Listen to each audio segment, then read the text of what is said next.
Welcome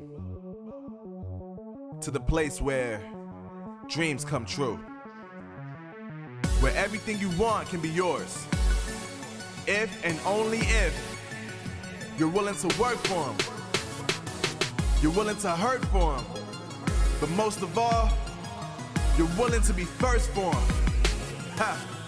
Look, I'm going straight to the top. I don't know how I would stop, like it or not. I got some goals that I'm hitting. You hear what I'm spitting, it's hot. Look what I got, whole lot of passion and pain. The road to success is insane. Stay out my lane, cause I'm on a mission. I'm getting what stands in my way. Yeah, I'm a beast, I wouldn't play with me, baby. The way that I'm training is crazy, and I do it daily. You wanna talk about drive? I got more drive than Mercedes. I've never been lazy. I'm in the room, it's a red alert. You wanna compete? Well, get better first. I got 10 toes in the dirt, push through the hurt just to show them my worth. I'm the best. Yeah, I'm the best. I never stress. I know what's next. I'm who they test, like we playing chess. But I'm unimpressed, so now let me flex. Yeah, I'ma work through the struggle and hurt, cause I know my worth, and I gotta be first. Yeah, I gotta be first.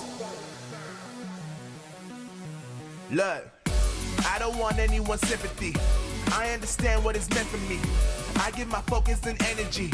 If it's meant to be, then it's meant to be. But mentally, I'm undefeated. They hear that and say I'm conceited, like there's no reason. Like I don't beat them and come back again just to teach them that when you work under pressure, you reach higher measures. They'll try and bring you down, but you cannot let them, and only get better and focus on cheddar. Eye on the prize and you'll become a legend. Like, when I'm in the room, it's a red alert. You wanna compete? Well, get better first. I got 10 toes in the dirt, push through the hurt just to show them my worth. I'm the best. Yeah, I'm the best. I never stress. I know what's next. I'm who they test, like we playing chess. But I'm unimpressed, so now let me flex. Yeah, I'ma work through the struggle and hurt, cause I know my worth, and I gotta be first. Yeah, I gotta be first. They don't know what's gotten into me, how'd I turn pain into energy. Through all the struggle and hurt, remember my worth, and that's why I gotta be first.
Look at my shine with the glow.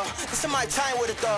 This is my time to be way at the top. Me and my guys gon' pay out the block. I don't look like boss. Time's right, and I know they see us walking in the limelight. Promise you gon' wanna watch like a sci-fi. My guys are high risers, high tide. My crown if you come to my side. I pledge allegiance for lifetime. My squad connected like Wi-Fi. We grind and you see the highlights. This my life. It ain't a game now. Me and you, we ain't the same now. Lions coming out to play now. Opposition out the way now. Out of the way. You wasn't invited. Say you come to play, I dare you to try it. You don't wanna try me, then step up to my team. Yeah, out of the way, yeah, yeah, out of the way, yeah, yeah, out of the way.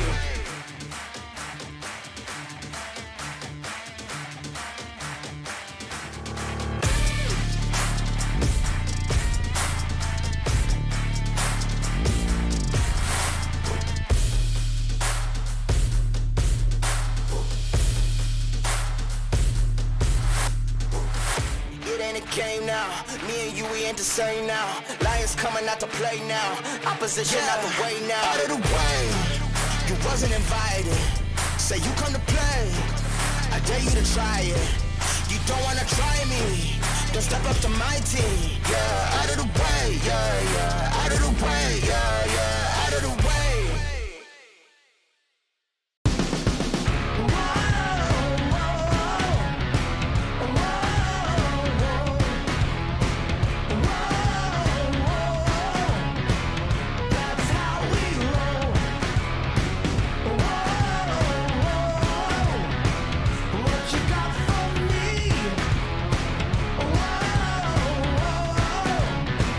Just wait and see, yeah.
till a player on top know it. Rooftop, penthouse, suite. If you really want it, gotta own it. Fight through it, we was at the lowest. Blood, sweat, tears, the components. Riding all year, now's the moment. We are not friends, we are opponents. Yeah, I'm coming for mine. Yeah, I'm making a play, the game on the line. Yeah, I've been on the grind. Yeah, I jump in the spot, I made it my time. Yeah, look in the sky. Yeah, the stars align, no shade to shine. Can't stop it already. Emotional work and devotion, we put in this time. Look.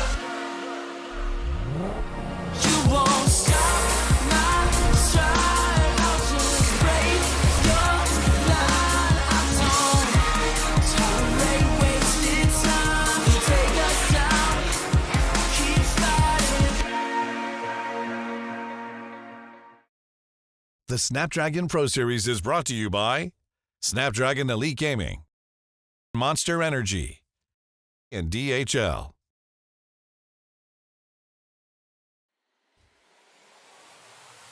Hello everyone and welcome here to the first day of the Snapdragon Pro Series PMCO Open Finals here for the African region. My name is Maxman and of course I'm going to be joined by Imperium here to bring you all the action that's going to be unfolding, not for just one day, it's going to be happening for 6 days total here for Africa, MENA and also for the European region. But Imperium, it's great to be back here for the Snapdragon Pro Series. It's been a few months since the last one, but as always, this is where the careers of all these players potentially can begin in PUBG Mobile Esports. Exactly, PMCO has always been the breeding ground for the future talent of PUBG Mobile, going all the way back to 2019, and once again in the fall split of 2022, we're here to kind of see what these teams have to offer, what the players have to offer, and hopefully coming into then 2023, the PMPLs and even the PMGC, which is going on at the moment, we could see some of these players competing at that level. It's so good to be part of these kind of tournaments. I'm not gonna lie, Imperium. I saw you write exactly that intro on Instagram earlier. You rehearsed that one. Yeah, that sentence. Don't all the great professionals rehearse? Yeah, it's fine. You know what? It was a good sentence. I can't dwell on it too much. But as you said, it is true. The breeding grounds of all the future potential pro players that will be making it in their respective regions. It will be great to see. But also, don't forget, Snapdragon Pro Series is brought to you by Snapdragon Elite Gaming. Thanks to them, you know, they can power some amazing devices here and potentially allow you to become the future pros of tomorrow in PUBG Mobile Esports. And when winning matters, you know, when doesn't it matter? That's the question, Imperium, because it always does. And especially for these teams, because only the top 3 teams will be making it to the next stage here in these finals. So you got to get W after W. You need to start performing right now, because one bad day and you're pretty much already out of the race for top 3, I would say. It's tough. 10 games isn't a lot to kind of prove yourself. It isn't a lot to really kind of grab one of those top 3 positions out of 16 total teams. But it's also the same age-old thing, which is you got to create that cushion. You got to be able to kind of create a little bit of momentum for yourself, but also don't let a bad result hang on to you. Just brush it off and get into the next one and learn as you go along. I'm so looking forward to it. They've already been through a tough journey as well, to be fair, all through the open qualifiers. It hasn't been easy, but they're at this stage and they're nearly at the final hurdle. You know what I can't wait for, Imperium? I can't wait to look into the format, what's going to be happening over the course of the next few days here for this Snapdragon Pro Series. It's going to be just in case you're not familiar with the formatting. Right now, we're at the PMCO Open Finals here. You can see on the more right side of your screen. Here we're playing in Africa, no NA. We don't talk about NA. No, we don't talk about NA over here. That's a different region. We don't care. We care about Africa, Middle East, and also Europe. And as we said, Imperium, only the 3 best teams of these next 2 days will be making it to PMNC 2022, and that is your entry point into PMPL. And you know there's going to be 8 slots to make into PMPL. That's a lot of slots if you can make it into PMNC. So this is, I would say this is the toughest part, because top 8 in the tournament, definitely, you can reach that without too much of an issue. Top 3, now that's a little bit of a different ballgame.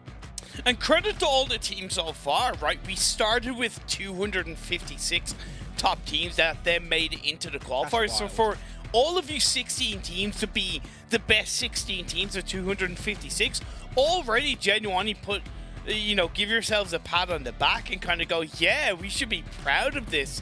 But also know that, like I said, like we've already talked about, the journey is far from over. Hey, look, okay, sure, you're still part of the best 16 teams out of the 256 initially, but if you're just happy with that, sorry, Copium, okay? You're aiming for PMNC, you're aiming for PMPL. PMCO is cool, I know, but you want to go even further and beyond, and we're going to go even further in the segment because we're going to talk about the point system. And, well, no, we keep having to bring this back up, right? It's not the new point system, it's the old and tested and perfected point system here. With your chicken dinner, you're going to get 15 points on the board. It trickles down right to 13th place and below, where you get the big bubble, as I like to call it. And yeah, I mean, nothing's going to change there. And I think that teams can start off with a really good impression in their first few games that can be really aggressive. I think those teams will be heavily rewarded throughout these next 2 days.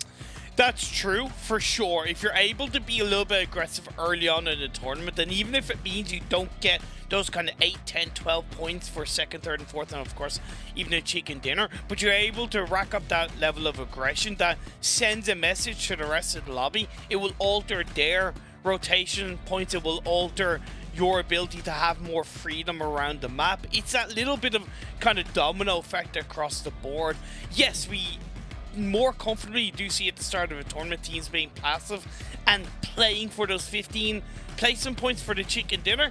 That's not going to get you so far. At the end of the tournament, you've got to be able to grab those eliminations. At the end of the day, there's a plethora of playstyles that can be played by some of these teams. I'm talking about the teams. Let's introduce them to see which 16 teams will be playing for these next 2 days for the Snapdragon Pro Series for the African region. And here you go, the 16 teams that will be trying to make it in the top 3 position. And right away, Imperium, I'm going to be completely honest. As a massive anime fan, and One Piece fan in particular, one team really stands out, which is One Piece Esports. I want to see if they're going to perform, if they can be the true Pirate Kings of Africa. But no, One Piece Esports is a team that I'm looking at because of the name and also a few of the players that already reached out on Instagram and that can look like a promising team. I'm already waiting for the Oh, it's going to happen. One Piece, you know puns that are going to come out throughout the next 2 days.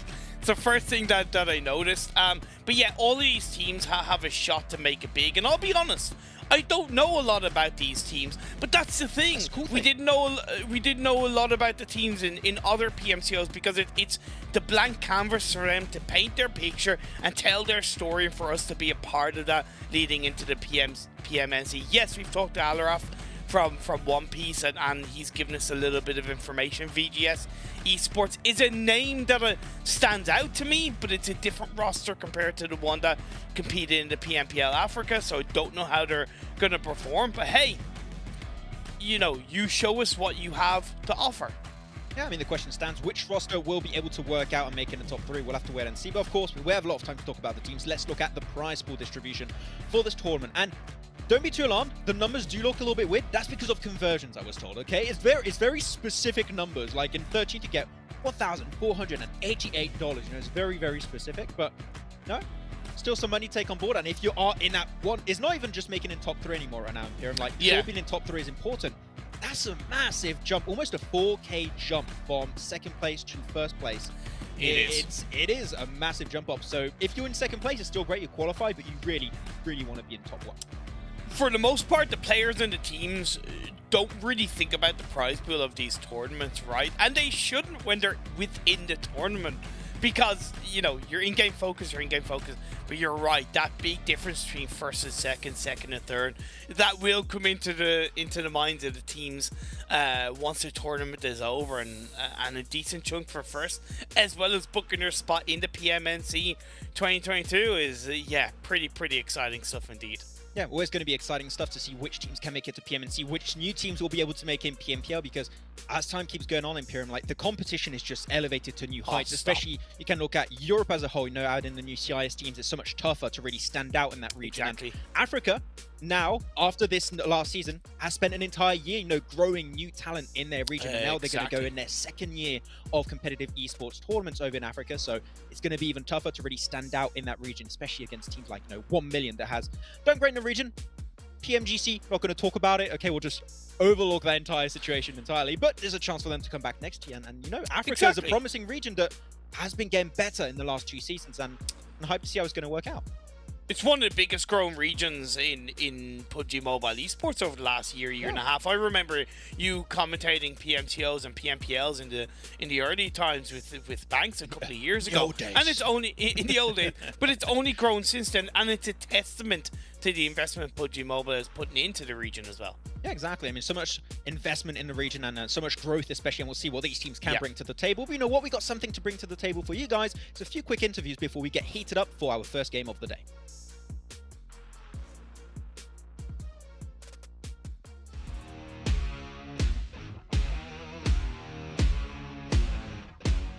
Hello, my name is Karim. My nickname in the game is Ashfordi Karim. I play for Team High4DZ in Africa region. My role in the game should be IGL and T-Pog and Diaz, they are fraggers. Also Hassan and Too Late, they are supporters. The MVP of our team is our fragger T-Pog. He is such a smart player. The most aggressive players in the team are Diaz and T-Pog. They are very strong and dangerous in close range fights. We have been preparing a lot with playing scrims and tournaments together. We usually play 3 scrims a day against strong teams from all the regions. All the teams who qualified are very strong, but I think the 7-8 team is the strongest considering that they got top 1 in close qualifying. I think I will say T-Pog again because he is such a great player with great potentials and he is very strong, and I think he will perform really good in Opto fight. Come cheer us, inshallah ندو top 1.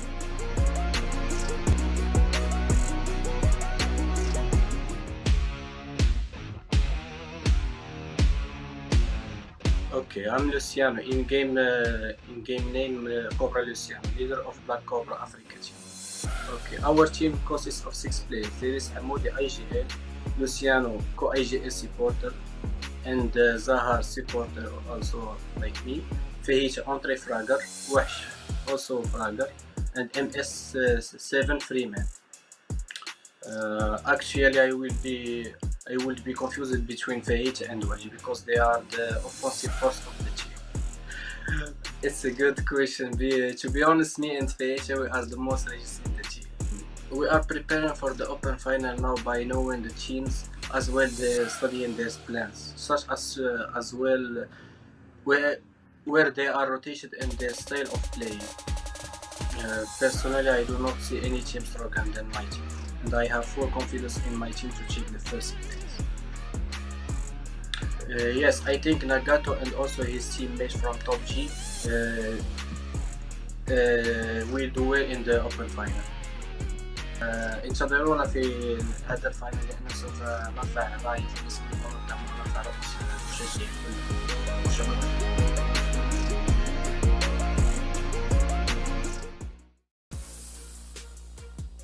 There you have it. Always great to have a little bit of insight, on the players before going into the tournament. Any thoughts on what was said? I think you were paying attention to a few of the answers there, Imperial. Yeah, both interviews seem quite calm, cool, and collected. And if they can kind of transfer that to in-game, I think both teams can succeed. I did find it interesting that Luciano was also quite confident in saying that no team was better than Black Cobra. Well, you gotta prove it on the battlefield, so I'm hoping that can be backed up for sure. But I'm excited. It's great to hear from players. Interviews is something that isn't done enough, in my opinion, in any tournaments across the board. So it's great to hear from players leading in and throughout a tournament. Yeah, I just like that Luciano says that he tends to tilt a little bit more in game. Yeah, true. Yeah. I wonder, like, when we play together, Imperium, sometimes, like, who rages the most? I think it's me. I feel like I'm a bit toxic sometimes. I feel like I don't know. I think we both tilt it. See, because there's different ways of tilting and different forms of tilting. I do the French tilt. It's a little bit different. It's a little bit out there. Exactly. You know what? We're going to look at the schedule right now, Imperium, to see exactly what's going to be unfolding for us today. No, not yet. Not yet. Okay, no, there's a hashtag. There's a hashtag for you guys. If you do want to join the conversation online, go over to Twitter and use hashtag Snapdragon Pro Series. And if you're lucky, we might take your tweet and put it on the show, and we'll react to it.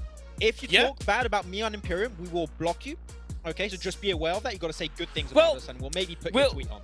Well, no, we'll react first, then we'll block it. Oh yeah, of course. We need to know the person who did send the tweet. Of course. Initially. So hashtag content. What? Hashtag content, exactly. But once again, that's hashtag Snapdragon Pro Series, and you can join the conversation. Tell us maybe which teams or players you're looking out for, and we'll potentially put a little bit of a look out for them to see how they're going to perform throughout these next 2 days of play. Yeah, as we said, we've got so many teams that are looking out to potentially create their own adventure, create their own path in PUBG Mobile Esports history here. It all starts right now in these open finals. Yeah. Who's going to make it to PMNC? There's a lot of pressure, I would say, clearly on some of these teams because, For as you sure. said, it's only 2 days. Very small room for mistakes. You have one bad day. You stated it earlier, right? Don't let that really pull you back. But I think if you get to the point where you have one really bad day, you're going to have to put, like, double the effort the next day to Exactly. initiate a comeback. But hopefully you start off really well, and we'll see how things are going to pan out. But I'm told we've got a very short break in Imperium. So with that said, we'll be back in just a few short minutes for our first game of the day.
Okay, I promise. That's it. Okay, that was the last break. Now we're getting ready for the game. For real this time, okay? It's just going to be around the corner very, very shortly. But Imperium, I would say before we dive into it, we're going to look at the schedule once again, see exactly what's going to be on board for us today. And we saw the map rotation, though. If your team that is good on a wrangle, you're already off to a pretty good start for these next 2 days, I would say. Well, to be a successful team, for the most part, you have to be good at a wrangle, right? That's no two ways about it, you know. Look at a team such as Godlike Stalwart, right? You know, for the most part, that was their strongest map over the first 2 days of their group in PMGC. And much like this schedule, you have 3 wrangle maps, followed by, well, not followed, in between, sprinkled with a Miramar and a Sandhawk. So yeah, you got 6 of the total 10 maps are going to be a wrangle, which is a good 60% of your total game. So you really got got to have that map nailed down if you're going to get into the top 3. Yeah, it's got to be your perfected map right now. And, you know, for the most part, I do expect that from quite a few of these teams. Hopefully it will be the case. But one stand-up on Miramar, it can also be a little bit of a standout map. And I think these states of Imperium, are these going to be the same circle settings as we had in PMGC? That's a pretty big question. I think that will mainly impact your Sanhok in particular, and the late game has really changed drastically in PMGC, so I'm not too sure. We'll see. Of course, we'll see in the first game, and now I think we'll have the answers pretty quickly, but it's been so fun to see how those PMGC circles have been working out. But also don't forget, the Snapdragon Pro Series is also brought to you by DHL. If you guys want to ship anything internationally or locally, you know, DHL is always great for you. I, personally myself, for a little bit of story time, started shipping out some cards for certification out over to the US. And I've been doing it with DHL. No cap, for real. And it's been going great. My stuff has been shipped in great quality, and I got the 10 out of 10 mark on my cards, which means that it's had no issues during shipping. Wow. It's amazing. Wow. See, after you mentioned the DHL thing, I started falling asleep, so sorry. You know. Yeah. Okay, cool. DHL, I hope you liked it, because it's true story, okay? It's okay. I don't know why you diss my sponsor segment. How dare you do that? No, not the sponsor segment, more so the cards part. Yeah, more the story. Hey, man, I collect cards. What can I tell you about that, all right? Okay, but we got a little bit of time before we do jump into our You know what else you collect? L's. Yes, boy! I know you like the back of my hand, Imperium, I swear to God. But prediction time, Imperium. I know we're great advocates of predictions. Serious, we love them. It is great to do them. We'll have to deal with it eventually. Are there any teams, I know we talked a little bit about the teams, but are there any teams potentially with some of the names or the team names just for the memes that potentially you would like to see a little bit of a step up from them? Well, okay, look, the 3 teams out primarily that, in my opinion, I'm looking out for is Black Cobra, One Piece Esports, and VGS Esports. More so between who we've talked to leading up to it, what we've heard in interviews, and namesake what we have experienced in the past. Outside of that, my eyes are wide open to see what these teams can pull out. Curious if you have the same opinion yourself, though, Max. I will say, I'm going to pull off a very Imperium-esque answer. All teams have a chance to perform. I don't have one favorite team. I think they all have a chance to get the first chicken. I can get behind that. Was that a good impression? Yeah, it was. Spot was. Right. I was expecting something like a leprechaun or a pot of gold sprinkled in there. But I wouldn't do that. That's beneath me. Imperium, I'm not going to lie, but we'll have to see. As ladies and gentlemen, we're getting ready for our first game here of the tournament for the Snapdragon Pro Series PMCO Open Finals for the African region. And don't forget, top 3 is the place to be if you want to participate in PMNC 2022 to open your gates of potentially making it in PMPL and become a PUBG Mobile pro player. We'll have to see how that's going to be going. But Erangel, of course, interesting to see how things are going to be panning out. But compared to big tournaments, you know, like your PMPLs or your PMGCs, your PMWIs and such, like, you know, you have a lot of scrims in the background where you have time to prepare, adapt your drops, adapt your rotations. Here, because of how the Snapdragon Pro Series tend to work, you don't have a lot of time after they qualify to this event. So my question is, these first games on like the first Erangel, first Miramar, first Sanhok, are we going to have those maybe messy drops, or are teams going to try and, you know, hopefully adapt on the fly? Oh, look, they're certainly gonna, I wouldn't be surprised if there's an element of messy dropping coming along, a few scragglers going down messy? early on. The game. Not I know, not Lionel Messi, I know. But yeah, it's definitely about kind of finding that balance of dropping clean to begin with, playing your own game, but being vigilant of where other teams drop. You're right.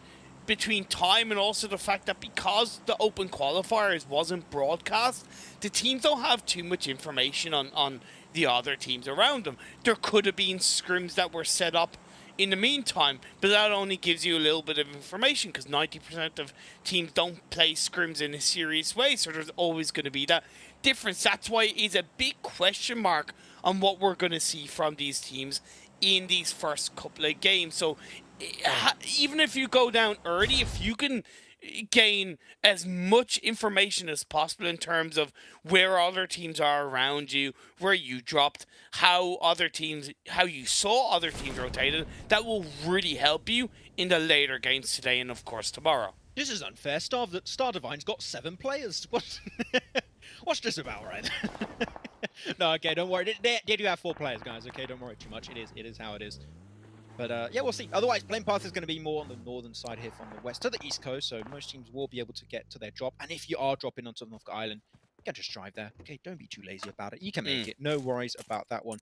But yeah, I said we'll have to wait and see. And seeing from the minimap, it seems like we do have the newer version of the map applied for this lobby, which that means that Stolba, if you're looking at Stolba, you got those little, I don't know what you call them, like those cabins that take you up like you're going to ski down a slope. Oh yeah, I didn't cool. notice that. You Not have gonna those. lie. Interesting.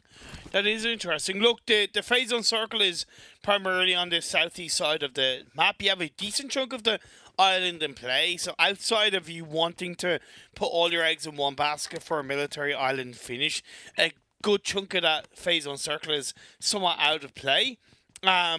Priorities in terms of locations of this phase one, I'd say kind of Prison Hill, Lumberyard Hill, in between Farm and Mill. That could be great spots if you want to go center. But I also reckon that a lot of teams, give or take, are going to play quite passive because it's the very first game of the tournament. You don't want to make any mistakes, and we talked about it. The more aggressive teams will take advantage of that, and we can see that that's exactly what the side of Black Cobra AF are doing, already picking up a knock and elimination. Okay, they said during the interview, right, they're feeling confident.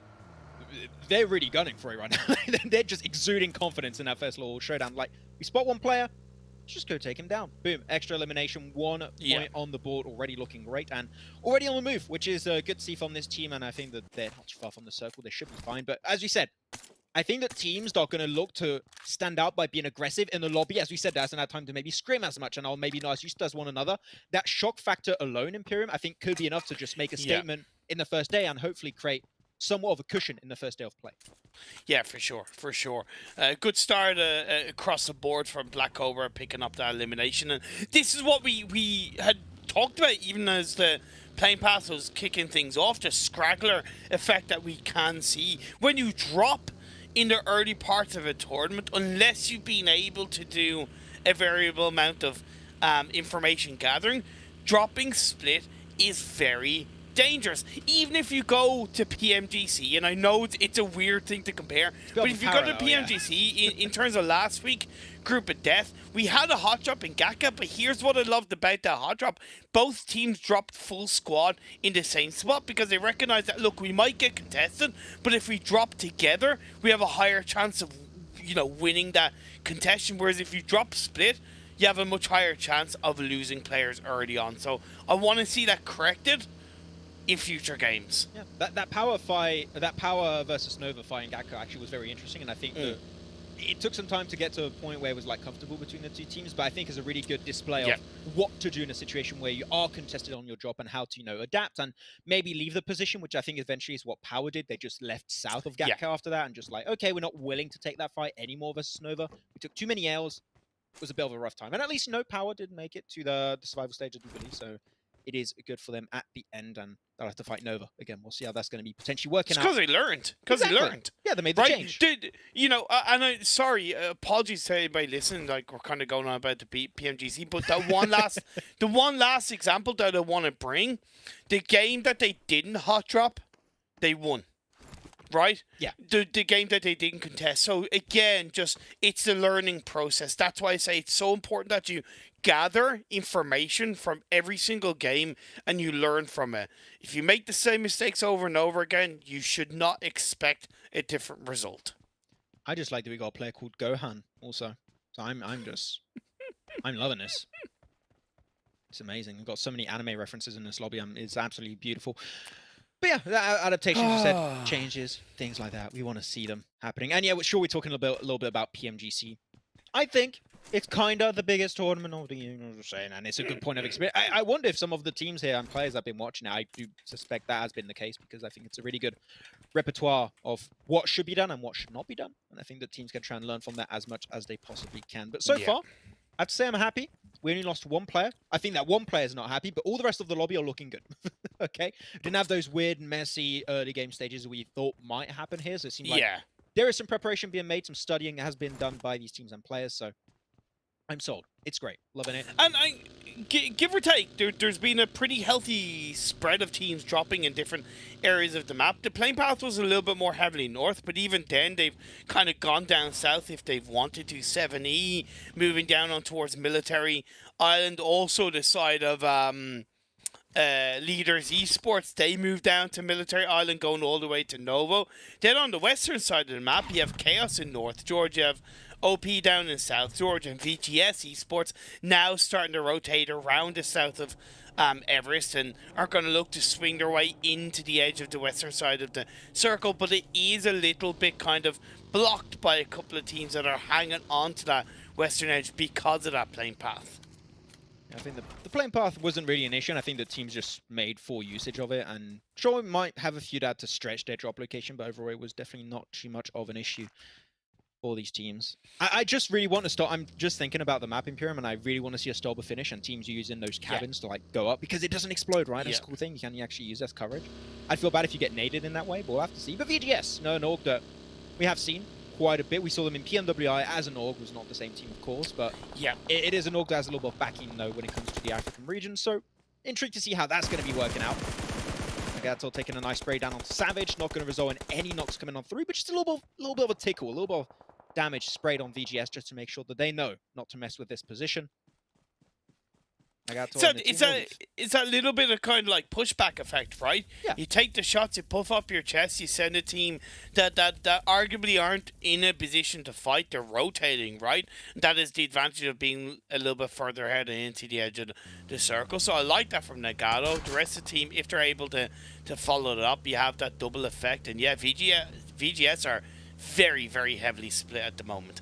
Yeah. As long as they don't lose any players, you know, I'll be completely okay with that one. But you do take a risk that if one player's knocked, then there's almost no chance to get the res. You're pretty much done. So yeah, it was a little bit risky, but at least they didn't lose anyone. So you know what, we're going to count the wins, and so far that is a big W they took, taking that fight versus PUBG, which is another team name that I find very interesting. I don't know. It's just always so funny because when you go to your PMPLs, your PMGCs, I know, right? There's always orgs and they're like very serious names. Then you got like these tournaments where you can just have, you know, some fun with your team names and player names. Which it's a small part. There's small things you got to appreciate in life Imperium, and that's one of them. Because if it was PMPL, you wouldn't be called One Piece Esports. You know what I appreciate? What? You. You weren't expecting that, weren't you? No, you're normally not that nice to me. What's going on? I know. I like to throw a curveball in there every now and again. As One Piece Africa still hanging on into the blue of Phase 1, taking their time, and that's not a bad strat to pull off when you kind of have a higher calculative idea that there's going to be teams kind of blocking you into the edge of the circles. Just kind of take a little bit slow and hope that the teams that are in front have forgotten about you. Top G, they haven't forgotten. Yeah, take some shots. One Piece are scrambling to move away, but because there isn't that much cohesiveness from Top G. Oh, easy nade. Oh, Tom's been cooking the nade first. I think he's going to get the initial shutdown. Does run away from the tree. Nicely done. Good trade-off between the nade so far, between Yaya and Tom, but One Piece Esports currently in the circle, so there's the extra time factor for Yaya. He has to leave the premises. Not too easy to do. I don't believe he has a car currently nearby. As Tom, he's just got a lot of extra coverage with those rocks, so he's down to the battle of nades, and that was his last nade. If it doesn't hit, it might be game over. And he does hit the car, but not the player. At least if he wants to get to the car, he's going to have to run a bit. And he's just pushing out in the blue a little bit. So much damage dealt by Yaya, actually, with the M4. Trying to smoke it up now, but the rest of the team of One Piece might want to come in and assist it. So I still don't think Yaya can make it out. Yeah, it's rough. Plus, you know, already One Piece have lost a player off the back of that. Raki went down, as far as I know, if I'm not mistaken. So Top G know that they have a body advantage, which is now where they can kind of support Yaha. And credit to Yaha, he's backing off extremely well. He's playing it quite calculated. He's still knowing that, look, Phase 2 is fine to hang on in the blue. And gotta give credit to Top G. It may not work out for them as well in Phase 3, Phase 4, because they're staying quite a while inside the blue, but they're still reacting to this situation quite well.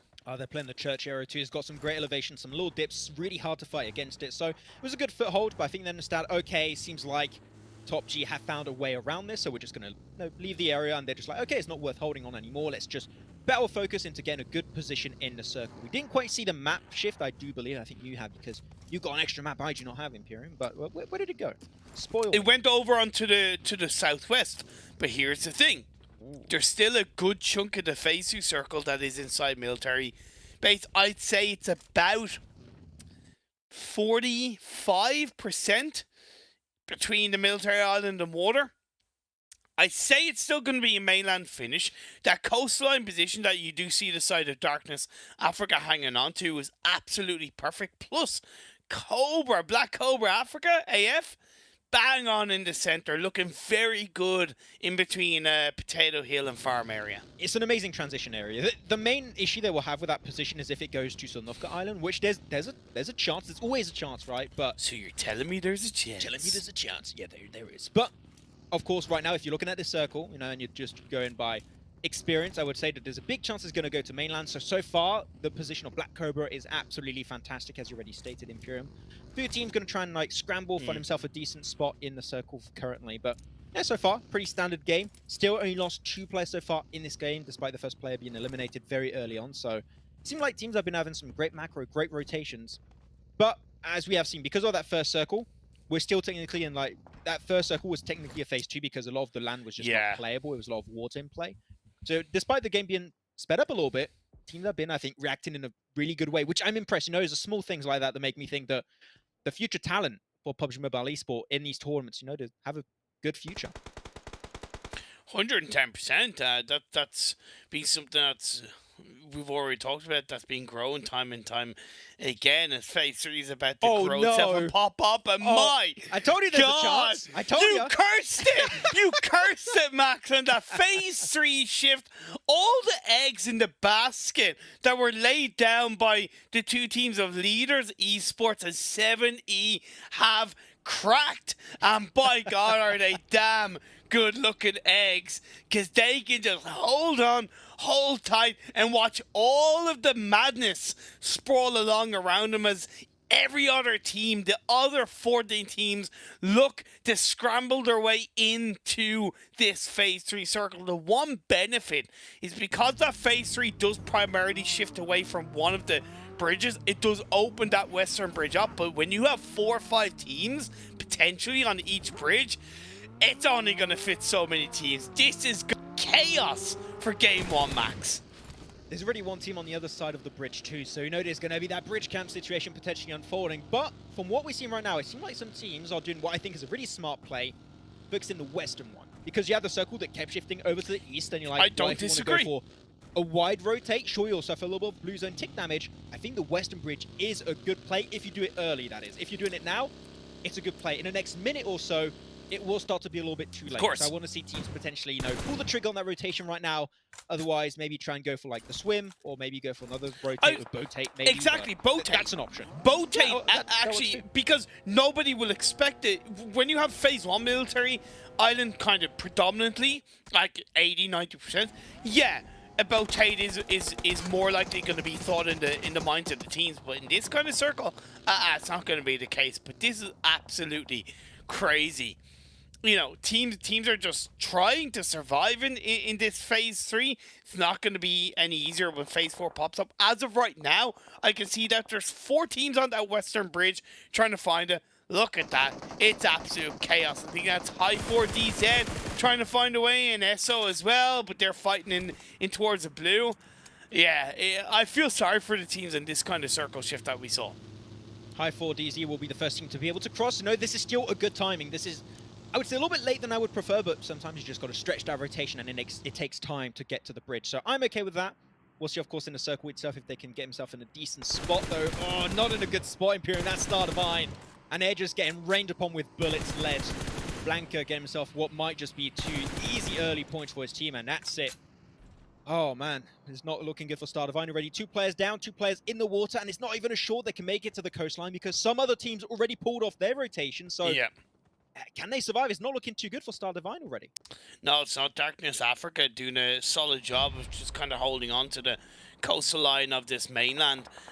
They can stay there, but the next circle has popped up and it has gone down to the southwest once again. We are guaranteed to have a military island finish for game on, and in no way did we expect that to happen. The side of SWAT Morocco looking to take advantage of Ultima rage outside of Milta. I feel like the play for SWAT Morocco is just clear their backs, eliminate all the teams trying to cross Definitely. the bridge. So of course, off the back of that, you're going to get potentially a lot of eliminations and then try and cross because you know you're not going to get backfield upon, which I like that play, but you've got to commit. It needs to work out great, and you need to lose no players. Rig out on the front line, going to go for the spray down with a UMP. Great peek over, had the information with that third person. And we'll see how the fight's going to be potentially continuing for them. Things are a little bit at a halt right now, but SWAT Morocco have one player, Crazy, knocked on down, instantly going to try and go for the res, but they're playing so well around those small ridges, using that third-person perspective, and Glock is just making sure he's keeping everything in check. You touched on something that was so perfect, Max, and it transcends onto kind of most teams in this lobby. This is not the kind of circle or the circle shifts where you're going to be able to realistically rely on those placement points, right? We said that the early games of most tournaments, teams tend to look to try and rely on the placement points in the late stages of the game. This is all eliminations, baby.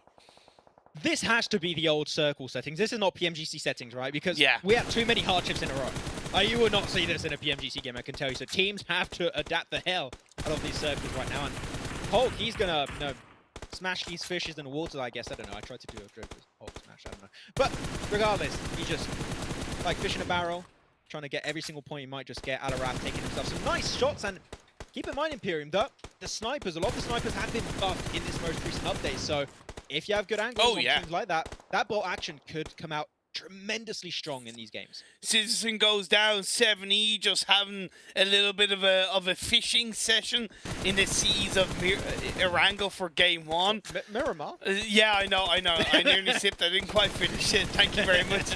No, you always have my back. Hulk just finding it. But also, Black Cobra, they started this game with the first elimination. They've added 3 more since. And they're inside Military Island on a fantastic beachside position. They have hills. It's a little bit open, but with a couple of vehicles and a good few trees, they set themselves for a great result in game one.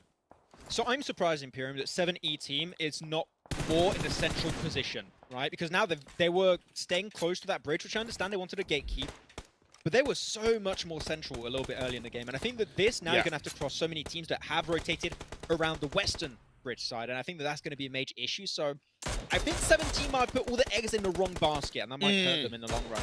We'll have to see, of course, as here we go. First team eliminated is going to be SWAT Morocco. We said it. Good game plan to try and clear all the teams on the north side of the eastern bridge, but if you suffer casualties, crossing that bridge afterwards is going to be a tremendous task at hand. Oh, yeah. Unfortunately for them, it didn't quite work out. They do get 3 points on board. It's still something, but you're not getting as much as they could have been, potentially. 7E team, 1 elimination, need to find more. They cannot rely on this eastern edge of circle position as phase 5 is about to show up. That's going to be another team going down. Start Esports down in 15th place, Max. Not only the bot action, the DMR's got, I think, buffed 2 updates ago. I think I believe so. It was the minimum 2 updates. Yeah, everything long range has been buffed. I still think the M4 should be nerfed a lot, but no, long range is a lot more dangerous in these last 2 patches. Plus, so, if you're able to use it properly and scout properly, it could turn the tides in your favor really quickly. Plus, you also have to credit the esports team, right? The likes of Godlike Stalwarts kind of bringing the likes of Pika with the mini, putting it into the meta. We saw that a couple of years ago with the DB28. We saw it last year with the DBZ, right? That's the effect of the competitive game, showing these up and comers. Dragon Ball Z. Oh my God, I hate you, man. Showing these up-and-coming pros what can be done with these lesser-known guns as the side of 1X NT try just to stay alive in the water. Just having that snowman, keeping him company right now, hoping to not be spotted out. Well, some teams are going to be moving behind. The thing is, that the next circle is I say that. Already this circle is very improbable. It should not have happened in the first place, but normally the water should not be in place, so everyone's going to be leaving that spot, so it's going to be tough to make it to those rocks, those trees. We'll have to see who can potentially survive as they try and make it over on the beaches. And Black Cobra has taken quite a large amount of free real estate in this circle, and I'm loving it. It's good high ground position. They can now just focus on clearing up the eastern side, and if they clear the east, their future rotations are going to be made so much easier. So if they can clear 100% of the eastern side and get rid of all the teams and Yeah. players, they're looking like currently the team in the best spot to get that first chicken dinner. But one team going up against 11 around them, it's going to be tough to control all of that area just as a full squad. So I'm going to be curious how they are going to contend with. The one thing, obviously, is that you still have a number of teams in the water. You are going to have teams taking each other out. And plus, like you mentioned, with that great high ground that Black Cobra have, they should be able to pick up a few more eliminations on their journey into potential chicken dinner. Like I said, LS looking good. They put their eggs in the basket of the Merita Island and they paid off. Losing a player doesn't help, but now finding more eliminations will benefit them. I think it's okay. I actually really love how... Oh, I was going to say I love how Leaders Esports are working with a Black Cobra, because they're kind of like a symbiotic relationship. One team is clearing the south, one team is clearing the east, and the team's also in the river north of them. So it's kind of like working out. Then, of course, they'll have to fight each other, but at least they're giving himself a living chance, both of them, by quote-unquote working together, which I think I do enjoy, but they're still going to be somewhat aggressive to one another. As for Team 12, Darkness Africa trying their best to make it over to this spot, but well, I don't think it's going to work out. And those nades are looking massive, and Fajita gets it done. That's a double whammy for the nade, and 7 eliminations already. I mean, they're popping off Imperium already in the very first match. They're making a statement. The PMNC is the end goal. Great start to the finals for Black Cobra Africa. We have 10 teams are left. Leaders Esports are going to be the next nearest challengers for the side of Black Cobra, but on the other hand, Leaders Esports, they need to watch their backs. There's a number of teams such as Chaos down to the south of them. You have 7E to the northeast. It's going to be a little bit difficult for them. I love this rotation from Black Cobra. Once again, they're making sure that they can defend the compound, because that is potentially going to be the game-winning position. Yeah. You still have to potentially move away from it later, but at least you can hold on to your resources. And they also committed 2 players to the high ground position to clear all the teams up north. So, once again, multitasking, great execution from Black Cobra right now. Loving the execution, but Leaders Esports now trying to get involved versus Chaos. Nice little bit of a spray down from Libina, but not getting much out of it, unfortunately. And he's going to be spotted right on the side by Marley, I believe it is, and he's going to get the knockdown. Marley's taking full control of the eastern side of this fight, and his team is joining him to back up. He's getting going for the spray down, getting Stefan Lobov tick off damage, but man, Marley's really popping off. As Spark now wants to try and give him back a little bit of his own medicine. I think it's too late for the smokes, mate. You're just getting surrounded. They got 2 multiple angles. Oh, the lovely smokes are not going Marley. to work out. What an amazing Molotov right behind the tree. And Marley, really, Imperium just unlocked that entire situation. He just enabled his team to potentially contest versus Black Cobra later on in the game. That's what I said about Leaders Esports. They had to worry about Chaos, but I thought it was going to be the whole Chaos team, but it was the Marty show all the way to take down Leaders Esports. Okay, I wanted to play a new game. No, which player do you think was the MVP of the game? I think Marley already stands out. He has a big standout performance in the very first game, but what even more stands out is this massive spread that's even a wider split now. 14! It's an even bigger split for them. 14! Exactly, and that's what splits do. You just know you got the confidence, you defend good positions, get positions when you get information, and can spray down teams around you. You're going to get a lot of eliminations purely by having such offensive splits, and it's been working out great for them. 10 players left minus the 4 Black Cobra. That means there's 6 more potential eliminations for Black Cobra. Could they end game 1 of the Snapdragon Pro Series PMCO finals with 20 eliminations? That's going to be one ripped away. We are down to 3 teams. They could get 19 now. Unfortunately, Friendly Fire does not give you extra eliminations. Would be cool, though, if that was the case. A 20-point bomb would have been great, but it's not going to be happening for this first game. Though we'll see. Once again, Chaos just slowly but surely gaining more and more ground by the second. Great position, putting himself cars in decent spots to spray from, and especially those little dips, that ridge, play with that third-person perspective is massive. But now, objective for Hulk Imperium from 7E team is a race for second place. If he can outlive any of these 2 teams, not only can he get second place and more placement points, maybe steal away a chicken dinner. His goal is playing the waiting game. Black Cobra are understanding the late portion of this game extremely wonderfully. You've mentioned it already, but even in this current phase, they do have the stronger spread. Someone in the backline currently in a vehicle will look to move around. They have, I believe, somewhat of a 2-2 split in this smaller circle, but Chaos are tightened together. The one benefit of being tightened together is it does open a potential door of trading in a bit of a quicker way. The thing is, do they have their wits about them? I say with Marley on the side and what he has proven so far in this game one, that could be the case for Chaos. It's going to be a battle to the end, and Black Cobra's challenge is in front of them. It's a little bit of an advantage for Black Cobra right now because they got way more ridges and they can really hide a lot more of their body. So it does give them a little bit of a lead when it comes to that. But that crate, if anyone can make it over to that crate, I mean, mainly thinking of players of Chaos, Marley in particular, that will be massive after what we've seen so far. That could be a way to negate this ridge being so strong. Or you can just leave that and just stick to the eastern side even more, which it seems like is going to be the game plan. And Hope just gets absolutely rolled over. Marley does not give a damn. Okay, man. He's got to chill out, but he's going to go a little bit further back over to the eastern side. A little bit of a trip. He's just having fun and extra elimination for them, I guess. Okay.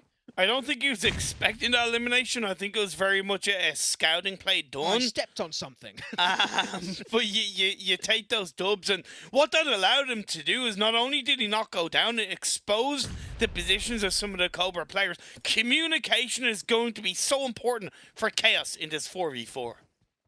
It does scare me a little bit because you've got two situations happening here. The ridge has been lost now for Chaos. So if there's enough peeking done by Black Cobra, they can potentially get a spray down, get a knock.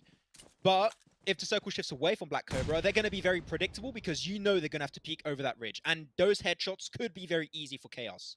So it's kind of like a win-lose based on the circle. It did shift. I don't know where it went. Can you tell me? Towards Black Cobra. Towards Black Cobra. Okay, so is their ridge still in play? Yes. Oh, that's massive.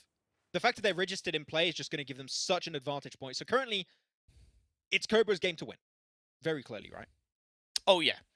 Chaos have to move to them. Black Cobra can stay where they are, use those hills and the peaks to their advantage like you've already mentioned. If Chaos can take control of this, in some way find that first knock, perfect. I don't like that 2-2 split. I think it needs to be a 3-1 from Chaos. It's not going to be enough to take out Black Cobra in my eyes. The trades won't work. I think a 2-2 split's okay. It's just based on how they execute and potentially what they're comfortable with. So I don't have an issue. But I was about to say... What? I was about to say nades are tremendously important. He took his own teammate out. Oh, wait, what? Yes. It was a self... No. White knocked Rage with his nade. Oh, no. I didn't see that pop in the elimination feed. Oh... That potentially ruins everything now. I would just say just crawl and try and get some information for your mates because that's going to be working out. Seems like Black Cobra are going to try and go for a little bit of a 3-1 split themselves. Spray down from Amodi. Going to be losing off the trade. It's a 3v3 now. 3v2. And Chaos down to Marley and White. We saw what Marley was able to do earlier. White's going to be spotted out. And now it's all on Marley. Taking himself to 1v3 against the 15 eliminations of Black Cobra. White and Rage can still crawl forward, get some extra information, but...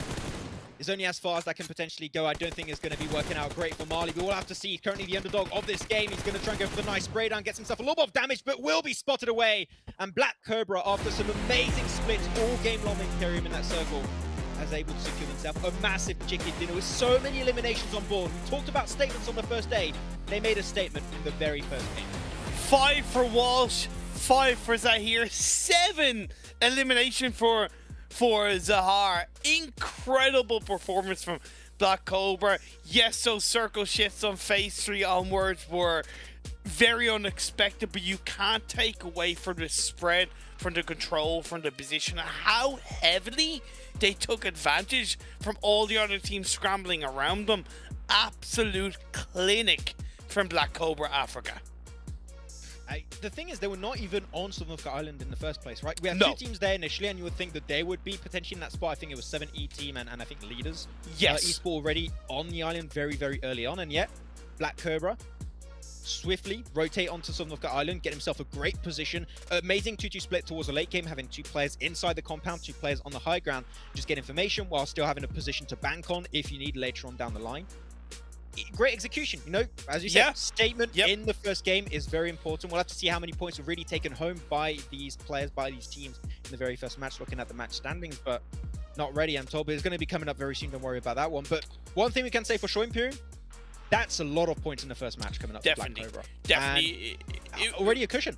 It was, yeah, already a cushion. It will speak for itself. I want to touch upon Chaos a little bit because I do feel sorry for them. I was really, despite the circle going against them, I was really excited about what they could potentially do in a clean 4v4 fight, right? Yeah, I wasn't happiest with their 2-2 split. I highlighted it, but I'm still excited about what they could potentially, because you countered it with a solid point. However, that not self-nade, but the nade onto their own teammate. Oh man, that is something that you hate to see. It can happen, but it just took away the opportunity. I remember during that game I was about to say, like, you know, it's very important to have your nade because that can really unlock things. Unfortunately, not unlocked in the best way. Unfortunately for their side, man. Chaos is very important. Hey, you know what? It happens to the best of us, unfortunately. To me, it happens every single day almost, but in this lobby, you probably don't want to do it because those small little mistakes, you know, that's going to enable plays happening for the other squad. So it could have been a Chaos win, but still Chaos, despite not getting himself a chicken dinner. Also, a massive first game. Yes. Himself those 12 placement points and also so many limbs. Like, I think they got double digits also this game. Oh, really? Like, it was a really, really strong performance. And Marley in particular, he unlocked that entire situation so early on in the game. Like Marley, I would have to put out there maybe as my MVP of the match. Oh yeah, 110%. The solo standout player across the lobby, yes, because he was the playmaker in that engagement against leader Esports for sure. And he put their team in that spot for the chicken dinner. But in terms of team, look, we know, you know, Black Cobra, Africa, absolutely spot on, and they can kind of really carry that momentum as well as the cushion into game 2, game 3, game 4, and of course game 5 today. You know what, man? I'm feeling energized after that last game. I can tell you. You know what also makes me energized is this amazing monster. But it's green, so I am very, very poor my decision making. But you have, that's a good. Is it? I never tried that flavor. What is it? It is Punch Energy. Punch Energy. Oh, Pacific Punch to be exact. Pacific Punch. Oh wow. Okay, being fancy over there. Pacific Punch to be specific. I should have took that. I should have took that because mine is green and we're using a green screen, so not the smartest decision of my life, unfortunately, but it's zero sugar, and that's great, and I love that. Zero sugar. I also have the the white one as well. Okay, I didn't ask you to flex Imperium. Did I ask? Okay, who asked? That's my question. I have my can. I'm happy about it. No, okay, doesn't count. Whatever. But still, thank you very much to Monster for supporting the Snapdragon Pro Series. Without them, this would not be possible as one of our many sponsors for this tournament.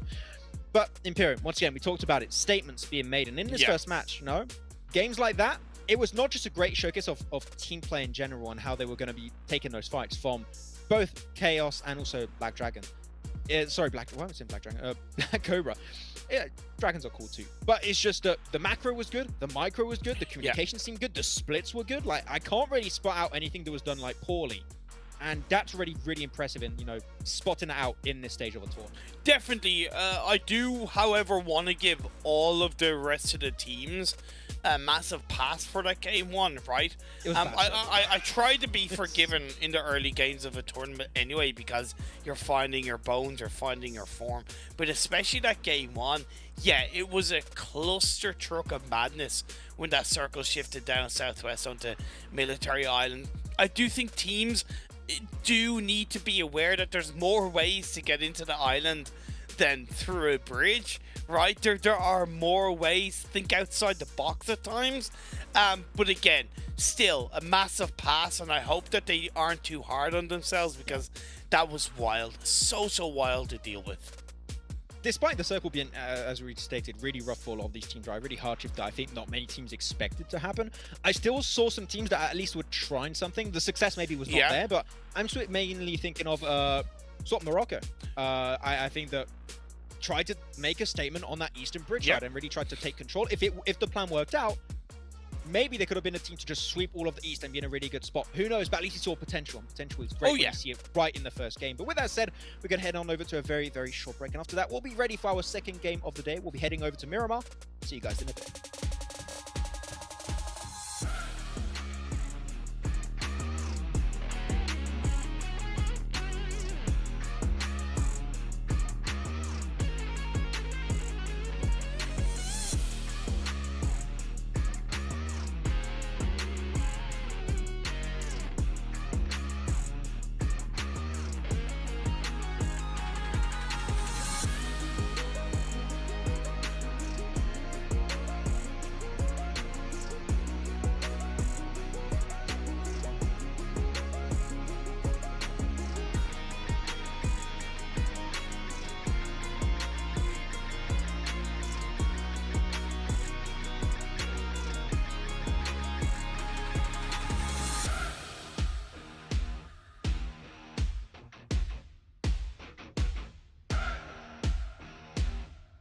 The Snapdragon Pro Series is brought to you by Snapdragon Elite Gaming, Monster Energy, and DHL.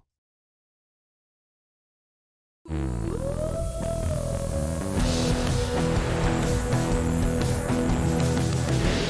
a star, you really won my heart. Number one, yeah, you're my favorite part.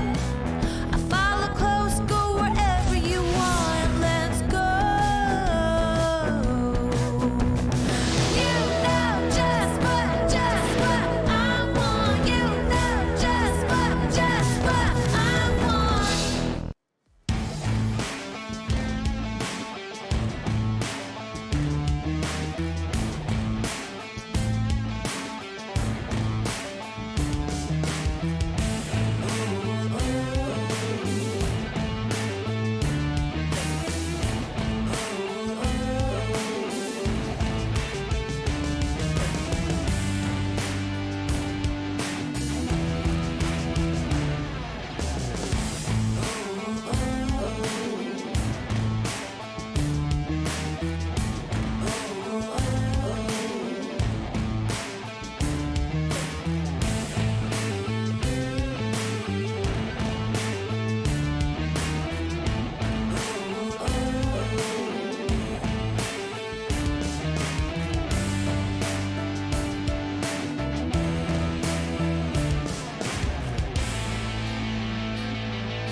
Welcome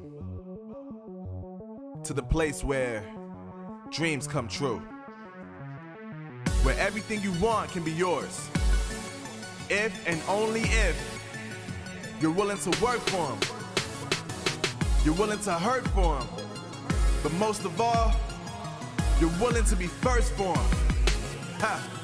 Look, I'm going straight to the top. I don't know how I would stop, like it or not. I got some goals that I'm hitting. You hear what I'm spitting? It's hot. Look what I got. Whole lot of passion and pain. The road to success is insane. Stay out my lane, cause I'm on a mission. I'm getting.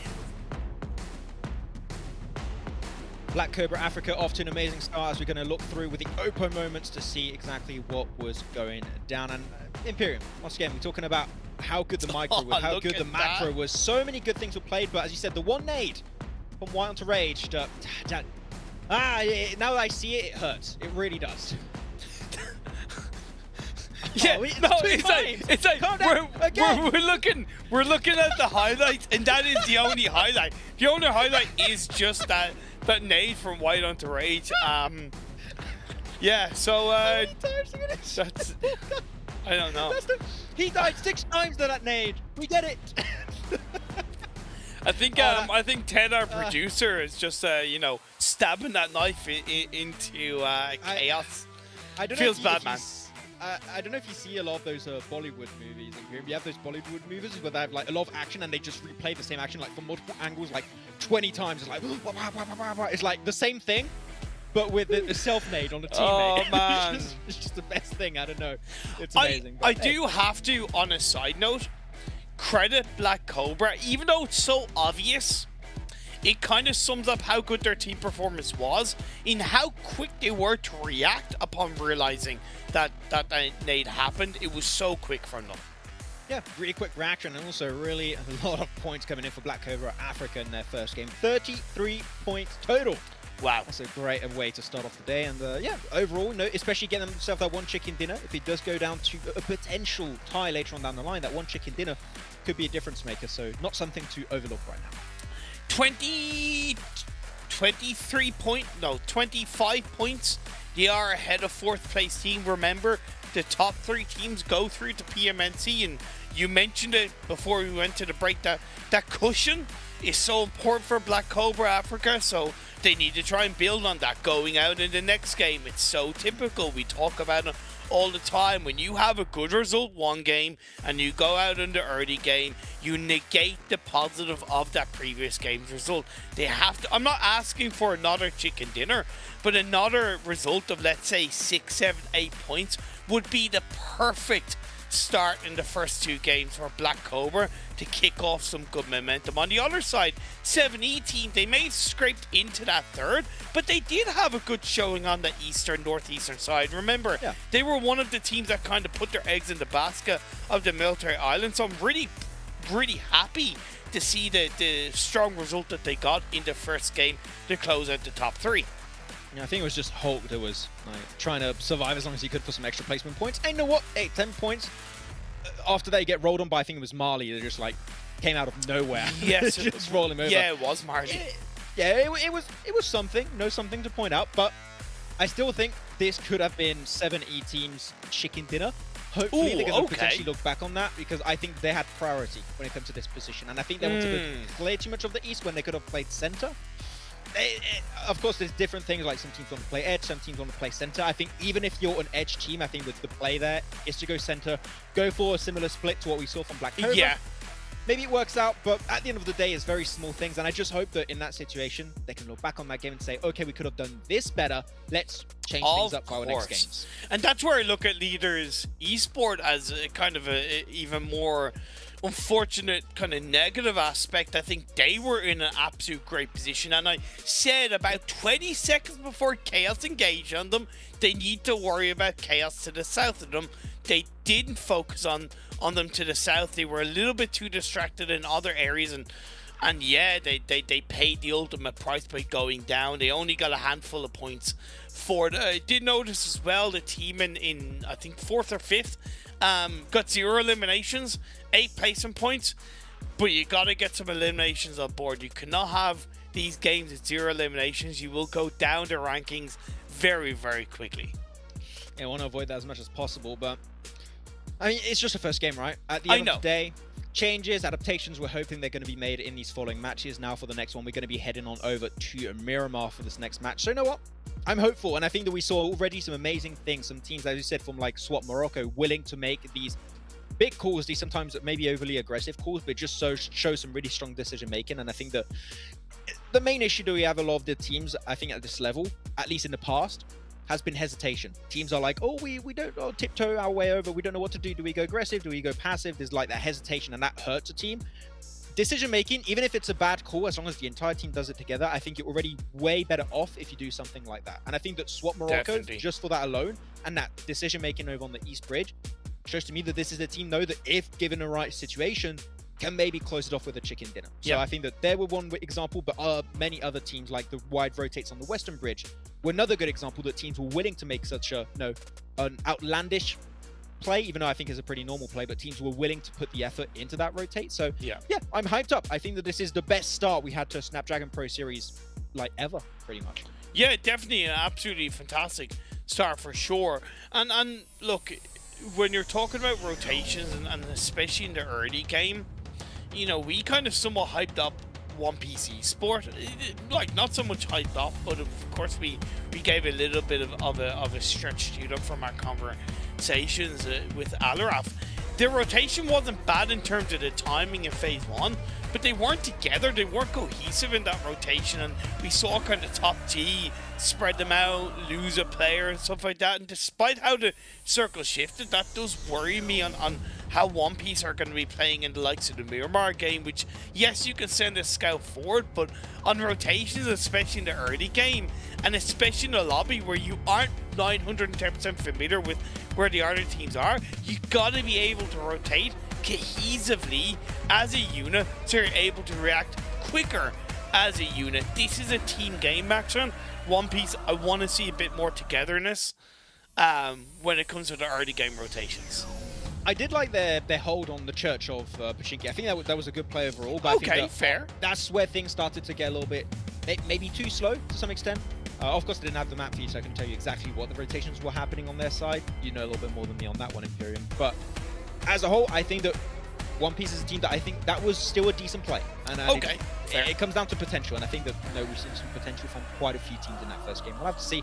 But our top 3 teams to look out for, of course, you can have yourself your Black Cobras to look out for after that great first performance, and No 17 also going to be up there, and Chaos also. So 3 teams to see if they can follow up this great start to their Snapdragon Pro Series with another strong performance, maybe another chicken dinner. That we'll have to see. But Miramar, completely different battleground, Imperium, and hope to see who's going to be the kings of the desert here. Can we rename Chaos to Power Rangers? Because they have red, they have white. All they need now is like kind of, you know, either pink, black, or yellow in their roster, and they have the Power Rangers team. No? They could. And we can be like, go, go, Power Rangers! Do, do, do. No, that'd be probably copyrighted anyway, so look. One can dream, right? One can hope. Yeah, you can dream. Wait, you call me cringe with your One Piece memes? Come on, man. Oh, okay, I'm just going to overlook that. Otherwise, it's going to turn out an outgoing war. Okay, it's not okay. But playing path, not the best. Unfortunately, I think that's a good topic change right there. This playing path is absolutely horrendous. Going from like the eastern side of Junkyard over to Los Higos, pretty much. Not the best. If your team likes to go for El Pozo, La Cobreria, Water Treatment, like which are pretty popular drops in Montenuevo too, you're going to have to really stretch your way out to try and get to your drop location. Yeah. So hopefully, teams are going to be aware of their surroundings when they're dropping down, seeing if there's a few enemy parachutes around them. But otherwise, I'm seeing 2 teams currently in Impala, I believe it is. So interested to see how that's going to potentially work out. Yeah, I feel sorry for the teams once again on this playing path, because with only 2 Miramar games in the finals, you know, you kind of want that first one to give you maybe the biggest amount of information on where teams drop cleanly, whereas when you have a playing path on such a weighted part of the map, such as the southeast, it does take that element of information away. Phase 1 also doesn't complement the playing path by it being quite northerly, so it is going to also skew the potential rotations from a few of these teams. So yeah, door wide open, and you're just going to have to react as you can. We do see a number of teams in Los Leones, Max. That's Chaos, the second place victors, or well, the second place result from the first game, not off to a good start. I think we saw Chaos, 1NT, and another team right there, or Ice Team 7, so Top G also in that position in Los Leones. So some interesting early fights, and unfortunately not looking too good for Chaos. Already suffering, was that 2 casualties? 1 player flushed, 1 going to be flushed also very soon after that. We've seen some Winchester players coming out also from Mons. So that's some interesting weapons to see being used, not too common in the early stages, but there you have it. Some interesting early fight, and White is just going to run away because he's scared of a potential nade of Rage. He's like, no! Oh, he's dead. Okay, he's safe. You're safe, White. Don't worry. Cool. Toxic. That's how I play my games toxic. as you, Imperium. I just run away from Imperium. I'm like, leave me alone! I want to get naded by Imperium. The worst. I'm going to refrain from commenting on that because you know I'm it's a nice true, person. Imperium. Don't try and gaslight me into thinking I'm okay. You know what you did. Okay. The 2 teams that dropped down by Impala, as I changed topic, away from Max's French toxicness, haven't really so much engaged on each other, as one holds onto the city and the other holds onto the kind of warehouse area to the east, to the west, across the road. An early rotation coming out from the side of High 4DZ, so that's pretty good. for them to kind of take advantage of where they dropped and where this phase 1 has popped up, moving on to cruise the Via. Yeah, water treatment, hillside is a massive area of the map to lock down in the first couple of circles. We see it on phase 1. The shifts aren't guaranteed to go in a certain direction, so you are going to have to kind of be aware of that. But again, that water treatment spread has massive information gathering for phase 1, phase 2, and potentially phase 3. Yeah, that's the thing about Miramar. You know, if you can get yourself some good high ground positions in the circle, scouting is always going to be just so strong in general. Though I do want to talk about this phase on circle as things tend to like calm down a little bit in Los Leones, it seems. I do like the fact that we are seeing Ultima outplayed, leading the outskirts of Los Leones, so that's really nice to see. Though, sorry, Impala what I said, trying to get himself just a little bit more of high ground, get some extra information. Good to see. But talking about the circle, we know we had that circle from the east of Junkyard and also going to the position of Los Egos. I think that if you're two teams in particular, I think it was Swap Morocco and also VGS, you're dropping very southern, like you're in a very southern position. I think that if you look at this circle, it gives you such a good potential for an easy rotation in the early game where no teams are going to be really contesting you, which is you follow that highway on the west. Yep. Such a good entry point because you know because of the plane path teams are going to be or in center circle or over to the eastern side. If you dodge all of that, go for short, a long, rotate this phase 1. You got the time. Rotate west into the western side of the circle. I would like to see those two teams pull off that rotate. If they do, I think that that will be just a great macro call out. We're already somewhat seeing that for Darkness Africa. They're down on towards the south side of Picado, grabbing a couple of vehicles and on that somewhat highway, not so much to hell, but hopefully to heaven, inside this Miramar map. And that's a great bit of tidbit information that you've put out there. Indeed, when you have such a harsh playing path on one side and the phase 1 circle doesn't complement and kind of goes on the other, yeah, you kind of put that 2 and 2 together. You give yourself 5 as a team and say, okay, well, we're going to rotate on the other side. But with that, you're going to be taking longer to rotate. So you got to make sure that you time that rotation in the best possible way. Don't leave it too late. Don't let too many teams get ahead of you. You're allowed, especially in a map like Miramar in the early game, to let kind of 1, 2, max 3 teams ahead of you. But any more than that, and you're putting yourself under a lot of pressure in the next couple of phases. That's the thing. When you're looking at IGL's role in the team in particular, I think that you got a lot of important skills, you know, keeping the team together, strong communication, yada, yada, yada. Like, all of that is very important. But I think that one of the most important skills, and one thing that I think I'm decent at, and I think that a lot of teams, especially in PEL, are good at, which is one of the reasons why I think the region as a whole in PEL is so strong, is being able to know how a lobby is going to react to a circle, and especially what our teams are going to react to a circle and a plane path like duo. You're going to have the plane path on that side, circle's going to spot there. Oh, entry point is good to go there because teams should be in this overall vicinity, right? I think that that's one of the important parts of an IGL to be able to spot that out and pull the best rotations. But yeah, macro is always something that I can just nerd out on for like hours on end because I find every situation so interesting. But I think that once again, that's one of the best things to see. But we've seen a lot of Winchester play and Simple just out of nowhere getting headshot, head blown off. Sorry, man. It's interesting because the negative that I gave about kind of One Piece from their first game, and that could potentially come up as a negative in the second game, is exactly what 70 have done. It made sense for them to go in a more northern rotation, but again, despite it being a very kind of southwest plane path, the very start of that plane path was quite complementary to kind of the northeastern side of the map. So they got to know that there's a little bit of a higher chance that a team is going to be hanging around that vicinity when we're 7.5 minutes into the game. And when you rotate in Miramar, I'm going to say it again, you got to rotate as a cohesive unit. Because they didn't, it was so much easier for a player from their team to get picked off. And then you have Blanca from Darkness Africa. He's like, well, you guys have teams? Wait, I wasn't told about this. I thought this was solos. What's going on? He's just getting chased down by VGS. And he said it. Push it as a unit, push it as a squad, and you're going to be in a really good spot. Hope going to try and initiate the door open. Blanca's going to be able to get himself a knock, but will not get anything from it as he gets absolutely mowed down by VGS. And yeah, VGS, this is a good rotation, a good spot to be in the circle. I like it. And well, if you're Darkness Africa, you were split, you took a risk, and you got crashed upon, so not much you can really do there. Which, like, seems like it was the highway to hell for one of the Darkness players. Or Blanca. Or Darkness Africa. And it's actually interesting because there's a band called The Darkness, and they play kind of rock music, very much influenced by AC/DC, who have a song called Highway to Hell. I'm making all of the connections because I'm just an absolute joke. It's great. Hey, I love it because it really hits the core audience of PUBG Mobile, doesn't it? Doesn't like, we all know, I know that every PUBG Mobile player out there is like 35, and they're all going to get those references. You know? I think the youngest PUBG Mobile player I've ever seen was like 27. Maybe. So, no kids play PUBG Mobile. It's a real And here's the game. thing, I wish I could say the same about all your memes, but honestly, so many PUBG Mobile players love anime. So honestly, 90% of your memes are very much within the PUBG Mobile culture. Yeah. That's why during the World League, you were taking all my memes away, and you're like, "That's mine. That's mine. I want to be down with the kids. Look at that. I want to be down with."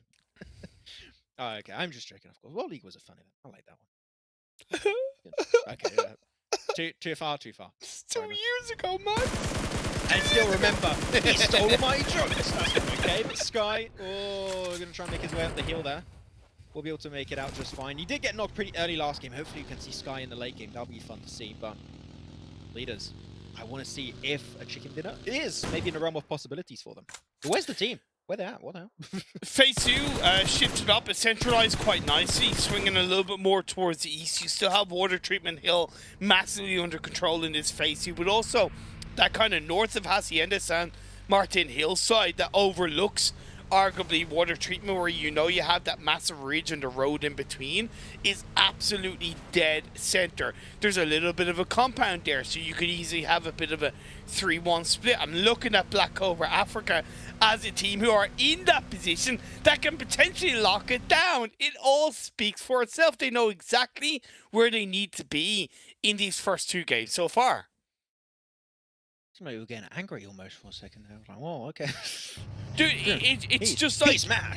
when teams, you know, click in that way that makes sense for me as a player that understands the fundamentals of a game.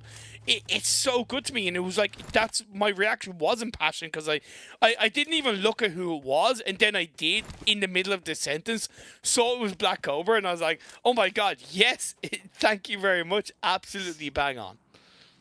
Passionate. Yeah, passionate. That's, you know what, that's a better way to describe that Yeah, reaction. But always. Though I have to say, if I am disappointed in one thing so far in this game, I would say in this entire tournament, I mean, it's only the second game, is the fact that One Piece team, One Piece Esports, have no players with the name of a character of One Piece, and I think that that's just a wasted opportunity.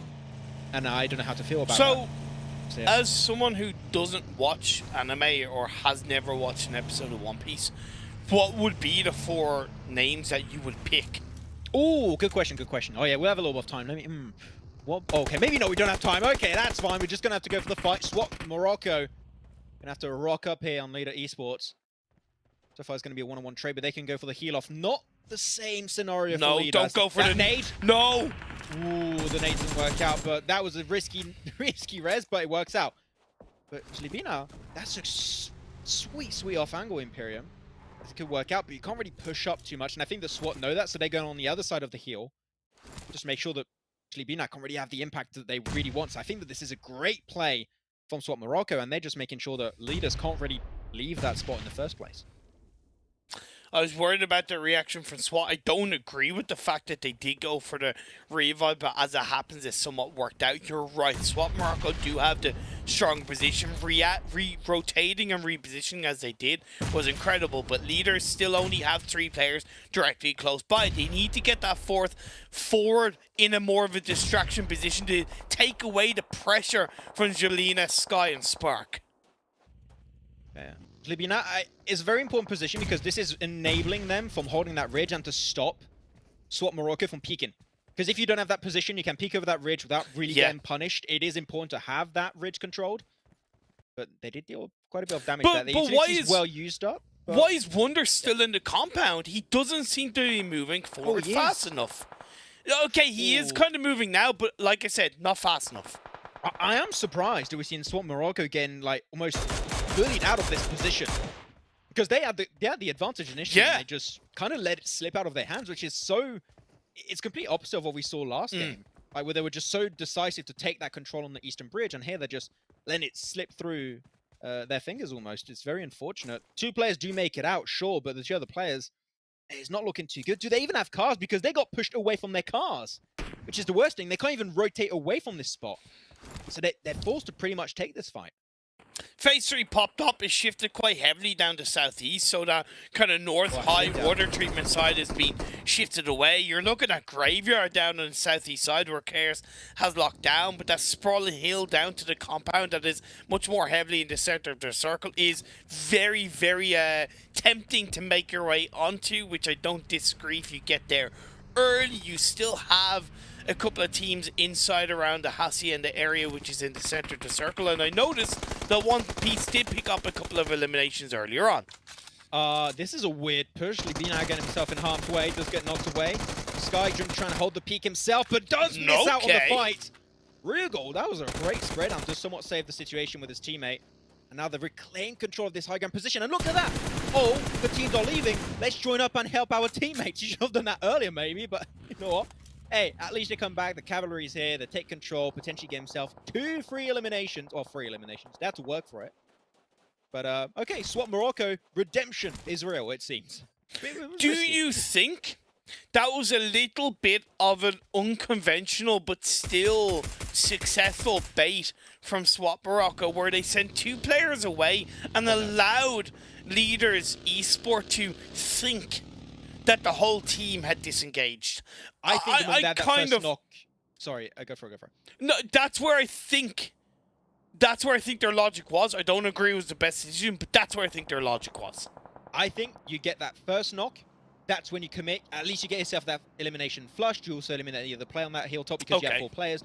I think that should have been the play. Then they allow the rest to come on through. They move away from their car, so only 2 players can really leave. I think if they had 2 cars, they would have just left the fight entirely, but they had to come back because 2 players were actually able to clutch out the fight, which was great. But yeah, I think, as I said, indecision is what hurts the team the most. It's a bit rough. Hardship down south, we've been seeing a lot of hardships throughout these 2 games, and not fun, but Chaos in a great spot. But you know, Imperium, they're going to have to rotate away from that spot later on. So right now, I would say 1NT is currently the team in what might be the best spot. Really makes you appreciate the PMG circle algorithms. I will put that out there. It's top G, hold on to the northern side of the circle. A road is in front of them.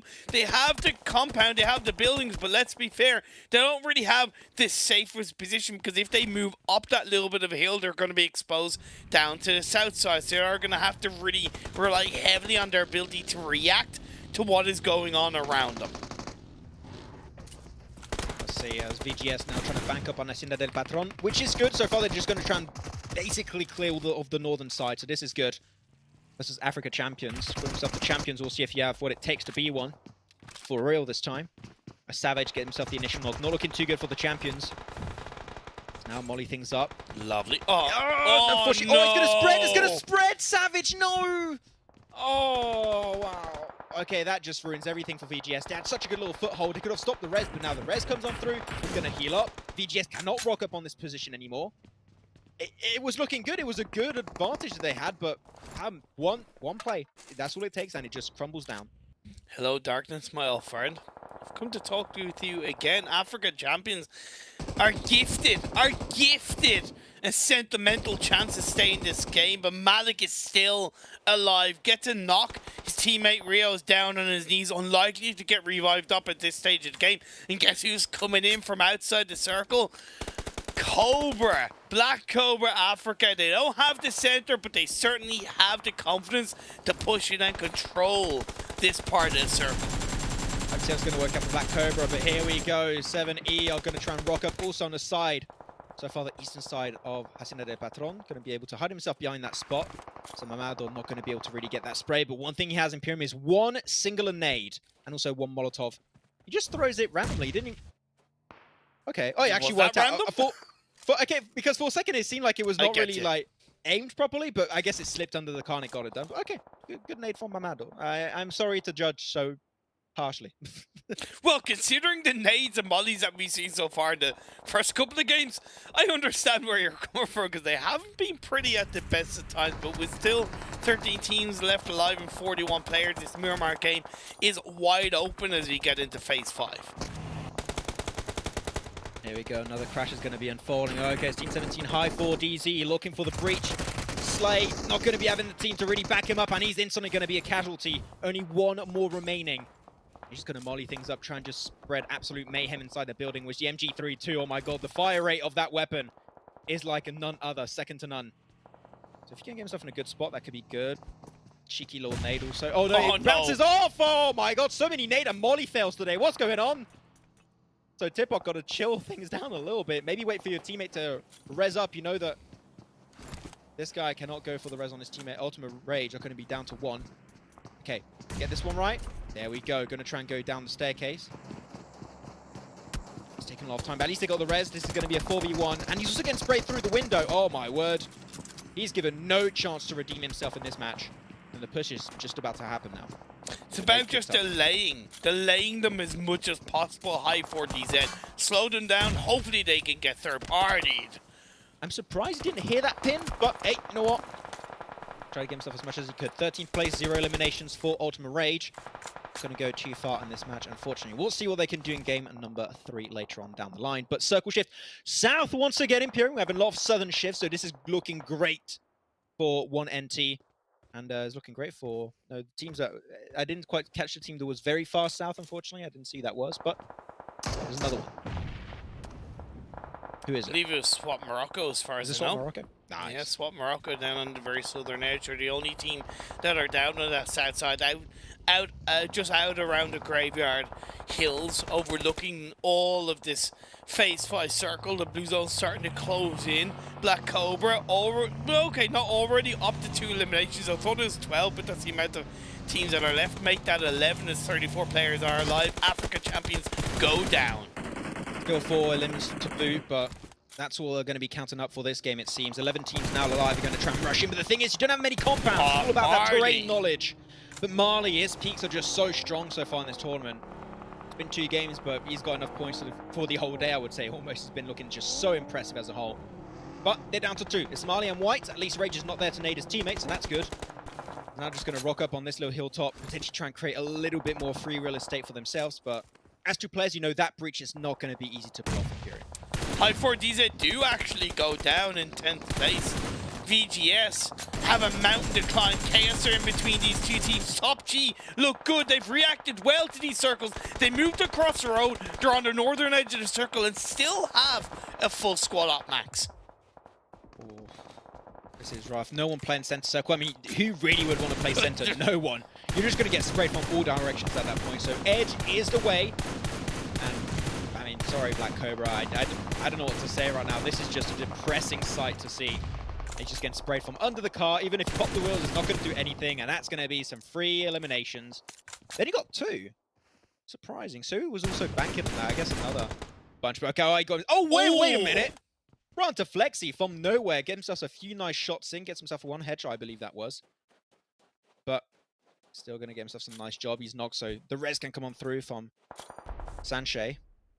But the circle about to shift. Is it going to be another southern shift, Imperium?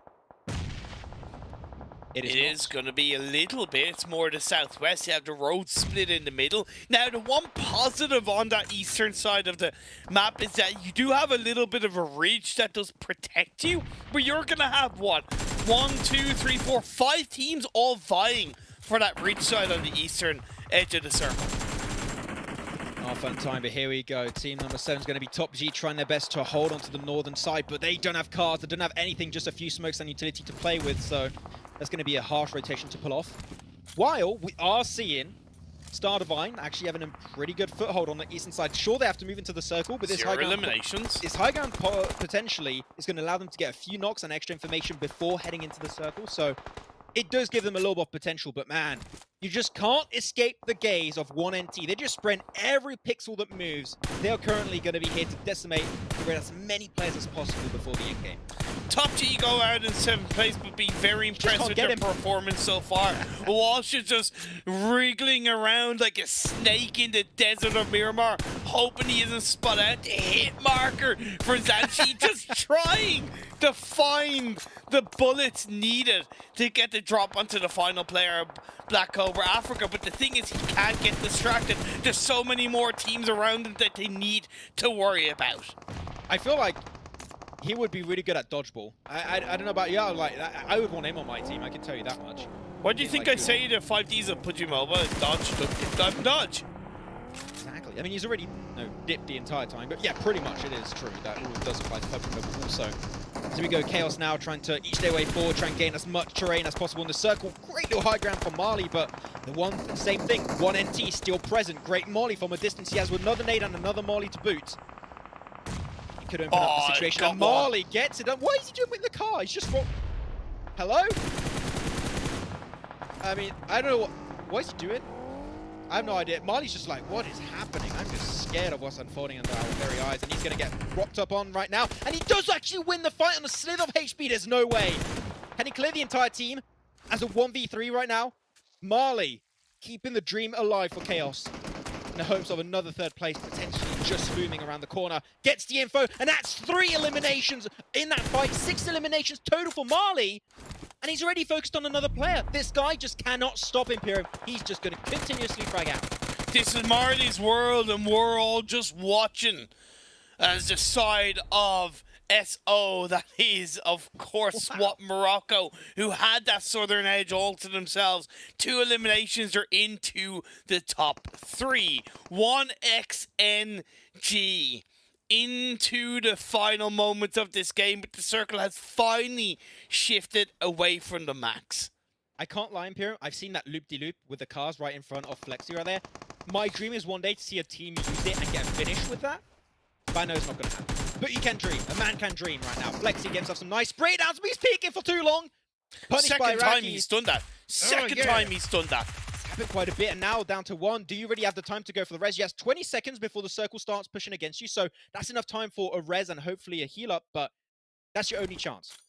That is your only redemption arc. After that, you're pretty much done, and you're looking at the side of One Piece Esports. They're looking in a really good angle to stop their rotation from happening, so One Piece currently just holding the reins when it comes to that fight.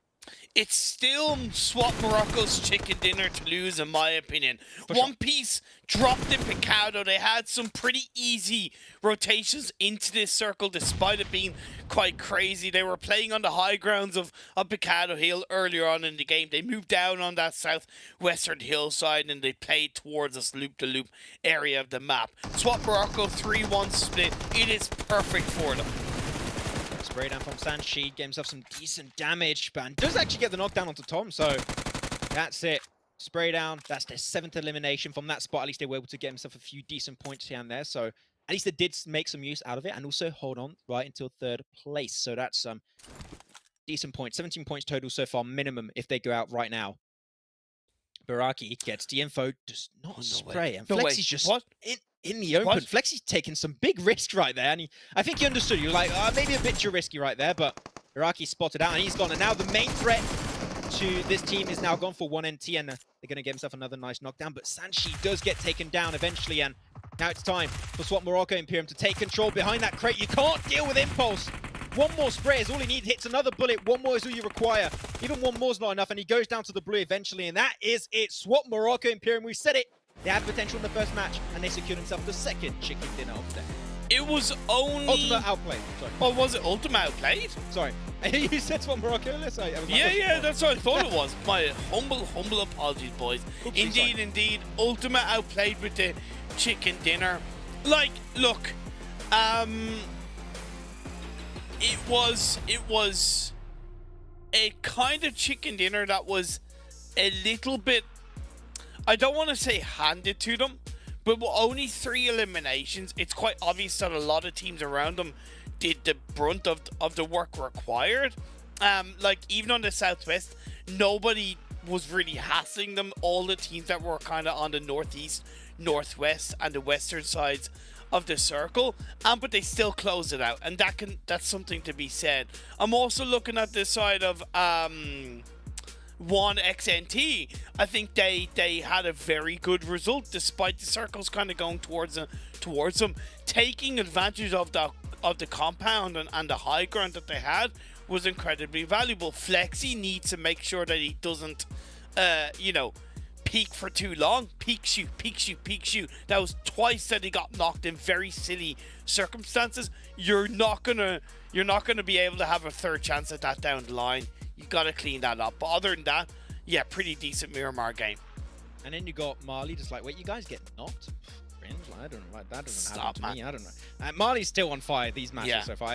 Definitely the MVP. He was at, what, 6 eliminations, I think, maximum at that point in that game, which is insane from this guy. But yeah, impressive stuff. I think that this is a game where I'm seeing maybe a few flaws for some teams. Not like outlandish flaws, but I think teams trying to do almost too much. I think the VGS is a good example of that, trying to like clear all of that harsh terrain northern side towards Hacienda del Patron. I think that was maybe a little bit too much of a stretch. I think the team should understand, no, that position maybe not worth taking the fight, because chances are the circle's going to move away, which it did. I think teams should just try and roll things back a little bit, chill, just play edge if you need to, and get some better opportunities, I would say, that way. But overall, we saw some good plays, and especially we talked about those southern rotations that some teams could do, and Ultimate Outplayed were one of the teams that held that high ground position for some time.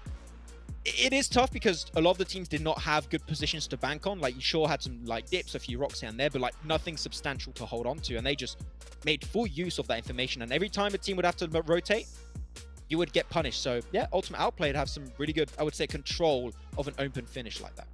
And like Top G as well, playing on the northern side, the circles had shifted away from them. I thought they had an absolutely fantastic game. I was really impressed with some of their movements, and their cohesiveness was quite viable. Marley may stand out as a player from Chaos, but let's be kind of honest, he's carrying the team at the moment, and that is something that will crumble if the team don't come together. It's a team game, so we really need the rest of the players to kind of find a similar level of gameplay than Marley. Yeah, we'll have to see, of course, how things are going to be working out. But that's going to be it for our second game. And congratulations to Ultimate Outplayed. We'll see if they can get himself another chicken dinner in our third game of the day.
The Snapdragon Pro Series is brought to you by Snapdragon Elite Gaming, Monster Energy, and DHL.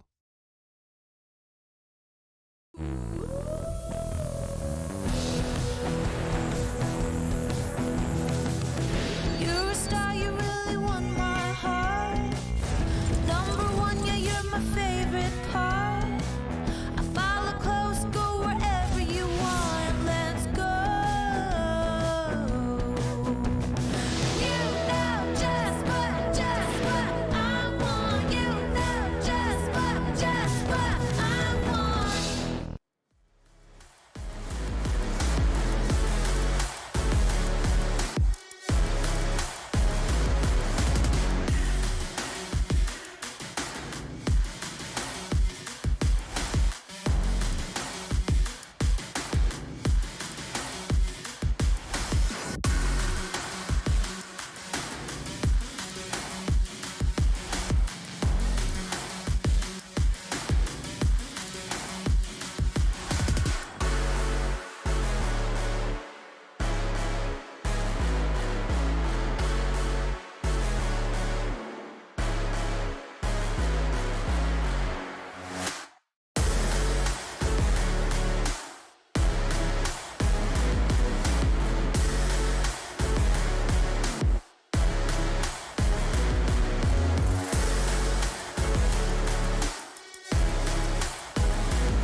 And that's Miramar done and dusted for the day. But what a game happening here in Imperium for our first Miramar for the Africa region. And Ultimate outplayed. Sure, we might have thought it was another team, but they made a statement at the end. They were the team to get himself the chicken dinner at the end, and that's all that really matters. And the control, especially sending that one player over to the crate, they were willing to take that control in the late game finishing moment, which, I gotta say, not every team would be willing to do. So it's good to see a team go for the play like that at the end.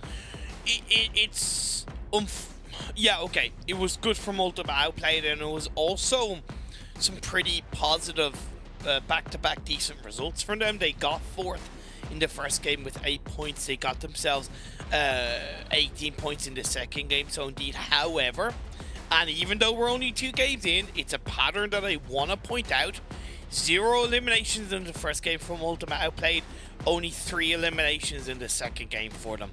So on the elimination side, I'm worried that if they don't step up their aggressiveness and kind of only try to play in the circle, come, game 8, game 9, game 7, when we're into day 2, other teams will have understood that, countering them, put them under more pressure, and the results don't go their way. They slip out of the bottom 3.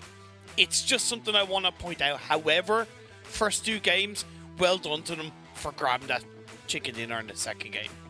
The main issue, the reason why we always we advocate so much for around the 50-50 split of placement points and also elimination points. If one fails, you can still rely on the other part and still get yourself a few points that way. Right now, I'm looking at Ultimate outplayed. 23 placement points, 3 eliminations, as you said.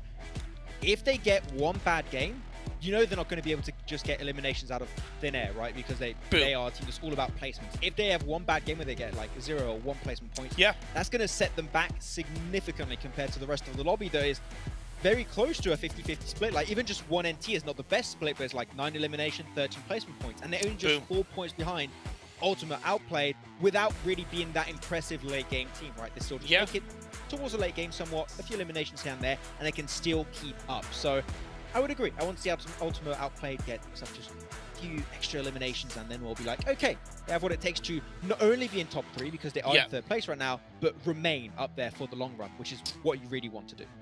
One Piece had a massive bounce back between game 1 and game 2. Game 2 was much more successful for them. They got themselves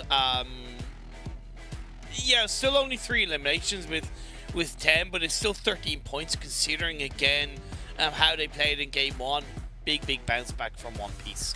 Yeah, so another team that starts with 1 is going to be 1NT, and they get themselves those 20 points on this game. Not the chicken dinner, but it doesn't matter as they were able to really bank on that compound. Unfortunately, as 2 big goes to show, if they still had 4 players alive making in that compound, and they had especially the utility to make that cross happen over the road, maybe it's their chicken dinner. Unfortunately, they didn't have quite the numbers to deal with Ultimate outplayed. They had still 4 players alive until the very end, but it was a good compound. And we stated at Imperium early in the game that compound was going to be strong. And I think that, sure, one of the players, I'm not going to say who, was getting knocked a little bit too much, but they did make the most out of it for as long as they could. Yeah, they did indeed. And once again, Chaos being carried by Marley, getting themselves 17 points in this second game, and that will put them under, that will help put them well within the grasp of the side of Black Cobra Africa. And you can see it right now, 3 points divide these 2 teams at the top of the standings, Max.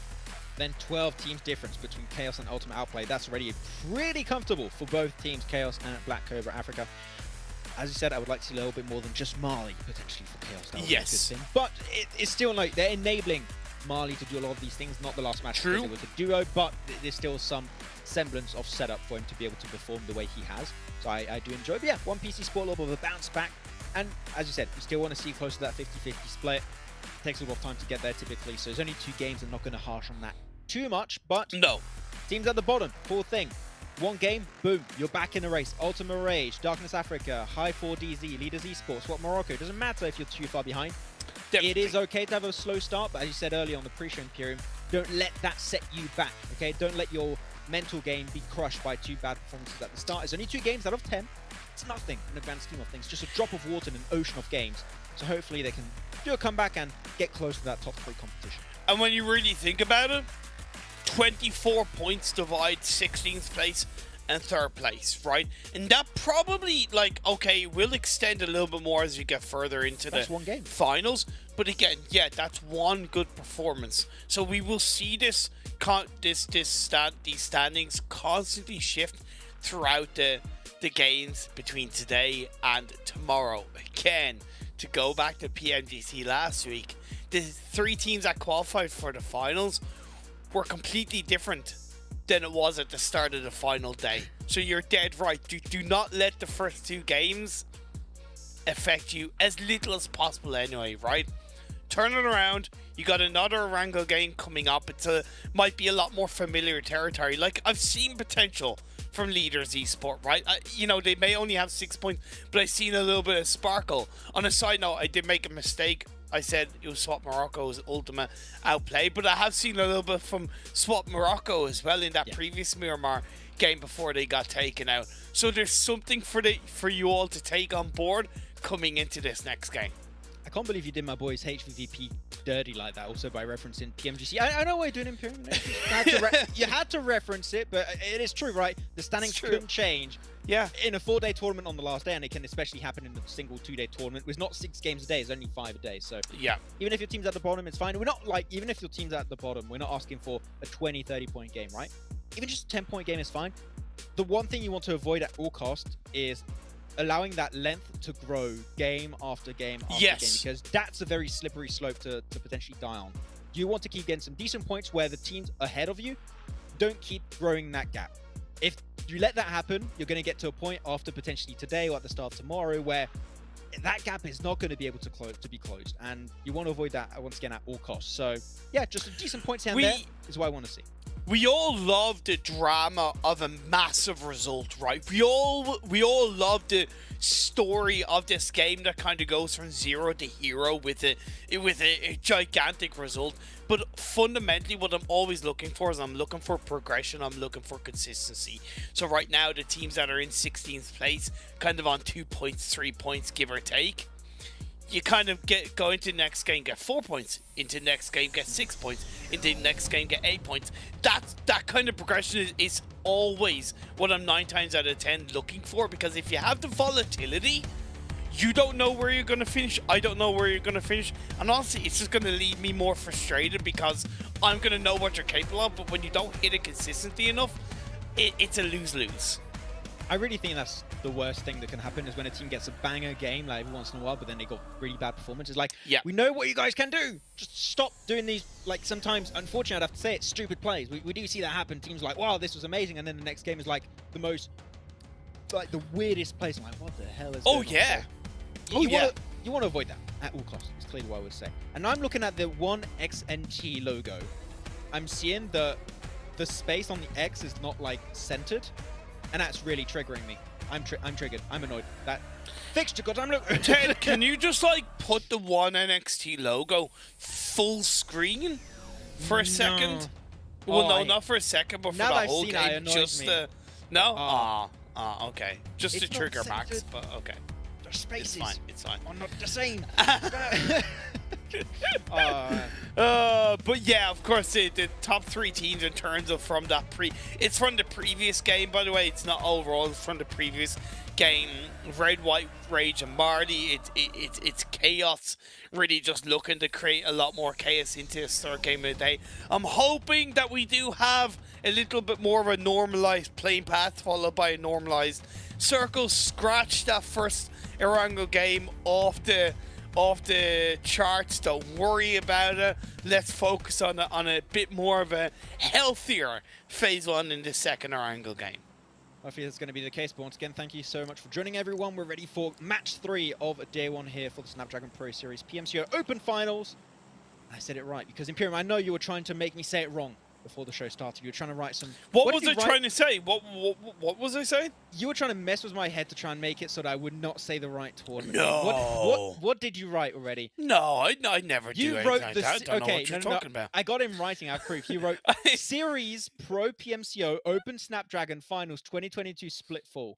I hate that to such a degree, Imperium, that you tried to make me... I can't remember. But you did say it, so it worked. No, I said it right. Now I said it wrong, but that was because, like, just for context. I had to. For context also, this is a good playing path. So that's a good. Oh, it's a good beautiful context to play start off path. with. Yeah. Beautiful And then you have play path. Circle centering up on Zaki. No, hopefully not. But... So interestingly, we do still have a couple of teams heading towards that kind of military island. Yes, it's a lot more familiar to the play path than it was in the first Erangel game, but I wasn't sure if the teams that made their way to military island in the first Erangel game was simply because Phase 1 kind of had the element in play, but it is definitely the drop spot of a number of these teams in the map of Erangel. That is 7E dropping down on towards the western side. A lovely spread, I might add, on Military Island. Phase 1 pops up. It does have a tickle bit of the island in play, but for the most part, it's a quite clean, complementary Phase 1 that occupies a good chunk of the western side of the map. This is your standard PUBG Mobile circle on Erangel. Like we Yes. see this every single time. This is a great circle to like overall judge how a team will react to a we could call it a basic circle, pretty much like basic circle and plane path adaptation. Seems pretty easy for the teams. We'll see how things are going to be panning out for them. Yeah, so I'm hyped, and I'm seeing those. I didn't see that there's some PMGC ads over some of the walls and stuff. I find that super cool. I always love that. It's great. I love it. Just me? Guess just me. Nobody cares, Max. I just love seeing tournaments like in the games, like it's esport recognized in PUBG Mobile in the game. I don't know. You made that sound so cringe, dude. What? Esports What? recognize, you know?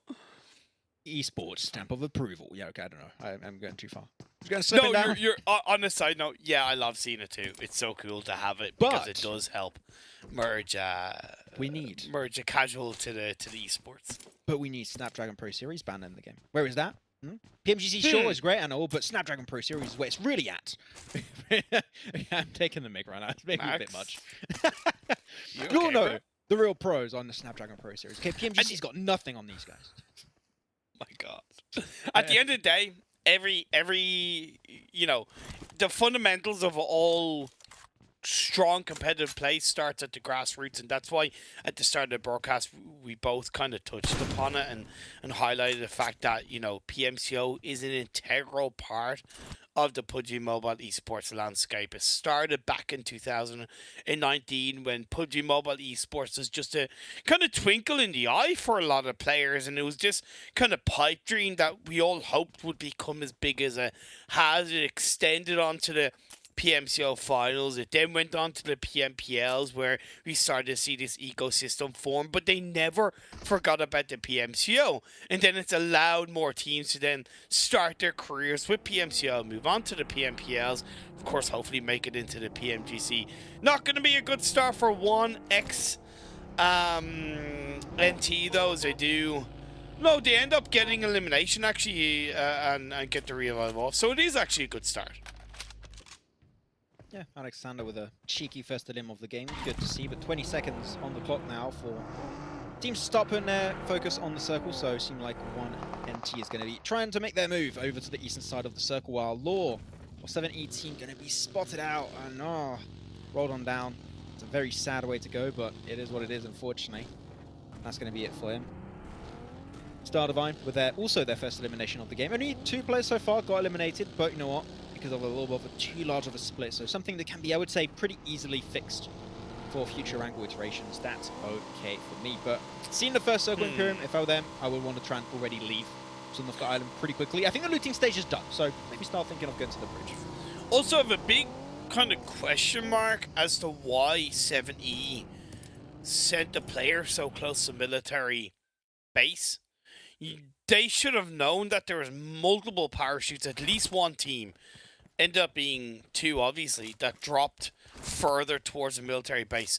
Why split yourself up and put yourself in a position of losing a player by doing that? The phase 1 that popped up, you should automatically actually be looking to rotate as quickly as possible across the bridge and maybe create a little bit of a bridge camp for the likes of Star Divine, whereas by losing a player early on, you've given that information more effectively over to Star Divine. You've taken away your advantage on anything in the first couple of minutes, as well as later on in the game. It's a massive, massive blunder from 7E. I agree. I think that's a good point you're making. If you created that situation where you know that you got that man advantage and you're not really taking a risk by putting a bridge camp because you're going to rotate by that spot regardless, no, might as well just capitalize on it, try and get some extra information, a few limbs here and there if you can. Why the hell not? But things now a little bit of halts. Things are slowing down. Teams already started putting off their rotation. So I want to bring back the topic to what we talked about last game Imperium, which is what names I would use if I had one team called One Piece. I did not forget because if it's One Piece, I'm never gonna forget. So I'm gonna bring it back. So I'm gonna do 4 names and potentially a sub. But if I had to do 4 names, it would have to be 4 obvious ones, which would be the 4 god tier characters of the One Piece, the Mugiwara crew, the Straw Hat crew, which would be Luffy, Sanji, Zoro, and Jinbei. And can I cancel out Luffy because it's already a name that's used in PUBG Mobile? Can we cancel that one out?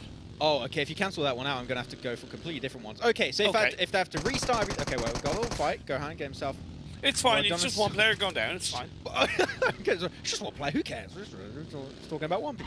No, so if I had to go with other ones, I would go with. Who would I go with? I would go with Law. Okay. Kid, Yeah. Bonnie. I think it's a cool name.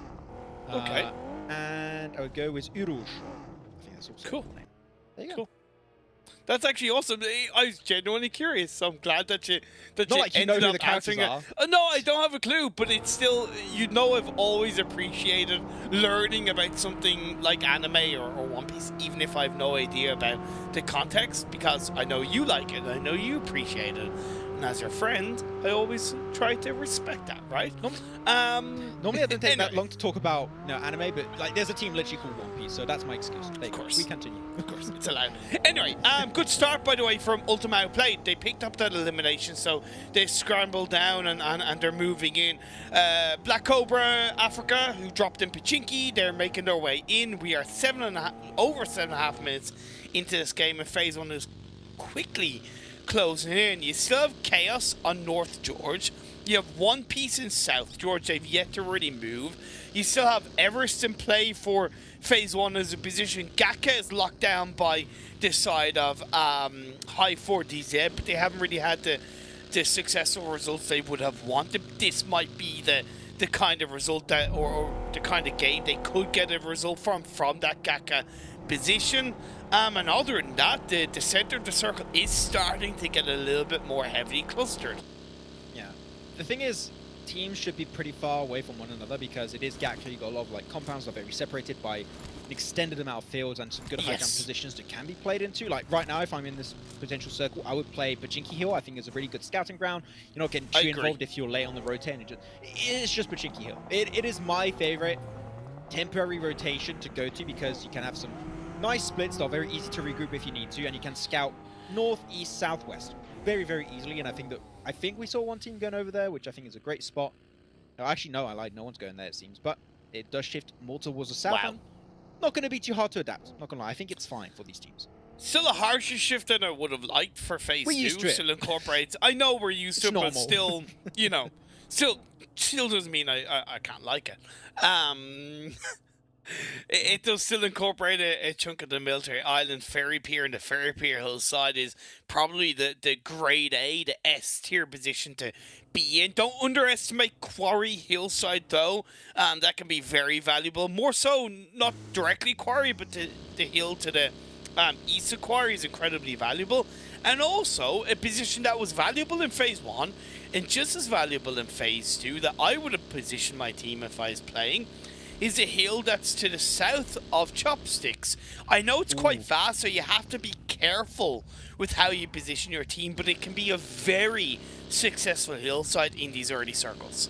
I agree, and you got that compound that's a little bit closer, more the western side of the hilltop south of Chopsticks, so it is a really good spot if you can learn to control it. I think it's one of those positions that requires a little bit more knowledge and strong team synergy and hygienic in general, because it is somewhere that I think is a bit dangerous because you've got a lot of angles that can threaten that spot. So if you're just like going all willy-nilly with like a massive split, it can cause you some issues. So you just got to be aware that it's not the safest spot. It's not like a Pachinki Hill. I'm always going to talk about Pachinki Hill because it's great, for sure. I agree. I agree because Pachinki Hill is a little bit more defined in its areas. You know, it's kind of like you have one part in particular, you have another, and they can kind of, within reason, coexist for at least for a period of time anyway. So yeah, I'm glad you made that comparison, or defined that comparison.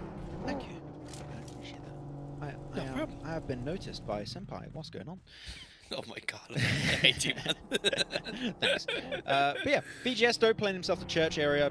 Can't really go wrong with this position. It's a good temporary spot, even though you know the circle's not going to head northeast that harsh at least. I mean, it's PUBG Mobile pre-PMCO circle changes, so no, it could still happen, but nice little spot down onto the Mamado, and they're already getting cars. Are they going to chase that down? Are they going to? Yeah, they should. They should. They should chase that down. I don't think they should really. I think it's an unnecessary risk right now. Like, you're in a good spot, you've got some good information, you know a team is there. I don't think there's a need. I think you can just maybe, take for a little bit of a wider split, which is what Hope is doing. I like that, but I don't think a full-on crash is needed at phase 2. That's a bit overzealous, in my opinion. Okay, I understand, and on that point, because it's phase 2, I agree. I do want to highlight a negative. I don't know why Africa Champions rotated to this compound, unless they felt like they had to, based off the pre-fire shots from VGS on the rotation. Fair enough, but again, that is the kind of negative of rotating late in these early circles, is that unless you think ahead, you're kind of forced to make these somewhat panic stops, and then you put yourself in a pickle of a situation. They've recovered, but now they're being surrounded a little bit by VGS, and it's just going to slow Africa Champions' own rotations, and it could potentially hurt them late game. Yeah, they're holding on as a full squad, but are they really in a comfortable position? Hell no. This is also why I love the position around church. You got some great dips to hide your cars, so your Dacias are going to be safe. You're not going to get wrecked. Unless an A comes through, then you're in a little bit of a pickle, but typically it's okay. And this circle, which you like to call Imperium, which is the donut, I still don't like it, but we'll go with it. You don't like donuts? I do like donuts, but I don't like calling this a donut. But I get the image. Central circle on top of the field, and also on Longwood. If you go for a Longwood split, like 2 players in the warehouse north of Longwood and 2 players in Longwood, like scouting above it, I think that would be fantastic. So please do it. If you don't like PUBG Mobile donuts, what is your preferred type of donut? We've had this conversation before, I think. I think we have. Yeah, I think we have. This conversation.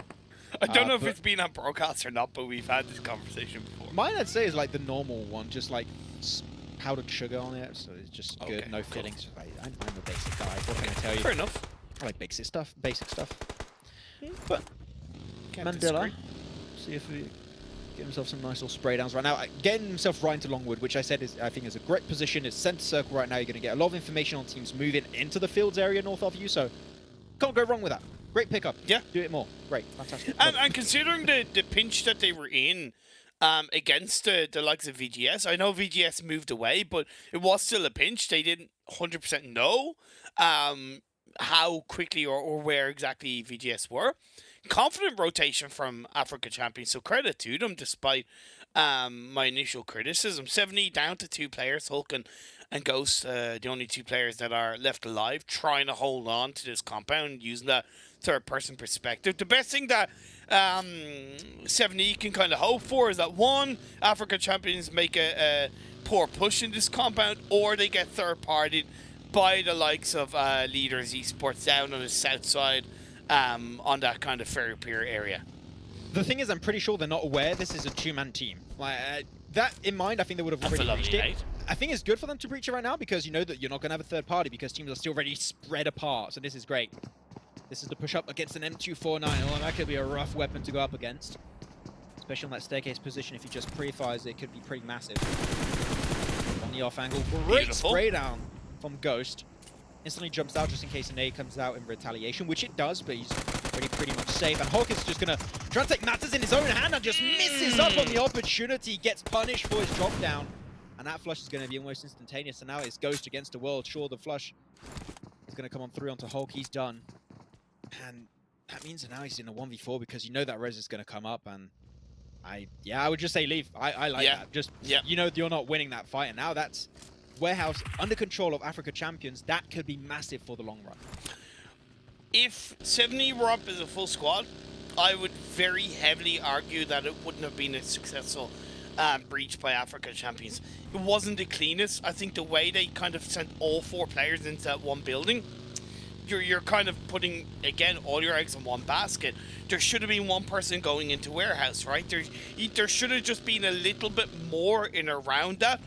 The only reason why it worked out so cleanly without any casualties is because 70 were only down to 2 players. The next circle pops up. It goes more heavily south. I think we've had all 3 shifts go down south of phase 1, so at least it's been consistent in that regard, but still Ferry Pier and Longwood in play for this circle. I think constantly having hardships is not great. Well, at this point, we've been having those quite a bit. So trying to be positive. Yeah, there's no positive with these circles, man. I think players are just depressed. I wouldn't be surprised. But Black Cobra gave himself their second elimination with some DBS players putting their Damwon Kia in play, it seems. And I do like that Damwon had a little bit of impact on, it seems like, the international meta to some sense, bringing the DBS back into play.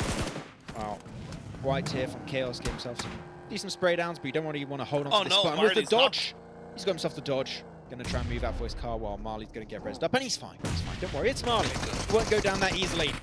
While EVXP does go for the push down into the window, and he just gets absolutely wrecked. Nothing comes of it, and Savage is there to pick up the pieces for VGS. They want to defend this compound as much as they can, but I'm looking on the minimap Imperium, and a potential third party could be happening as the team is now lingering over that ridge line.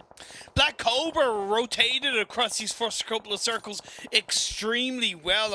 I'm hoping that I can touch upon it more heavily at the end of the game, but they have set themselves up into a great third-party position. VGS looking pretty good. They defended this compound extremely well, and they don't deserve to get third-partied, but that's the way the cookie crumbles sometimes in PUBG Mobile, especially when you're getting into phase 4, phase 5, and you still got 15 teams alive. Fajita? No, your third party was fine. You don't have to go inside. Oh, why, Fajita? You guys were good. You had a great position. The fight was still happening, yet they breach it. You're just taking a risk. You're going to be caught in the crossfire, unfortunately, on DEL Road, it seems. Now Ash is going to try and go. Okay. Giving himself some nice damage. Lovely Picks up one, Walsh. misses out on the second. Where's That's the push? Thing. You got so many things happening all over the place. Black Cobra looking so good, and now it's down to Zahar, solo, left stranded, taking a fight in a 1v2 versus VGS, and now they're going to potentially heal up as a full squad. And he just gets prone, and Black Cobra just gets cleaned off the surface of the map. Oh, that hurts. That really does, Imperium. That was their fight to win if the third party was pulled off, but too much. It was one of the poorest pushes I've seen, especially from a team that looked so strong in the first Orango game of the day. But I gotta give credit to VGS. All this pressure they're dealing with, and they've dealt with this so cohesively. The 2 players that were knocked, I believe, have yet to be confirmed, so they still have the potential of getting back up as a full squad. We've got 40 players left, 14 teams. Chaos got Marty back up to his feet. You said it, he's A-OK, and that circle shift is also A+, A-OK for Chaos as they hold on to the western edge. I'm angry. I don't like to say. Are you Hulk? I very, and you know me, Imperium, I very rarely say a play was bad or bad cause, like anything. That is one of the few times I will say that was not the play. That was not from Black Cobra. Yes, yeah, I agree. That was not the play of Black Cobra. I could talk about that all day. Okay, regardless, moving on. Otherwise, I'm going to get a little bit angry. Okay, we'll see how it's going to be. As Esports just then spark forward towards that Gitoon, as I like to call them. Unfortunately, the Gitoon will have the best of them, it seems. They just crash in once again. They do get it eventually, but they do spark in the process, unfortunately. And now, chances are the circle's going to be shifting north of that road, but now they're in a great position to make sure the 3 teams in the south, they can maybe eliminate them. That's going to give them a really, really good opportunity to get a lot of limbs. That was a pretty decent push from Leaders Esports, to be honest. It's always risky when you're pushing a shack like that. It very much is, and they haven't committed a whole full squad. They're 1 NT, the winners of the previous game, really kicked off their Snapdragon Pro Series PMCO finals with a bang in Miramar. Now they have Top G over towards the eastern side, but African champions are ready to third party, Max. That's what it's all about. 1 NT getting himself that fantastic double nade. That is Now even the spray down from Yaya is just looking fantastic. So they're just taking full control of the eastern side of Longwood. And they can keep sweeping like this and remain as 4. This could be a massive game for them, but there's 2 teams up against them. Is not going to be that easy for them. Now, 1NT still as a 4-man crew. A little bit split away, but get himself a multitude of angles that are just so important. Another nade, smack dab on the middle. Going to get himself their 4th elimination so far. Got to be careful of the backfield. A team is still a little bit further over to the east. That was either a lack of information or just simply a very poor third-party push. When you third-party like that, you got to commit to it, where they kind of half-assed it, and they kind of stayed back, but they were still exposed out in the open. And credit to Top G, despite losing a player, they still were quick to react. And now 1NT have Top G to contend with Yaya is Yayaing his way into the eastern edge of the circle. Smokes up, nades, traded back and forth once more. Alexander got himself also a decent angle here to make sure that he can negate that push from Top G. Monchains, Air Force, quick second, and he strikes. Is Alexander there with a PP Bison getting things done, and now he's going to try and follow it up instantly with a nade. Have to, No, he's going to keep back up. No nade, he's just going to try and go for the spray down. Yaya trying to go for the heal up. Their circle is they know that. It's a hard shift over to the east, so they're still in circle, so there's no urgency. Top G can bank down on this position. They don't have to push away. That's great, but nades in that dip are so easy to land. Alexander gets one. The rest just come through. Again, traded. Yaya is just keeping things alive for his team of Top G. If they can make it out alive versus 1NT, I would say Yaya will be the one to enable it from happening. The nade comes through. That flush is confirmed. Mons and Yaya, the fragging duo, can they hold strong versus 1NT? With the circle shifting in their direction, they're going to have a couple of teams heading towards them, and Case is going to be one of them, followed by VGS. 1NT are going to go down, and it is real for VGS to get a knock onto one of the Top G players. Oh, they're shooting right above 1NT from a distance. VGS really getting so much information, and now they're just pushing in, getting that information. Good spray down from Yaya once again to just make sure they know they're here. This dip is theirs. You don't want to be too overzealous and peek too much because you will get punished. Can they spot the one player of one? There's Alexander, he's gone. The main threat. 13 eliminations, Max. 13 for VGS. There's no unlucky number for VGS in this game. They reacted to that circle shift and the information off the back of the shots being heard on this eastern side extremely quickly and extremely swiftly. Yaya is still alive, but by God is he fighting for his life. Yeah, he's gone. He just knows he's trying to play for survival. He's playing for those placement points. So that's going to be his game. Game of longitude. A game of length. Game of time. Longitude. Something like that. Yes, that's the one. He's just trying to survive as long as he can because he wants to try and potentially aim for a top 3 finish. Swat. One Piece? Second game in a row into the top 6, still up as a full squad. They made their 4th across the road. It's not an easy position to contend with, as there are a couple of teams to the south of them, but because they're closer together, they're seemingly surviving quite well. I don't think Yaya has any more nades, so really there's no instant threat to their position. They're also aware of his position. They know where Yaya is, so at least they're not going to be caught by surprise. That molly, a little bit random, but it might just connect. It does go a little bit too far, or no, a little bit too short, unfortunately, on that one, but still getting so much damage dealt onto Yaya. Just one bullet's all they need, or just one nade or one molly's all you need. Yaya, he's done, he's dusted. 7 elims over to One Piece, and now they're just taking so much control. They're the only team over to the East Imperium. All the teams are fighting on the West. If they just time it right, pick up the pieces, this should be One Piece's game to win. Now the fight breaks out. VGS taking more control once again. Oh my God! 17 eliminations on the 3rd game of the day right now. Maybe looking for that 20 elimination bomb. It might just be happening. Domination for VGS, and what's more important is that they didn't suffer a confirmed casualty. The one player that got knocked off is going to get revived. Alarath is the IGL of One Piece. He's going to have to IGL the hell out of the final moments of this game if he's going to give his team the victory. Luckily for them, the circle has shifted over to the southeast. It is in their favor. It is in their favor, but can they hold the fort down? One Piece, we'll see if they have what it takes right now to claim everything. Fame, glory, and fortune. We'll have to see, but here he goes, popping out forward. It is Savage once again, pulling a Marley from earlier, it seems. He's going to get himself knocked down in the process, unfortunately. So, not himself, at least a car will be. But Savage is still up, running about, trying to give himself some nice damage. Malik is there to capitalize on the spray down. 2 players down, 1 trying to get rezzed up, but that's given so much time, so much freedom to VGS to push their way forward, take control in the circle.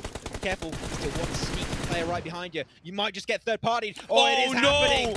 Swap Morocco might have just done it, might have just ruined the chances for VGS to get this chicken dinner. Hope, now informed, going to try and fight back. There's only 1 bandage available. He's going to try and use it. Lovely nade. Just get a lot of damage, but I'm not too sure. While Aegon, I think he spotted him out. He tried to spray it down, so good angle. The smoke blocks it.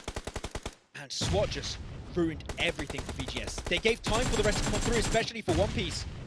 And now Aliraf is just going to try and mow down the competition. VGS, can you hold on strong behind that smoke? 3v3v1. Like you said, 1 bandage was only able to be utilized by Kamara. I think a little bit of sustainability is being utilized by an energy drink that was played, but it's not going to be enough. Down like a snake, the damage has been done. Phase 7 going to turn into Phase 8. It's a bit of a stalemate between VGS and One Piece. So what are VGS going to do? Because they know there's 1 player still behind him. He hasn't gone down to the blue zone. He hasn't been picked up by anyone else, so you know there's still a lingering threat over to the west. When is he going to show up? Not too sure. He also sees the smoke, so he has a good idea where VGS might be currently standing. If he had 1 nade, maybe it could have been possible. I don't see any nades available right now. He has 1 molly, though, for Hope. That's a decent idea. Just chuck it up. Lovely molly.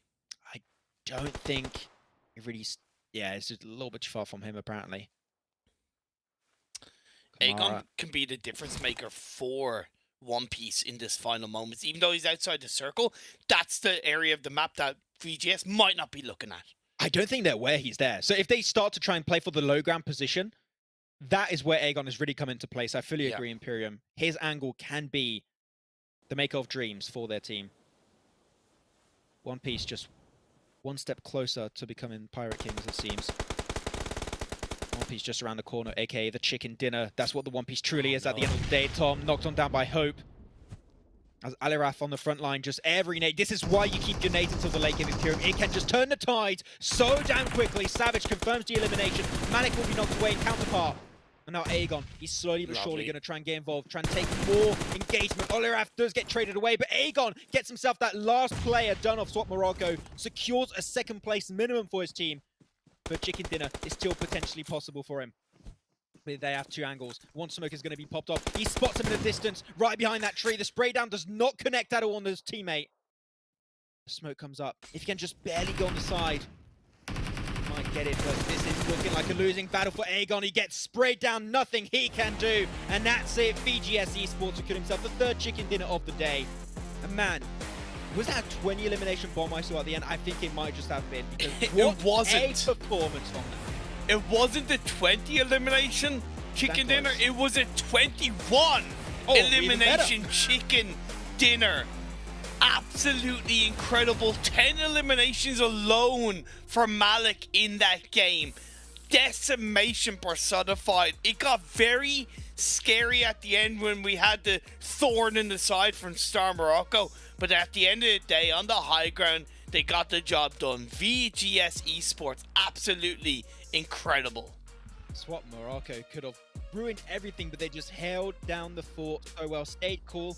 And the thing is, VGS have dealt with a plethora of situations this game. Yeah. They were third-partied upon the net. Well, first they were breaching, then they got third-partied. They won that third party afterwards. Came out on top. I mean, I think that was more of an issue coming out from Black Cobra. I think that was a big misplay. Still the pressure. The thing is, that's one mistake that was made by an opposing team. They capitalized on that. They made that position, that situation their own, and really just like claimed that entire scenario. Then after that, there are little teams in the northern side. Play the ridgeline of Longwood. Keep gaining more and more terrain. Third party, another fight happening on the eastern side. They were just doing so many things. The steps they took to get to that chicken dinner were just so well executed every single step of the way. I'm impressed by VGS. That was not an easy game, Imperium. It really wasn't. But the execution made it just seem like easy almost for them to pull off. 3 clinical points in that game. You touch upon it. The third party defending in that compound down towards the eastern side of inquiry was incredible, despite it being a massive blunder by Black Cobra. Again, the pressure was still on. How quick they reacted to that circle shifting down southwest and third partying between Top G and I forget who else it was. And then despite Chaos not being the best performing team, how quick VGS squad wipe Chaos was more than impressive. It was boom, now you see me, now you don't, and keeping themselves up as a full squad in that was absolutely integral to them cleanly closing out the final moments of that game. I think one thing we can definitely say in Pyramid is that we've been having some fantastic chicken dinners, some fantastic games as a whole, and fantastic plays from all of these teams. And you know what? It's thanks to Snapdragon Elite Gaming, our main sponsor here of the Snapdragon Pro Series PMCO Open Finals for the Africa region. Thanks to them, this tournament's happening, and also enabling these players to pull off some sick plays very clearly. If it's powered by Snapdragon Elite Gaming, I understand why they're looking so good right now, and I think that VGS, I think that if they have it, I would not be too surprised, because those were some sick plays, some sick control of the circle in general. I said I have the impression that the Snapdragon Pro Series, compared to last season, like the first season of 2022, and this, night and day. Like, we're seeing some fantastic plays. I would almost expect a PMPL almost, which is great. I think I'm gonna have to reevaluate my kind of thought process coming into tournaments. You know, fundamentally, based on previous experience, I've always had the automatic idea that the start of a tournament is going to be quite slow paced, right? Yeah. But because the level of competition across so many regions is improving, the meta in terms of competitive tournaments such as the PMGC, PMPLs, teams are understanding that you have to be aggressive, you have to be hungry. Yes, being strategically minded, getting fundamentals, getting rotational point, but if you're not able to eliminate, you're not going to succeed. And I've been very impressed with the level of aggression in the 3 games so far.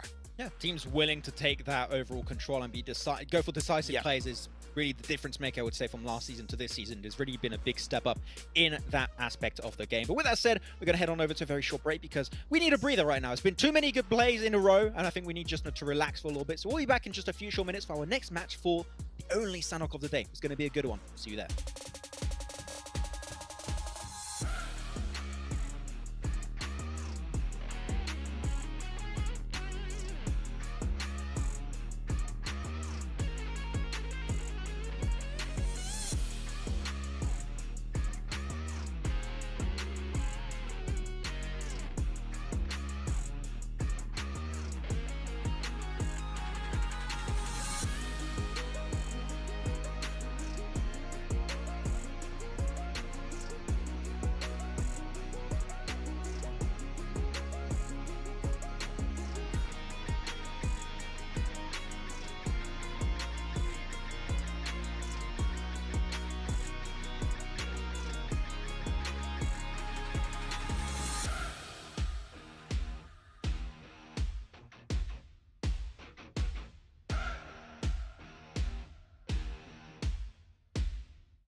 The Snapdragon Pro Series is brought to you by Snapdragon Elite Gaming, Monster Energy, and DHL.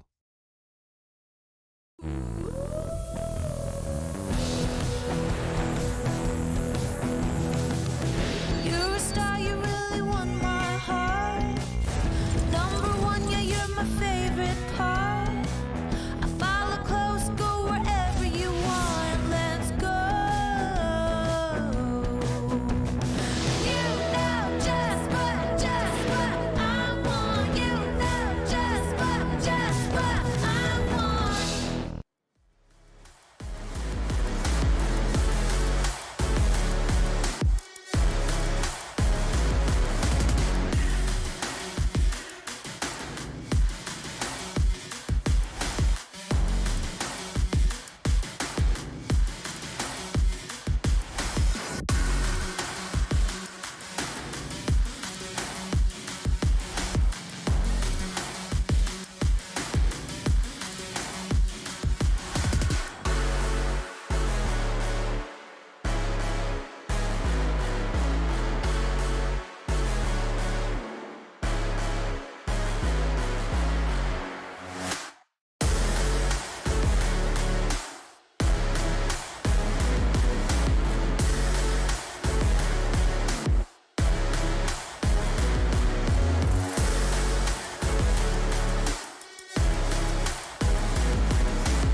me.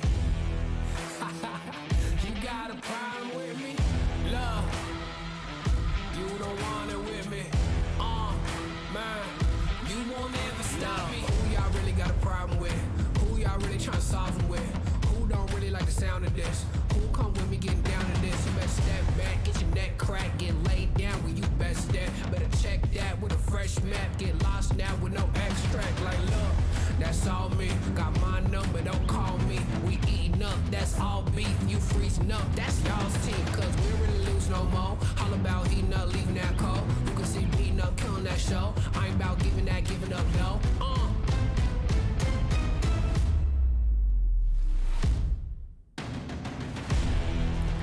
Nah, cause they don't want it with me. Look, you got a problem with me. Look, cause y'all don't want it with me. If you start a fire with me, then you never gonna stop me. Ay, sound the alarm. We about to go on. You getting it wrong. Time to go off. Can't hold us back. Truth hurts, you always that. My truth lurks till y'all collapse. Now scoop first where your homies at. Come my team with me right now. My team's on me right now. But what you mean y'all out? It's time to weed y'all out. Okay, we coming back with a vengeance. Time to go start your engines. What is this thing y'all mentioned? Sanok is just around the corner, Imperium. But before that, we got a few open moments replays of that previous match. And man, VGS once again playing himself church in the early areas, dealing with some breaches, etc. Just doing so much in a single game of PUBG Mobile. It is wild that they came out on top with so many players alive, especially. It was a wild ride for them from the start until the end. Yeah, definitely. Thunder being stolen from a lot of teams at the hands of VGS with how strong their performance is. One Piece played pretty handy. Africa Champions showed us something in that game, which I was pretty happy with. Even Top G as well.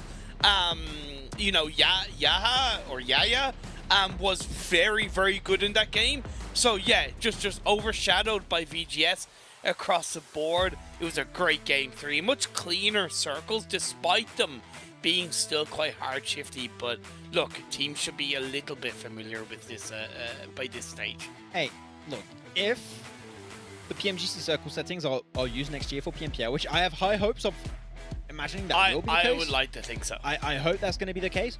If you can deal with circles these rough, you're going to go into like the PMGC circle setting, you're going to be just cruising, mate. Like you're just forged in hell, and then just like, oh, this is great now. PMGC circle is looking fantastic. We'll have to see. But no, I believe we have time to look at the overall ranking.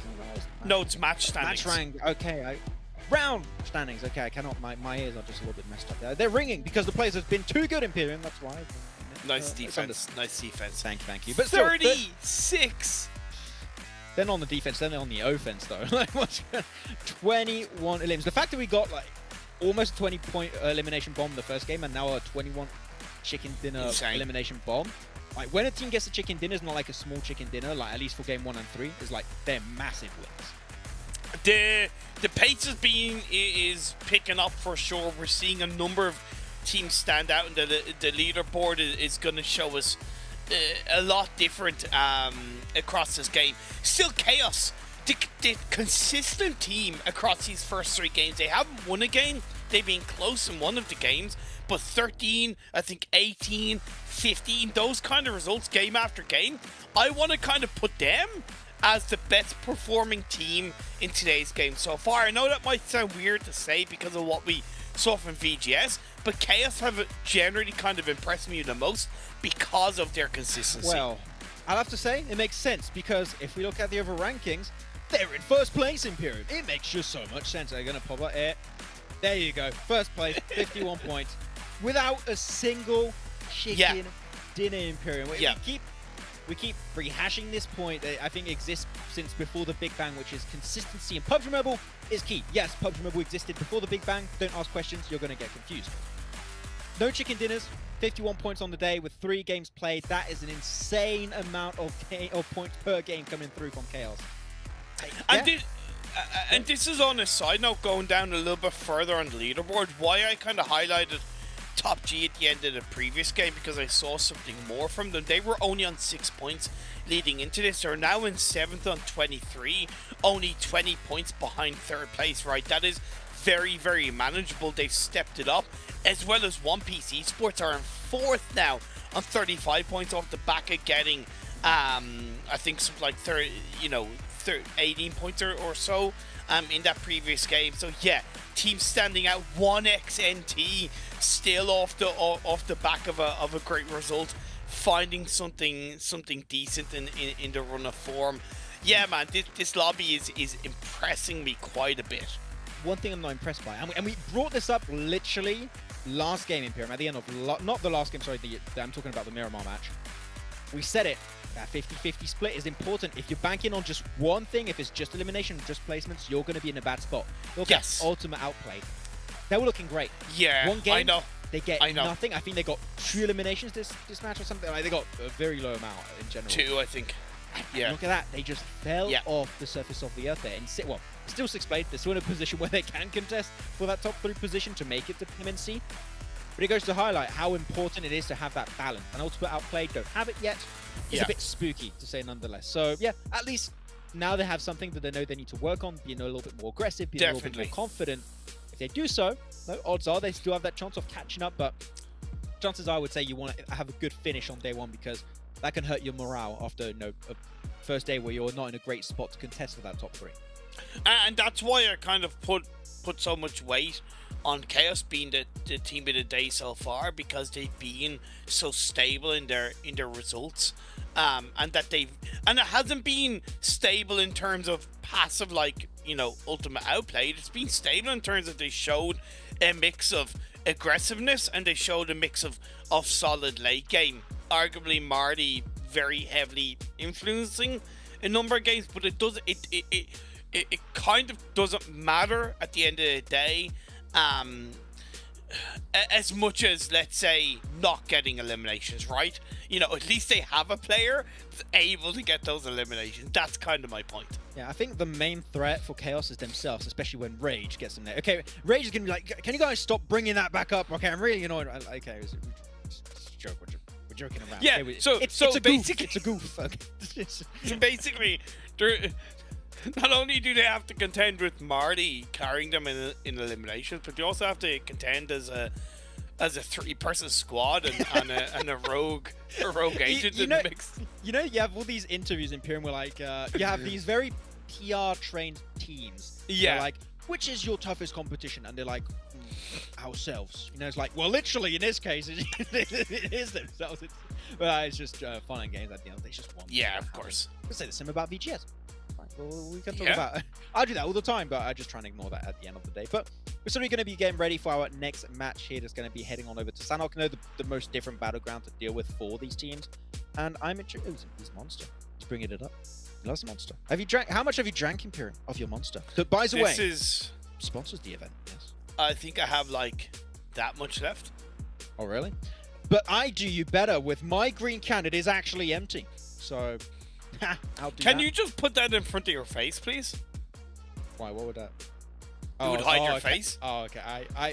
I should have seen that coming, to be honest. I don't know how I fell for that. Moving on. Yeah, Sanhok is gonna be cool. I'm just trying to not take the L on that one. Just take it, dude. Just accept it. I don't know. I want to see. Okay, so I'll ask you this question right now. Okay, well, we're on topic of monster. If you could create any flavor of monster out there. No, maybe it already exists, because I know there's a lot of flavors. But if you could create any flavor you could, what would that be? It doesn't matter if it already exists. So, yeah, kind of the number one that kind of already exists is ginger, like ginger ale flavor. Yeah, it's really, really nice. Obviously watermelon flavor, but I think that might already exist. That sounds like I think so. I would drink that. The other one is, and I know it's a little bit stereotypical and already done, cherry. Yes, I was actually thinking cherry for my flavor, but not like your typical cherry. There's a way you can candy cherry in Sweden. I forgot the name. But they There's a cool thing. So I think that would be the one that I would go for. You know what else? Flavor. Yeah, go for it. There has to be like a Christmas pudding flavor monster. Oh my god. Oh no. Oh my god, yeah. I mean, I did make a monster cake on PMPL, so... Oh yeah, you did. No, I've tested. it was good. I mean, it was banana bread with monster in it and blue coloring because it needed to look green, but it was still really good. So maybe, I don't know, hey, you got to try these things out, man. I'm just saying. Yeah, of course. Oh man, we'll see. But anyways, our game is taking a little bit longer because one sneaky player has not joined the lobby, but that's okay. We'll just you'll just stick around with us right now, and thank you so much for coming around and checking out some Snapdragon Pro Series to see which teams will be able to make it up. But also, I think it's important to say, Imperium, we do have some extra information when it comes to the format that we were told we can talk about now.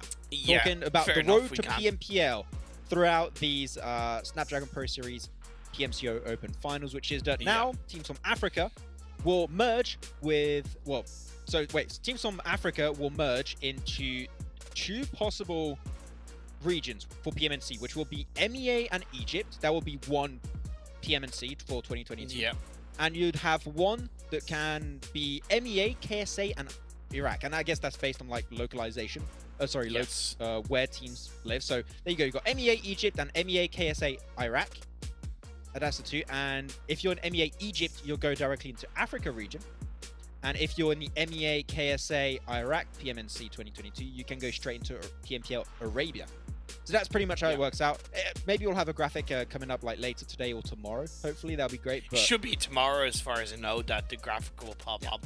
But fundamentally speaking, we've gotten confirmation, even though arguably we didn't need it, but because we had it in the previous split. At the end of the day, this is factually the road to PMPL, and maybe even PMGC, right?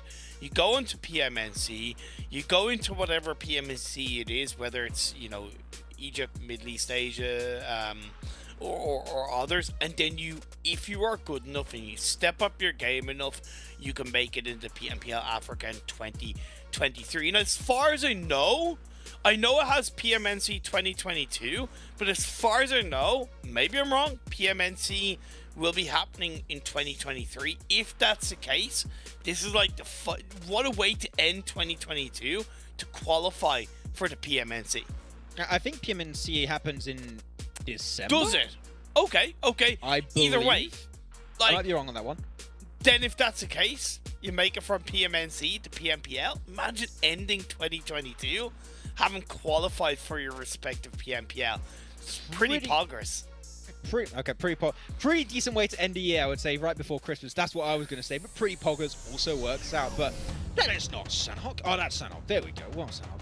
I thought we were going back to Wrangle for a second here, but here we go with our top 3 teams to watch for this game: VGS, One PC Sport, and also Swap Morocco. And man, we're starting to see some real consistency from some of these guys, and Sanhok is going to be the big outlier. But if we see one of our big teams again pulling off a great game here, that would be an impressive feat to achieve. It would indeed. Sanhok, the circle algorithm is not PMGC influenced, so will be possible to pull off a heal strat. Just to make note of that, how many teams will look to pull that on board? I could see the likes of Ultimate Outplay, who haven't really been elimination heavy, could get a good kind of Enigma Galaxy influence result. But also VGS, if they could take advantage of the control and the quickness of the reactions from the previous game, Sanhok could be their map. Just look out who's going to be dropping in Same, pretty much. And you should have already a pretty good deal of information of who's going to try and attempt that drop location. I have to see. Also, Cal is a decent spot. We saw teams go for wide splits and Cal get himself all that juicy heal up loot up there and just play for the long game. But yeah, heal strat. It's a dying breed, Imperium, the heal strat. It's dying, slowly but surely, but it's still here, lingering in the blue zone, and it will catch you off guard when it can. We'll see, but hopefully next year we'll not see as much of it as possibly happening. Now, where's the circle going to go? Which island? Because we've got a little bit of time, the lobby's starting up, so we've got a little bit of time to get rid of. I'm going to say mainland. I'm going to say mainland. I'm gonna hope for a mainland phase 1. We may be able to fix the heal strat, but the circle algorithm, although it's adjusted, it can still throw into the loop the kind of 3 islands of Sanhok. I am hoping for a mainland phase 1, because that always, in my opinion, breeds the strongest opportunity for really good gameplay from these teams. Oh wow, there's so many extra players now. Look at the alive count. Whoa. It's spreading. But 9 players on Darkness Africa. 9 players. Oh my god, that's not a team. That's an army. They're coming in strong. it's random.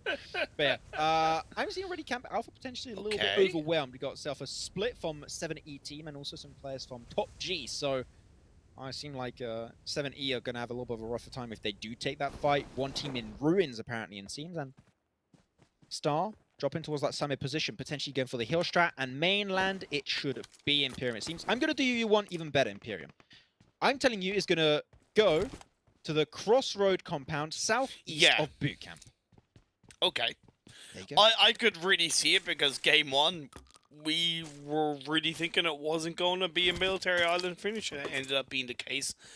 It could be very much be the same for that Crossroads finish, the trifecta compound finish inside the boot camp area for the Sandhawk game, despite that phase 1 being so heavily mainland focused. Boot camp is locked down by SWAT Morocco, so they have the central area of the map contained. Top G and 7E have kind of gone their separate ways. Credit to Top G, they've actually given up Camp Alpha to 7E. Arguably, I think they actually could have gotten the better of that engagement because 7E hadn't really dropped fully together. But however, when you're looking to play the long game and phase 1 has popped up, yeah, why not? Why waste time and why not just disengage away, play your own game, move in, and then hopefully kind of camp them out on the edges of the circle towards phase 1, phase 2. I'll have to see how things are going to work out. But so far, a little bit of a slow start for Sandhawk, which is always good to see. Like, it does set up your expectations pretty slightly. You're just like, okay, early games, being pretty chill. Should be full squad rotating later on in the game, so we expected some good macro decisions being made. As bootcamp, only one team is going to be SWAT Morocco. They gave themselves all that juicy loot for themselves. And also got themselves a decent split. I think they got 2 players north of bootcamp, like in the warehouse. So it's definitely going to allow them to facilitate rotations based on this phase 1 if need is be. Okay. This Camp Alpha is still a little bit of fight happening, it seems. I think that's, yeah, I was thinking that's Black Cobra, rogue player outside of Paradise Resort getting knocked by Africa champions. Yeah, I don't know why he's there. When you normally, like, when you go to Paradise Resort, I know we're kind of already 3 minutes in, but when you go to Paradise Resort, you tend not to leave unless it's as a full squad. And if you do send a player out, it's normally kind of later on into the circle, right? Yeah. Especially such a mainland heavy phase 1. The negatives of Paradise is that it's so heavily surrounded by walls that when you move out, you're getting kind of very little pre-information. So it's certainly always advisable to move out as a full squad. And that's the kind of effect of, yeah, a rogue player going out on his own. A poor mistake, kind of once again, 2 games in a row by Black Cobra. It's not even about the timing or where they're... I mean, it is kind of about where they're rotating, because rotating south of Paradise, it's one of the worst terrain areas, I would say. In, yeah. Like, not only Sandhawk, but just in PUBG Mobile in general. It's horrible. It is. High ground, little hilltops. You got those weird dips also with very little added to them. So it's just tough terrain to go around, move around.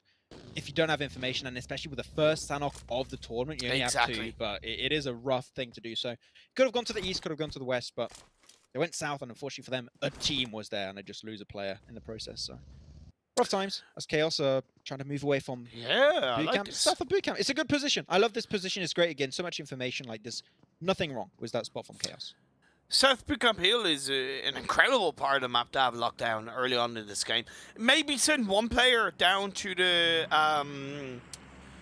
T-Junction compound that's to the southeast of Bootcamp as a bit of a checkpoint for the rest of the team coming into phase 2. But in terms of kind of slowing teams down that are on that kind of southwest island, northwest island, that are looking to move through the trifecta, which is an obvious rotation point in the Sandhawk game. Yeah, it's a great rotation from Chaos and a great position to be in. It's a great spot. I think that's what our breakdown of the day is. We got off teams taking some great spots so far. So no, it's actually terrible. Okay. No, Unnecessary? joke. It is a great spot. That just came out of nowhere. What? I thought I'd throw a curveball out there, man. I mean, to be honest, I work on desk with Kalaris and Jason for a long time. I should be used to that, but from you, Imperium, it caught me off guard. I'm not used to that. Well, we've got Levi. Oh, we've got also anime names. We've got Gohan, we've got Levi on this squad. It's great. oh no. Oh no. What can you do about that? Unfortunately, not much. Merlin's going to try and hide his way behind. His team is there, backed up behind the wall, so he's going to serve as some decent backup there, making sure he's somewhat safe. The nades will come in, flying in. Could have a decent bounce, but right under the furniture. Doesn't get too much done. And can they really leave? Unfortunately, I don't think they can. I think if they hear the footsteps, they're going to try and chase it down, but he's pushing in with a DBS. And he doesn't. A little bit undecisiveness. It's a bit tough right now, but oh my god, is that a third party we're seeing from Chaos? I think it is. They got himself a great angle through the door, secure that elimination. I think that they're aware of it now. I think that... But ultimately, that was a really poor reaction from Star Divine, despite getting the first elimination. One, you should have... They were all kind of locked in around the compound buildings. They should have reacted with nades rather than body power, you know, in that moment. And yeah, you can see mollies are being thrown in, they're locked in, and yeah, just poor from Star Divine. Whereas, on the other hand, it was a great reaction for Darkness Africa despite losing a player. Exactly. Mollies would be really huge in this kind of building because it's just going to spread on wooden floors, so if they can use that one, it would be great. So far, none for Blanca. They're still looking to push himself a little bit further here. At least they have two players on the forefront. Another one has a little bit of an off angle to make sure they just secure the vicinity, which I do like. But now they know another team is potentially third-partying this. I think that's just causing a lot of hesitation to arise in their minds. And they're just like, do we want to push it? If we push it, sure, we might win. But then there's a third party. It's just... a lot of issues can be caused by this. And you can't really leave it too, because if you leave it, you're just giving an opportunity over to the team you're going up against, which is Star Divine, to then shut down your rotation away from the building. So they're really just locked in place in this fight. And it's just... the only way to do is to have this little bit of a stall-off. Like... stall-off between the two teams. You can't really leave, you can't really commit. It's a weird place to be for them. Phase 2 popped up. It did go a little bit up north, but for the most part, the majority of the mainland still in play. If anything, more of the Northwest Island is in play compared to Southwest Island, but this fight will finally break out. Lovely DBS knock coming out from Darkness Africa. I think you're still seeing Chaos going for the third party, but the DBS push from Boss is looking fantastic, and they just have a little bit of damage. Great clear, 3 limbs, and Chaos were not able to have the impact I initially thought, so good on them. But Blanca, I don't know if you saw that. He actually had a few bullets just barely miss next to his head while it was going in the like the wooden walls of the building. So it's a close call, but it worked out great for them. It's a classic example of the best defense is offense.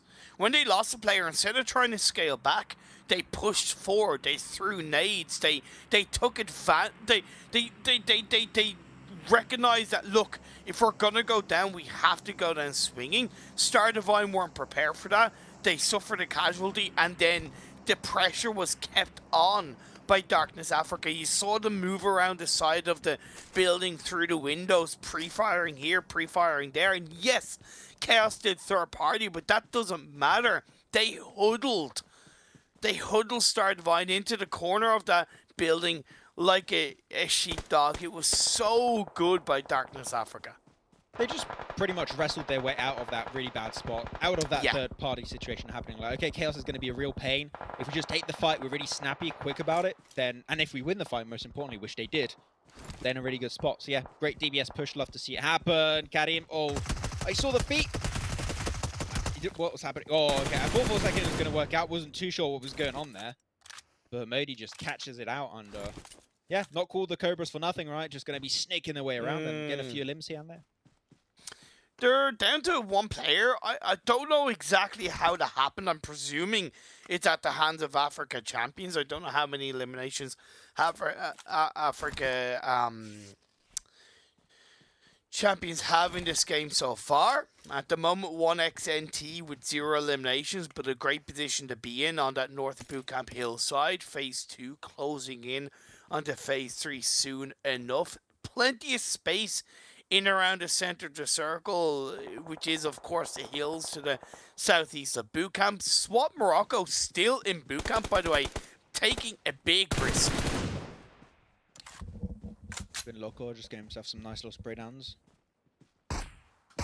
It is still feeling fairly slow for Sanok, I have to say, but still one team eliminated. I think we're going to start to speed up as we get towards phase 3. I should already break down right now. This is when I should take out the anime references, but I feel in a good mood today, Sims. So I'm not going to spam you with them today, Imperium. That's fine. You're safe. But yeah, I don't know what to really break down. Everyone's chilling right now. Ah, there we go. Got a little bit of the circle. Team's gonna have to move away from the western side of that river, and it. Oh wow! Oh, Paradise potential finish. That's gonna be a throwing a curveball for the teams to deal with. Great for Africa champions. I do notice that the side of LS leaders Esports have the majority of their players inside the blue. It seems like they're going for a little bit of a heal strat. 7E, by the way, they went to the north side of the map on the rotation, swinging across the bridge onto the mainland, while Top G went towards that trifecta. But they understood the timing of that rotation towards trifecta, and it's long enough that they haven't been affected too much by the blue, and the likes of Chaos have, for the most part, given up their South Bootcamp hillside position. Of course, this phase 3 means it's out of play, so they do shift across the road.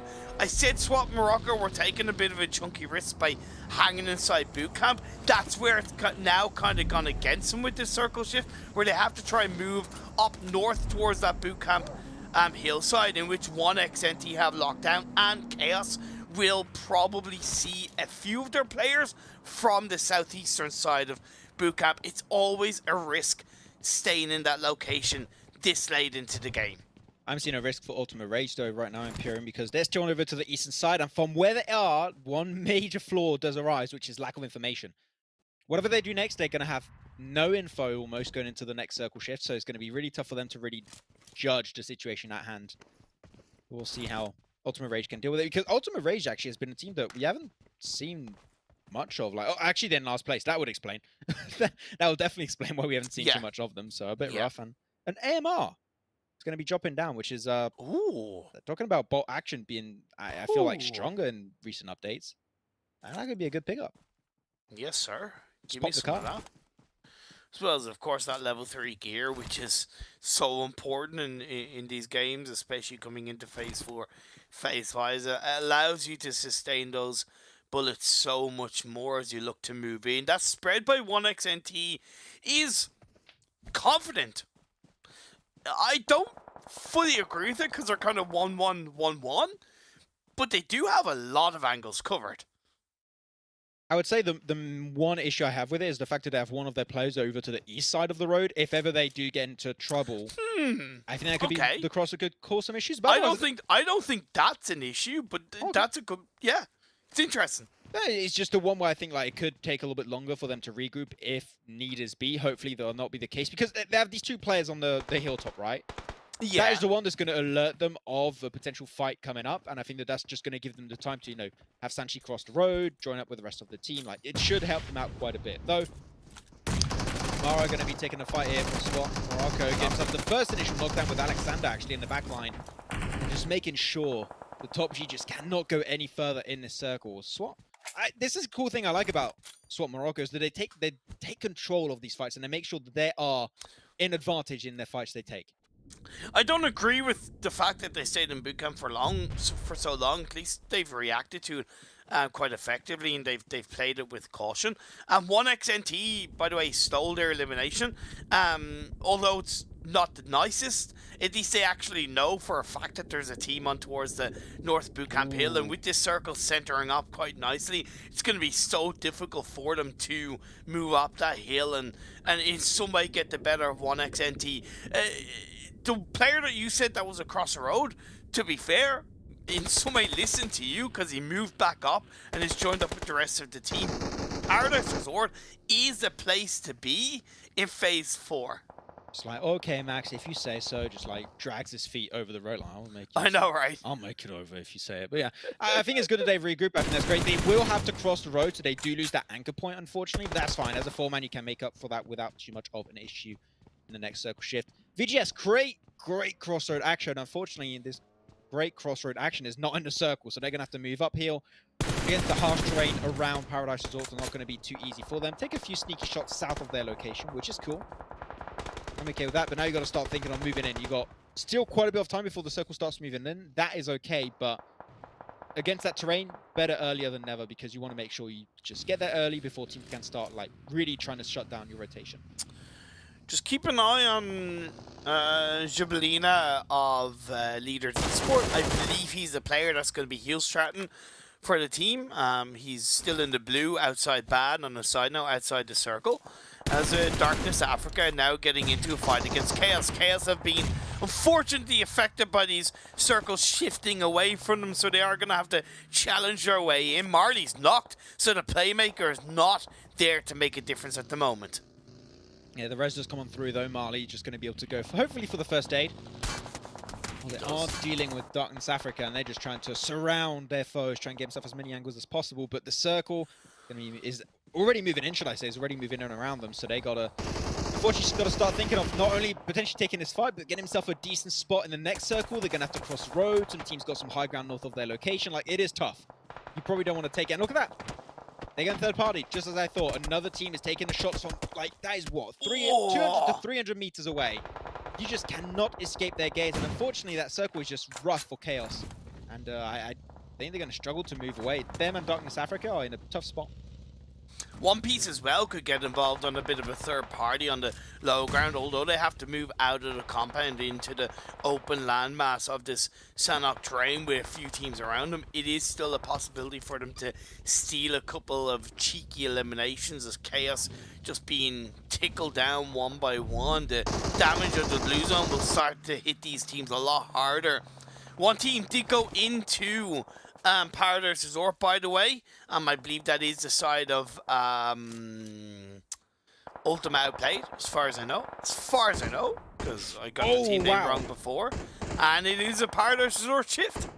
Is it a Paradise Resort finish, though? That's my question. I love the position of VLRG. That is a great spot. You got the high ground position, spot all the teams south in that really tough terrain that we mentioned at the start of the game. And you can also easily transition back into Paradise if needed. So they are looking amazing in that spot currently. I'm loving it. We'll see how we could potentially pull off that game later on, though. One Piece trying to make their way inside the compound, but VGS is there on the receiving side. Sure, Rio is not there, but 3 players are enough to make the work come to fruition. And 3 eliminations already. This is potentially shaping up like another strong performance for VGS. One Piece still alive in this game. I think Iraqi is healing up in the blue. So I think a heal strat is being played up by One Piece. Like I said, Leaders Esports do still have their players, 3 of their players on the edge of the circle, 1 player healing up in the blue, so they're kind of playing that, you know, best of both worlds challenge in the fight to get a good result in this 1 of 2 Sanhok game across the finals. And 1xNT going for broke, going for play, and they do get the better of at least one team. Top G are eliminated. They stood no chance, but another team's going to be there ready to pick them up. 7E. Not sure if they can even survive this one. Carryboy suffering the blue zone tick damage, and he knows he's just going to try and capitalize on that elimination because he knows that blue zone, he is not going to survive it. He does get knocked, which means an elimination will be picked up by a team after that one.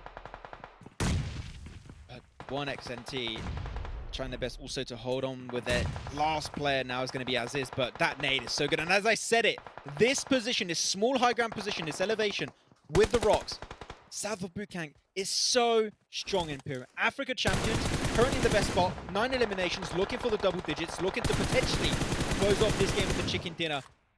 It would be fantastic, but clearly, who can beat them right now in that position? Loco's knocked, but he is getting revived. Slowed down and Swap Morocco are eliminated. 8 teams left. They have the best position. Africa champions coming into this game in 12th place on a total of 11 points, looking to contend for the top 3. Leaders Esports still somewhat surviving on the southern edge. VGS playing through bootcamp. It did shift away from the majority of, sorry, not bootcamp, Paradise Resort, from the majority of the resort, but still that south side being locked down by ULRG. Can they hold on to it?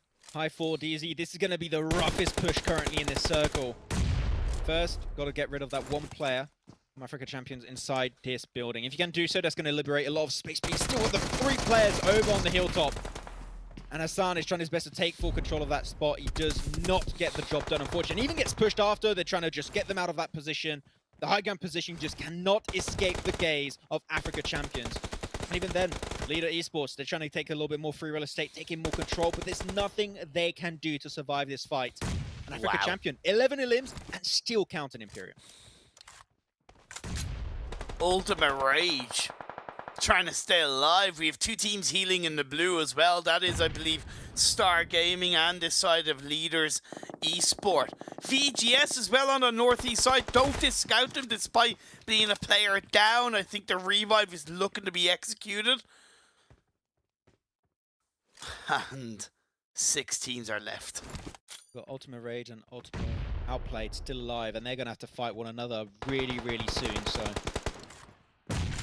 it's going to be a fight for the history books. We'll have to see how they're going to potentially pan out. Impulse spotted out, instantly knocked. Maybe creating a little bit more space on the northern side. The circle hard shift over to the western side. This is even better for Africa Champions. They can just clear the teams over to the eastern side, rotate, get the information on the teams that are going to try and leave Paradise Resort after the fight unfolds. I don't know how you beat Africa Champions here. Their spot is just too good. It's too good. As the push is going to be unfolding, Gohan trying to go for the push, but he has very little amount of information, gets knocked almost instantly. And now Snipe and Impulse there, trying to go for the heal off. They should be able to pull it off, but somewhat cornered. Very, very one-dimensional what they have to do as Leaders get spotted out. And now Africa, this is dangerous. Africa Champions can have 100% of their focus on Paradise Resort. How do you survive the future fight against them? We'll have to see as VGS make it into the future building. They do cross that little street area, which is great. But now they're taking another fight. And it just gets thrown down. Kamara got himself a great position also for Africa Champions. And they're just taking so much control. You just cannot escape them right now. And now is a fight, I would say, for second place. 17 eliminations, Imperium. 18, and still counting another 20 elimination bomb. 2 games back to back. That would be massive. They may not have 7 players in the side as it kind of looks on the standings, but they're playing as if they do, because this has been domination. Keen here. Spotted out. They're going to have to push out in the blue, but it doesn't matter. Kamara gets it done for Africa Champions. That is 19 eliminations. As Ultimate Outplay secure themselves a 3rd spot. 2nd place is a player, I believe, doing the hill strat. Star. It's it. That's it. That's chicken dinner going on through, and they're going to be getting themselves some decent points. I mean, Star, no, before this game started, I'm in 10th place with 17 Star points. Esport. Star Esport, sorry, are going to be getting themselves this massive amount of points. So, yeah, massive from them. Going to help them to just climb their way back up. But, man, that position, we have to say, Imperium, that spot that was constantly played by Africa Champion, like, you can't beat it. It's just too good a spot. And the execution on that, too, the fact that they were just willing to get involved in that fight in Paradise, was just the cherry on top. Like the South of Paradise, we mentioned at the start of the game when they picked up that first elimination onto one of the Black Cobra Africa players, the Rogue Black Cobra Africa players, and we mentioned how tricky it is. But when you control it as a full team, it can turn into one of the best positions to have inside the circle. And as it happens for them, the circle kept on shifting towards them, and they took full control. Africa Champions with a very, very impressive and important performance. A little goodbye there from Star Esports, and it's just, you know, see ya, nerds. We take 2nd place. We'll take it with an easy heal off strat because it still works. But Africa Champions, the best position you could have in that circle. They control it as a 4-man crew. How do you deal with Africa Champions? Answer is, you don't. You die. That's pretty much it, and they secure themselves a great amount of points. I mean, Africa Champions, before this game, win 12th. They needed a redemption game, Imperium. This is the game that's going to put them back in the race for that top 3 to make it into PMNC. And this is what is so, even though I said I need to rethink how I look into the start of tournaments, give or take, the results are always the same in terms of teams evolve, teams show up. So what we see at the start of the day is never 9 times out of 10 what we see towards the end of the game. Teams start to warm up, they find their form, they find that golden performance that just gives them so much and gives us so much of what they're capable of. And Africa Champions did exactly that. VGS still had a good game to pick off on the back of a dominating Erangel performance in the past game, but yeah, that was all Africa champions in Sunhawk. Yeah, I'm hyped to see exactly how many points were taken home by them, because that was just strong performance. Almost a 20 elimination bomb happening there once again. So we'll have to see, of course, if that's going to be happening. I believe we do have a break around the corner, if I'm not mistaken, if I heard that properly, Mr. Producer Man. It is, in fact. Oh, okay, so well, I didn't hear that. I cannot. My ears are just all over the place in Pyramid. I do not know. Getting old, man. Exactly. I'm telling you, man. I'm becoming a boomer right now. We'll have to see how things are going to be potentially panning out for the future, because I'm in a bad spot. if my audition keeps going this bad, but we'll have to see, as I believe have something. Mr. Producer Man, can you tell me once again, because I did not catch that at all? DHL. That's one. Yeah, that was a mess happening right there. I'm sorry, guys. But yeah, DHL, thank you very much to them. You know, I might be a mess, but you know what? If you do ship your packages with DHL, it is not going to be a mess. It's going to be pristine condition when it arrives to the guy who's shipping your stuff to. Once again, my cards, a 10 out of 10. When I got them shipped, it's looking fantastic by PSA. So yeah, I know. Thank you so much, Imperial. My saves are just top 10 saves of the day so far. Okay, this is a train wreck. Quit while you're behind, man. Just quit while you're behind. I'm just trying to catch it up. That was a train wreck of a situation. I don't know what to tell you, man. It's all over the place. But one thing I can tell you is that it is not all over the place when it comes to the plays we have been seeing today. Because we said at the start of the show, right? Don't know what the expectations really are for some of these teams. Strong very first impression. I have to say, I'm very, very impressed, and we'll have to see. But you know what? We're going to end this train wreck of a segment from my end. We'll be back after this break for the last game of the day. We'll see you guys hopefully in a few short minutes.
The Snapdragon Pro Series is brought to you by Snapdragon Elite Gaming, Monster Energy, and DHL.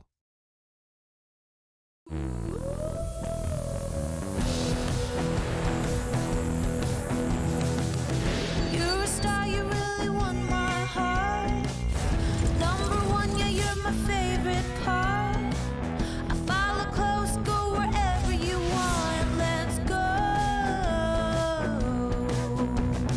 You know just what I want. You know just what I want.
Sanhok is done and dusted for the day, but one game still remains to close off day one here of the Snapdragon Pro Series PMCO Open Finals for the Africa region, and it's going to be to the good old grassy pastures of Orango Imperium. We had some great games. Once again, I feel like I'm a broken record right now, but really, I do have to keep repeating myself as to how good the level of competition actually is, and I'm expecting even better things to close off the day here. And can we also highlight how much of a credit it was to Africa Champions in a Sanhok game to get nearly 20 eliminations? It's so rare that you see that in a Sanhok game. It's normally obviously Erangel or Miramar, and in Sanhok most of the time a Sanhok performance or a Sanhok chicken dinner involves 6, 7, 8, maybe double-digit eliminations, just because you know, so even more impressive stuff from Africa Champions. Not only the fact that they got himself, you know, 19 eliminations on the game and that chicken dinner, the fact that it's still alive as a 4-man at the end, and they're fighting. That's true. Initially, they transitioned through the really harsh terrain around Paradise Resort, which goes to show that the timing was on point because not many teams were there to really negate that rotation from happening. And the amount of control they took in the first place was just outstanding. Really, the execution from them was great. So yeah, Africa Champions, as you said, a team that had a little bit of struggle before this game. They win 12th place. We'll have to see on the rankings later on when we look at them exactly where they currently rank up. But I think that we might have just seen an amazing comeback from Africa Champions. A game like that might put them in top 3. I'm not sure. We'll check out the round standings in Imperium to see exactly how many points we won. But odds are they might just be in top 3, if not very close to it. And also, kind of coming at the end of this game, you know, the top 3 coming into the previous game was VGS, Chaos, and Black Cobra. VGS was the only of the top 3 and kind of like the top 5 with a decent amount of points. So on a side note, great for VGS Esports, but again, that continues to open a door for the likes of Africa Champions, who got a dominating 34-point result. Say, hey, we're here, we want to fight for that top 3. Say hello to my little friend. So very good, very good stuff from Africa Champions. Star Esports, yeah, okay, it was only 1 elimination. It was that heel strap, but still 13, followed by Ultima Outplayed. Leader Esport, by the way, their heel strap was not successful for whatever reason. Either they didn't get enough and give them to that player healing in the blue, or something went wrong because they only picked up 5 points. Maybe a missplit. See a lot of stuff going on, but Ultimate Rage especially gave himself 10 points. It's sure not going to help them too much. They were in last place before this game, but at least they're somewhat making sure that that lead between themselves and the top 3 is not going to be lengthened too much. But after you get like 34-point game, you know that lead is still going to be increased pretty significantly. With that said, we're going to look at the other rankings to see if indeed Africa Champions made in top 3, or see how close they are to top 3. I think that's going to be the interesting point. So we can go 3, 2, 1, transition over rankings. Woohoo! Magic. Whoa, there we go. We've got it. It took a little bit of time, but we got it. Okay. I'm missing classes in Hogwarts, but I'll get there eventually. I'll be on point eventually. But 57 points for VGS Esport in the first place. But look at Africa Champions Imperium. 1 point behind Black Cobra Africa. And we saw Black Cobra Africa. They're not immortal beings. They can bleed. They can go down. And Africa Champions, they're just capitalizing on that opportunity last game.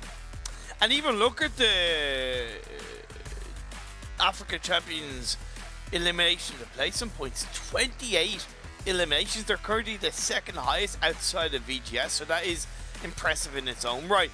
Ultima Outplayed still got to highlight it, 33-8. Spaghetti-O. They're hanging in the balance, but I do worry.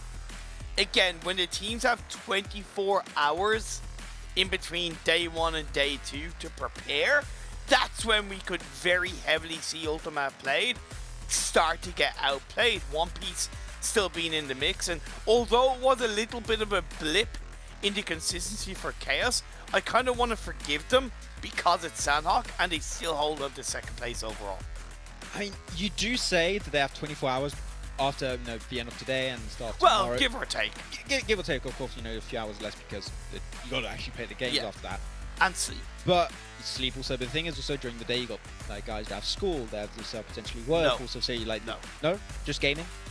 Just gaming. Just gaming. Okay. If you have a job, you're not a gamer. Okay, quit right now. Eat, sleep, game, repeat. I can't. Oh, that's the type of stuff people have on t-shirts, and it's so cringe. When I see people have those kind of t-shirts, I'm like, I am happy I'm not that person, but it's like you always see that in conventions. I don't have that. You don't have that t-shirt, T-shirt? by the way. Thank you. I used to have that.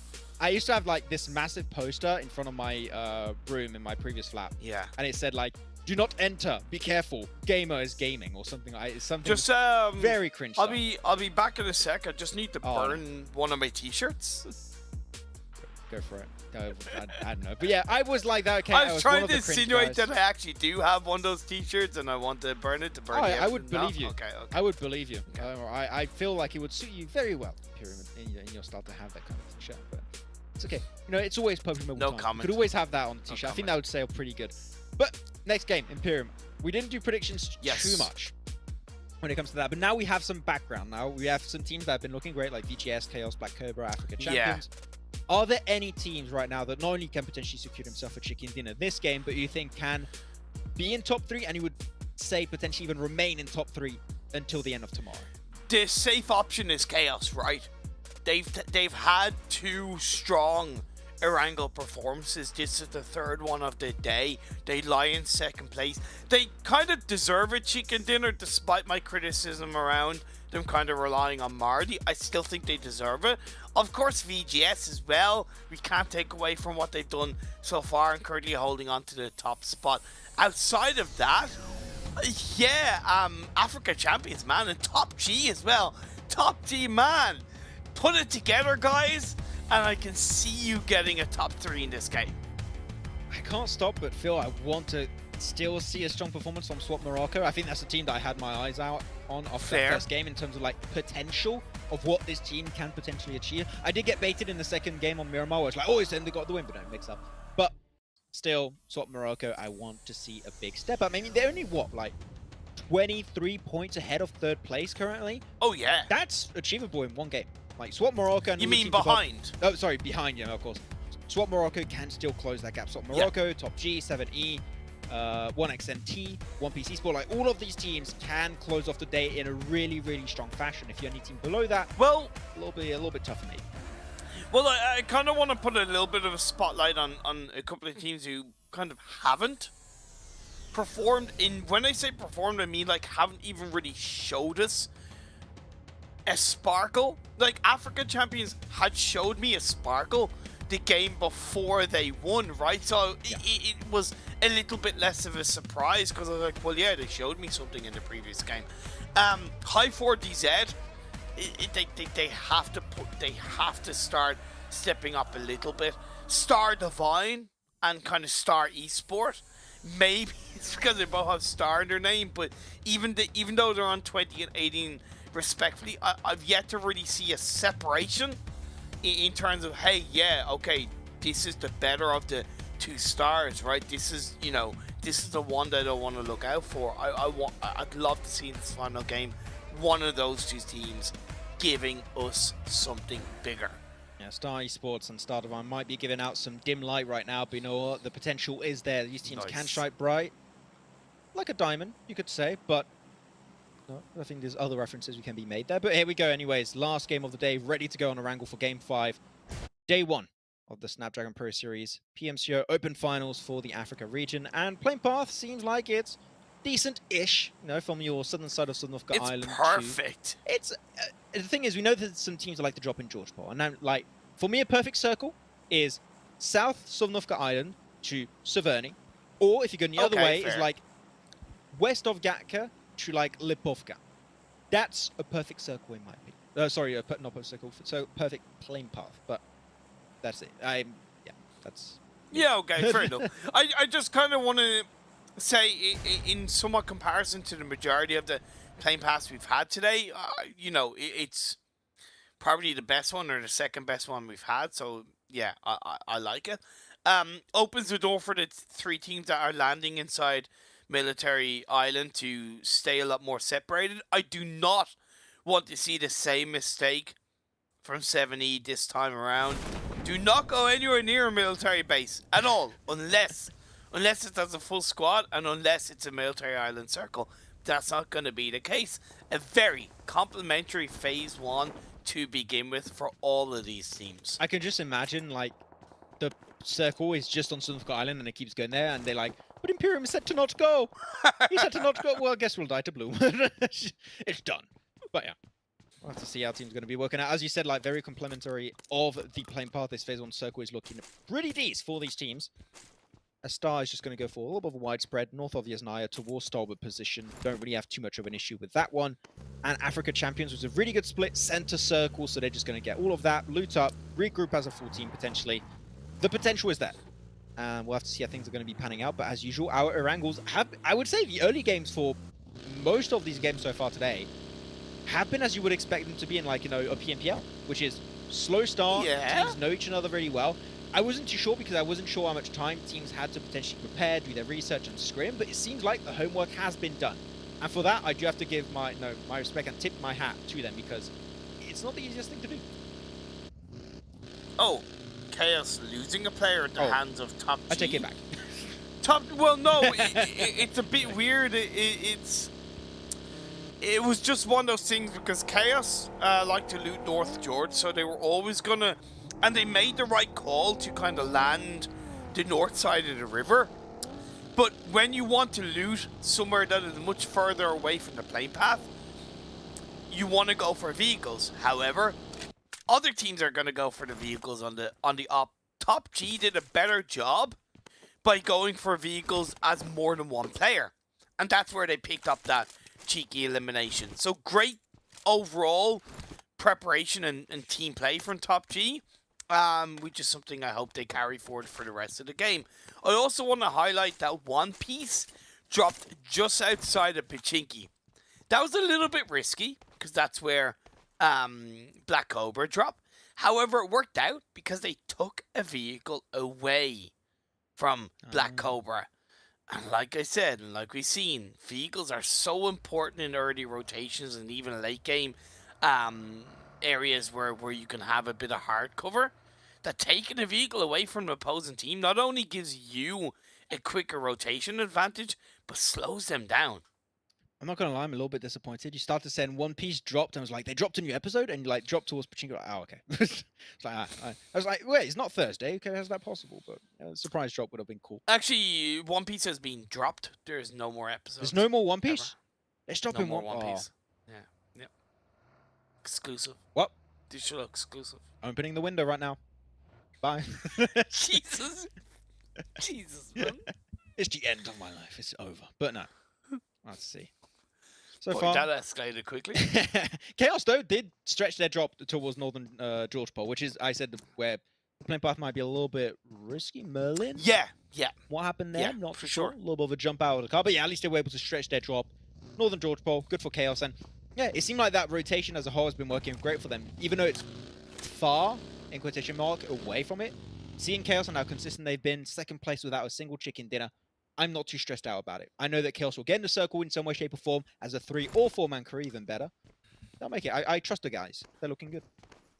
So, Star Divine, leaders Esports, and 7E still in around the military island area of the map. 7E did kind of head towards the military base, but as a majority players, so I kind of give them a plus for that. And on the as it happens, Star Divine moved away from the base early on. What's interesting is that they've gone towards the Eastern Bridge. They should know that leaders Esport kind of drop and go to Novo.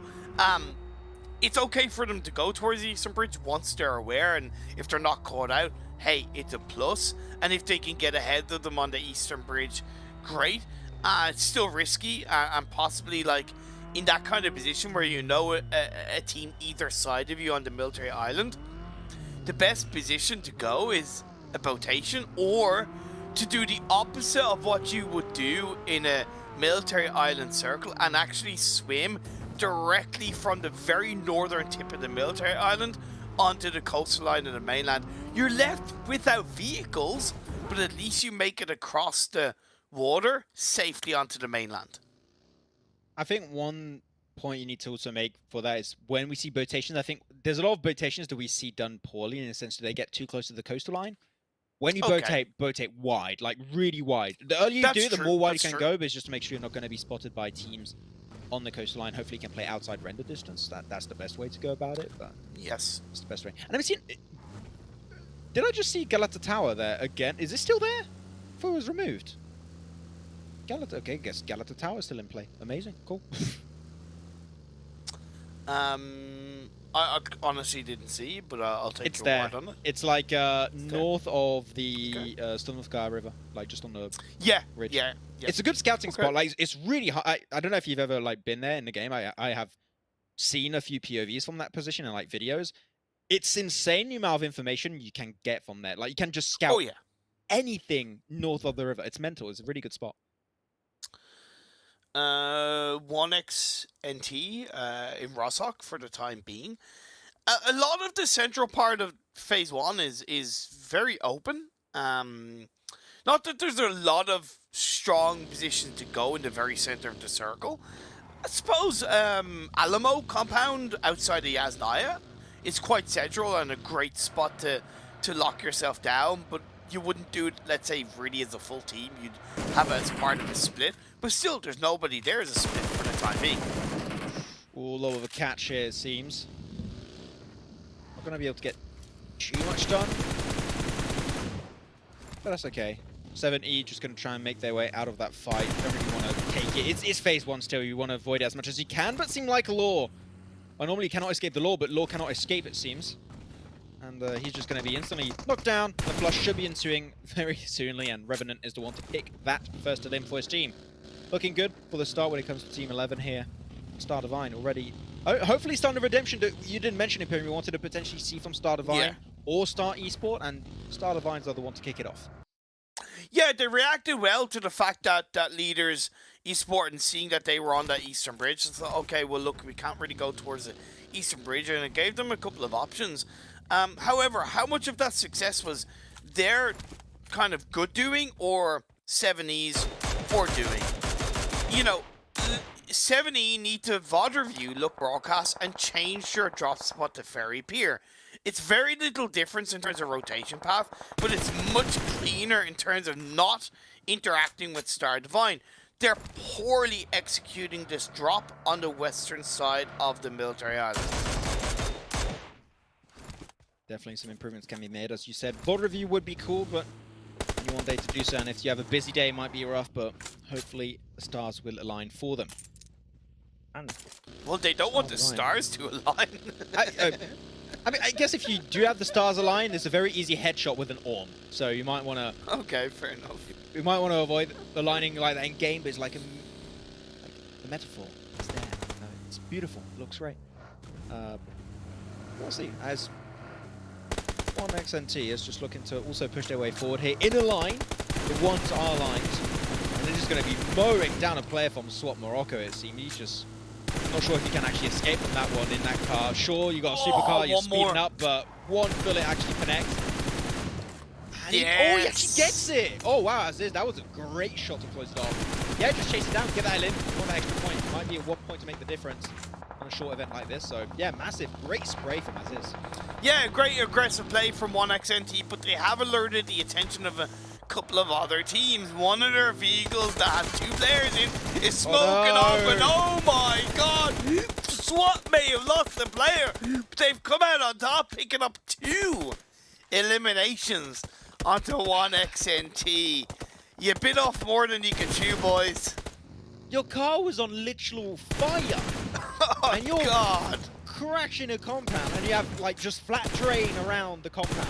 It's super easy to shut you down. Interesting decision making is what I'll say. I'm not going to go any further than that topic because that was a play. That was something we just witnessed. Anyway, Circle going to be going on the more southern eastern side of this phase 1 circle for phase 2. Nice wide rotate coming out from One Piece and also from Chaos. Chaos in particular a little bit faster, away from Northern George Pole. A lot of really strong entry points too you can get from there. Yeah. So yeah, Chaos as always. That's the thing that we keep seeing game after game after game, Imperium. Solid macro early rotations, and that's why they're so consistent right now. And, you know, the circle shifting does highlight the importance of a compound such as Alamo. Africa champions have kind of gone there. This is where it's okay to position, it's going up. You know, the most of it. No, it is going down. Where it's okay. Wait. No, it's going down. It's just the way the camera's aren't going down. It is going down. Yeah. See? Oh, wait a minute, what's going on? This is not, that's not how it works. The broadcast is not in Australia, okay? I swear it looked like it was going on, but... But Africa Champions have done a great job rotating as a full squad to Alamo. Building this compound that's locked down by the side of High 4DZ is very false security, right? Because it's hard cover, but the risk is that it's not high ground enough that you get information in front of you to the north, but it's also so low down on the hill to the south that you don't get any information from the south side. It is a desperate compound to be in this early in the game as a full squad, and it does kind of speak heavily to what has been High 4DZ's playstyle so far in this tournament, which is, look, we're not getting much. We need to kind of play for, you know, something, and the safety, and this compound is simply safe. As it happens, it's a massive circle shift down south, rips the compound away from Africa Champions, arguably rips the compound away from High 4DZ, but they can react to it. I don't know why one of their players are going north when you have a hard shift down south. You should instantly be going down south, but it is great for Darkness Africa as they have the center of the circle in play. That just rips us away from what could have been a great game. He's going to have to deal with it, unfortunately. Darkness Africa just going to try and mow down the competition. Black Cobra just going to be there in the underground section and just trying to survive. And with the wheels being popped, Imperium right now in their position, how are Black Cobra going to rotate on the next circle shift? I don't think they can. Like, leaving that spot without a car is almost mission impossible, so this is going to be rough for them.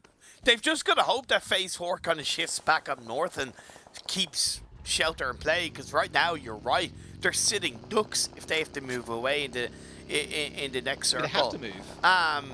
They don't have to move now, but if the circle shifts down south once again in the next shift, they will have to move, and that's where it becomes so much more difficult. Great rotation, by the way, from a couple of teams along the Lumberyard hillside, from VGS, from ULRG, Chaos as well. You highlighted their macro. They've gone for a bit of a wider rotation towards the Prison Road side down on the southeast edge around Milta Power. So great play by Chaos. Great understanding of the desperation around this hard shift.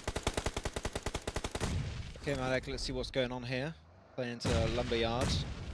That's a little bit of to spot Ultima Rage, potentially, if they were going to get naded. But luckily enough for them, the team is not willing to take the fight any further, at least for now. VGS is going to get himself back into a position. Savage getting spotted away by a player. Not sure who that was, but the knock is almost instant, and the flush is also going to be following suit. Malek is going to be the next one to get knocked. Actually, no flush, it's just another knock as a whole. Rio Hope trying to keep things steady for the team, but they should be pushing this. Exactly, because Ultima Rage needs should points. Be pushing it. Ultima Rage needs points after what's been happening at the start of the day for them, so these points could be massive. If they could just go full send it, this could be huge. Nice little bit of extra damage. You've got some extra damage on a player. He's going to be healing. He's not going to be able to stop you here. Exactly as you said, Imperium, they should be pushing this. This is a great opportunity to get 4 limbs almost instantly. But it's also the kind of thing where they're like, okay, well, it's only Phase 3, we don't need to push. And I get that you might want to wait for Phase 4 to pop up, but sometimes you just got to take that opportunity, that perfect opportunity to strike. And as it happens, Phase 4 shifts up. It goes down south once again. Black Cobra are going to have such a difficult time moving away from Shelter. Darkness Africa in an absolutely great spot, as well as 7E. Their remaining 2 players are in the center of the circle. Leaders Esports as well. 2 of the teams are dropped in Military Island. As it happens, are in pretty decent spots of the circle. I love this from VGS. They're sending Rio not only to somewhat potentially scout later on down the line, but he's also putting himself in an angle where he can negate the rotation of Ultima Rage. Like, it's multitasking at heart for Rio right now in what he's doing. Even if the fight breaks out, he's going to have a great little off angle, some great little high ground elevation. It is massive, though. Going to go over to leader Esports, taking their own fight versus SWAT Morocco. One player was knocked, flushed almost instantly. Lovely nade. DBS against the Groza. That nade does have a good idea. Why are you healing? But pushing out. And he gets punished. Sure, the healing was a little bit risky, but you know what? His teammate was there. That's just teammate trust, Imperium. was just so strong. He knew he could go for the heal. Top G on the western side of the circle. This is the side of High 4DZ and a bit of a firefight on the outskirts of this. Well, not the outskirts, far outside the circle, but credit where it's due. They pick up 4 eliminations. They may be down to 2. That's a great engagement onto Ultima outplayed. Good shot from Tipok there, getting himself 2 extra points for his team. They're down to 2, but at least they get himself 4 eliminations minimum, even if they go down now, so it's definitely not a massive L. They do not make any further. But as 2 players in a circle like this, not going to lie, Imperium, the odds are not really shining too good in their favor. I have to tell you that much. VGS not really interested in taking up fight versus Ultima Rage, which makes sense. The circle is now moving against them, so they just got to move up. Rio does enable this rotation from happening, so sending him up there does unlock a world of opportunities for VGS to rotate into. So I love that play from Rio. It was amazing. And now Ultima Rage are like, well, we can't get anything of it. Let's also leave that position. So yeah, good respect from the 2 squads. Now, Ultima Rage missed out on the perfect opportunity and gave too much of an inch onto VGS, and they took it as a mile. Black Cobra, we said it was going to be difficult for them moving out of shelter. They've lost 2. I think that puts them down to just 1 player, if I'm not mistaken, as Star Divine. They're also up to 4 eliminations and down to 2 players. They just stole those 2 elims like it was none of their business. I mean, hey, it's PUBG Mobile, right? You got to steal those elims. You got to do what you got to do to get up in the rankings. But Black Cobra still hanging down on this little crossroads section. It's good. It's really hard to get spotted and shot at. The issue is if a team gets a little bit too close, the nades will be your major issue. So hopefully Black Cobra Africa can keep teams at arm's length and they'll be safe. Okay, Star Divine. Star Divine are just gunning for the field, gunning for Milt, it seems, and so far they made it as a 2-man, so success, mission success. Well, there's Swap Morocco waiting in the wings, as well as Chaos, and it's Red to see Red and find a knock like a bull inside the bull ring, getting a knock onto one of the star players. High 4DZ go down. We are left with 14 teams. Top G on the western edge, as I said, still up as a full squad. They're my team to really watch coming into this game. It centers up quite nicely right on top of 7E. The high ground from leader Esports is pretty healthy on that northeastern side. Very difficult journey for the likes of One Piece, Ultimate Rage, and VGS to fight for this northeastern edge of the circle. Question, 7E, can they hold this compound down? Because it's a strong compound, it's an amazing compound. As to, with teams that can crash from the north, from the south, from the east, from the west, that's not going to be enough. So they're going to need to make sure that they continuously take shots to make teams, I would almost say, believe. Therefore, players, that's the game plan I would go for. You want to be proactive, you want to be consistently taking shots, because... But you also... You also have to consistently move, because there's a lot of windows in those buildings, so you can't expose yourself for too long. Yeah, also, I mean, you got a lot to do.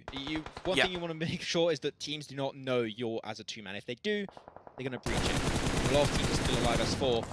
And Hulk, hey, look at that. He's taking shots right onto an opposing squad. Gets so much job done. They got none of those eliminations, but at least teams are going to be somewhat aware of their surroundings. And as time, Star Esport, nice nade from Citizen, right into the smoke, and they're going to try and defend it, but the molly comes through, and Citizen stands no chance, as only 2 players remain for Star Esport. The Wizard Tower is so easy to get picked off from in this kind of circle, but One Piece are at least holding on that northeastern edge of the circle, as well as Star just pushing in and trying to hold on. Just Carry Boy left alive, chucks up, and Molly low balls it, but another one from Tom should see Star go down. Tom has 9 grenades. Okay, man. Okay. The building's just going to explode at this point. Oh, I just knocked on the side. Okay, can't use the nades if you're knocked, unfortunately. But the idea is there. Keep your utility in those positions. It could be a massive advantage point. Well, leader Esports, we didn't talk too much about them, but they have been consistently taking shots this entire game. 2 eliminations, yeah, but, man, they are feeling present as ever in this game.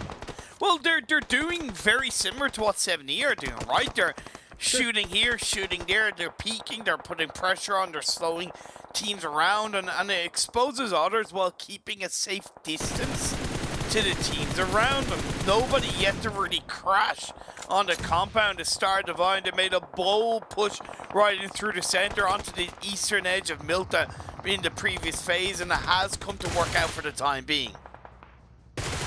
sky with the Groza. He's going to be a real threat. Gets himself the double right away with the Groza. On execution, going to try and flush it. I'll be careful. There's other teams still around. Don't want to stretch yourself too thinly, but you know what? He gets it done. 4 elims so far for Leaders Esports. He has some extra nades. I mean, you can't survive this. This ridge is just so strong for Leader. The next knock was secured already early on to Slay. I think this is going to be them getting 6 eliminations very, very soon. But the thing is, they're on the circle. So the moment they finish this fight, they need to start moving up into the circle because otherwise they're going to be caught out in the blue. Having 3 players left does give them an extra pair of eyes compared to a couple of teams around, and VGS has just Rio left alive. Chaos still on the south side will finally have to move out of Milta and will need to face Star Divine.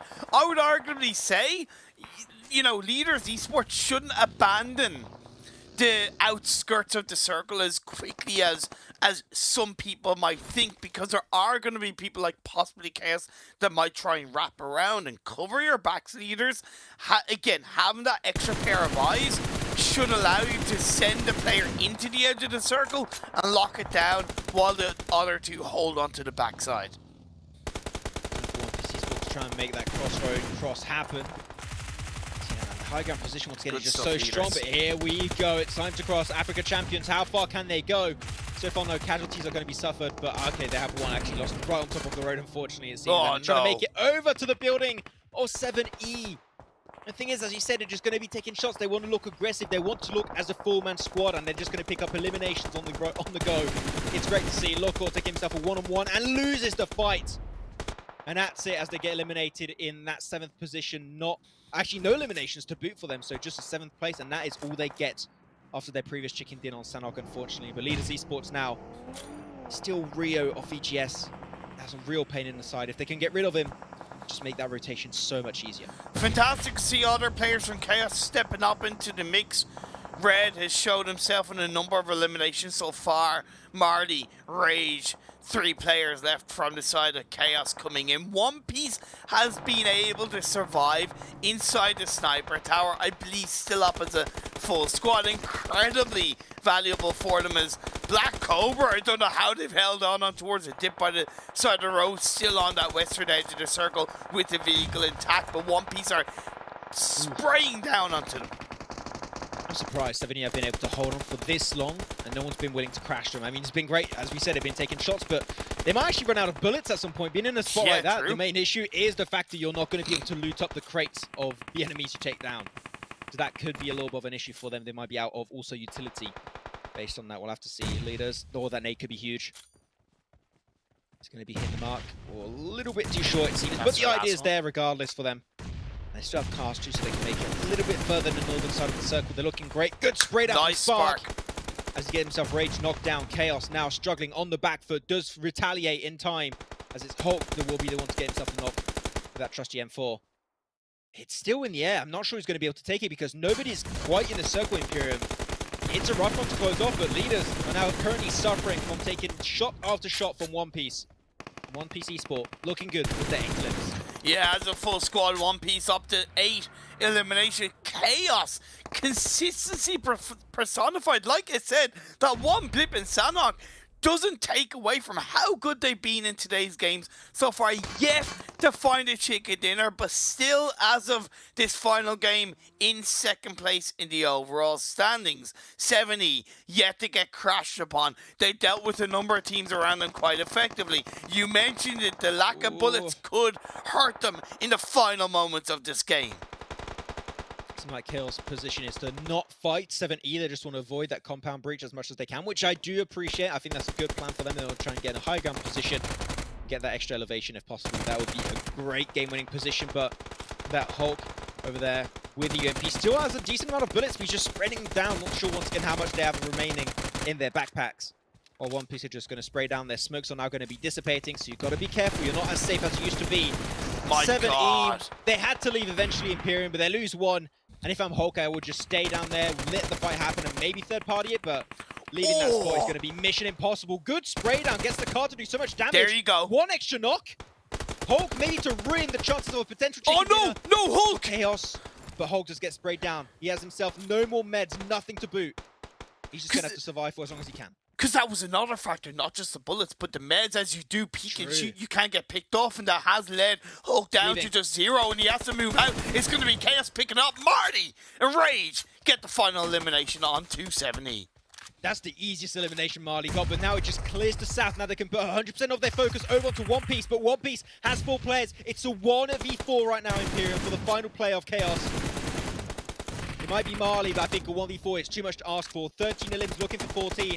Marley trying to play with a nade, but he's just on the slither of HP. It's about to be game over. He is taken down, and One Piece becomes the true Pirate Kings of Erangel. Scream himself the final chicken dinner of the day. Alaraf, the IGL for the team, will be absolutely delighted with them closing out day 1 with the chicken dinner. Arguably deserved, right, in terms of the ascendance they've had from the start of the day, where they had a poor rotation getting picked off to a constant climb up, right? And it's always not about how you start, it's about how you finish. And One Piece have ended day 1, finished it with a chicken dinner.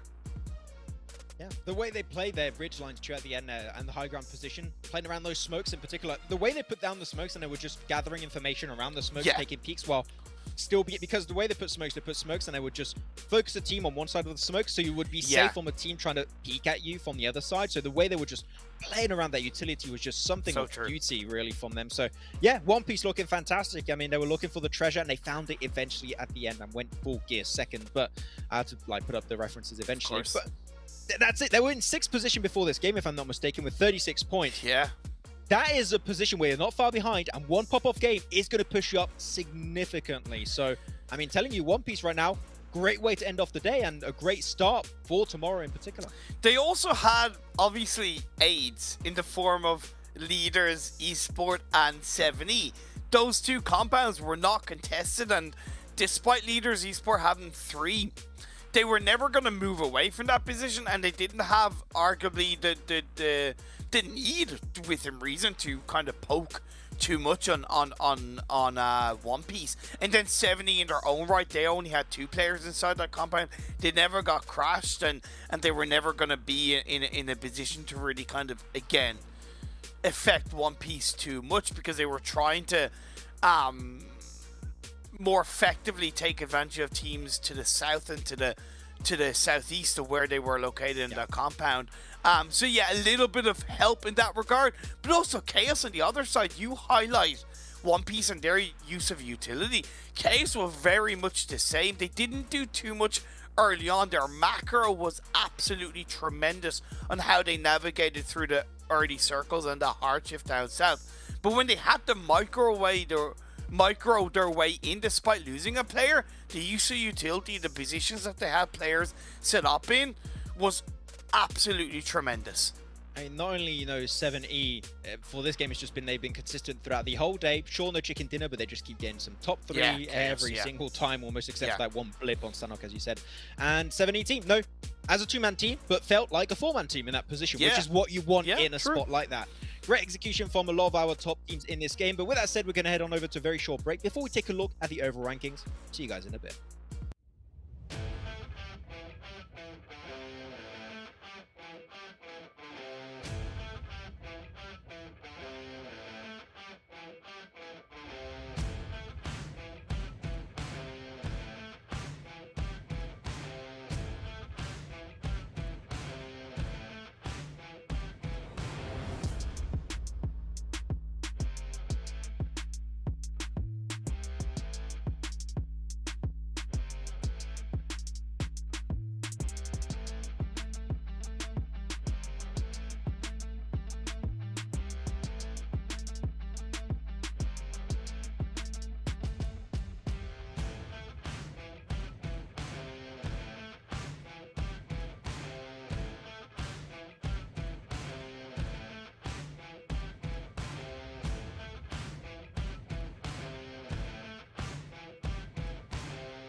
The Snapdragon Pro Series is brought to you by Snapdragon Elite Gaming, Monster Energy, and DHL. You're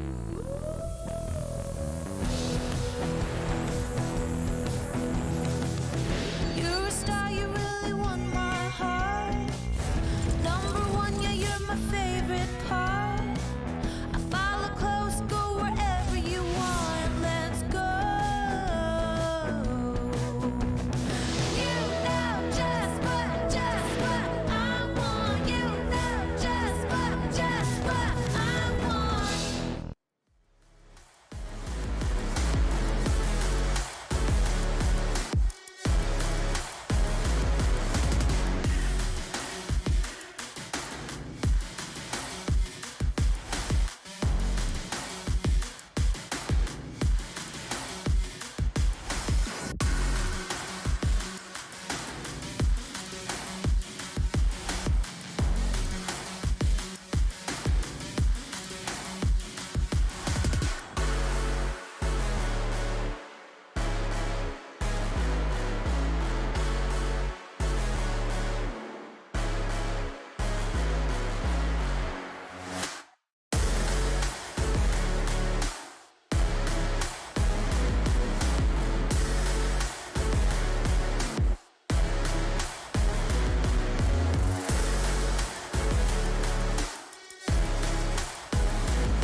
Yeah, look at my shine with the glow. This is my time with it though. This is my time to be way at the top. Me and my guys gon' pay out the block. I don't look like boss. Time's right, and I know the sea is walking in the limelight. Promise you gon' wanna watch like a sci-fi. My guys are high risers, high tide. My crown if you come to my side. I pledge allegiance for lifetime. My squad connected like Wi-Fi. We grind and you see the highlights. This my life. It ain't a game now. Me and you, we ain't the same now.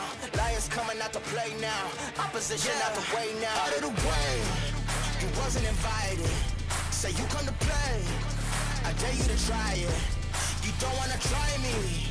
Then step up to my team. Yeah, out of the way. Yeah, yeah. Out of the way. Yeah, yeah. Out of the way.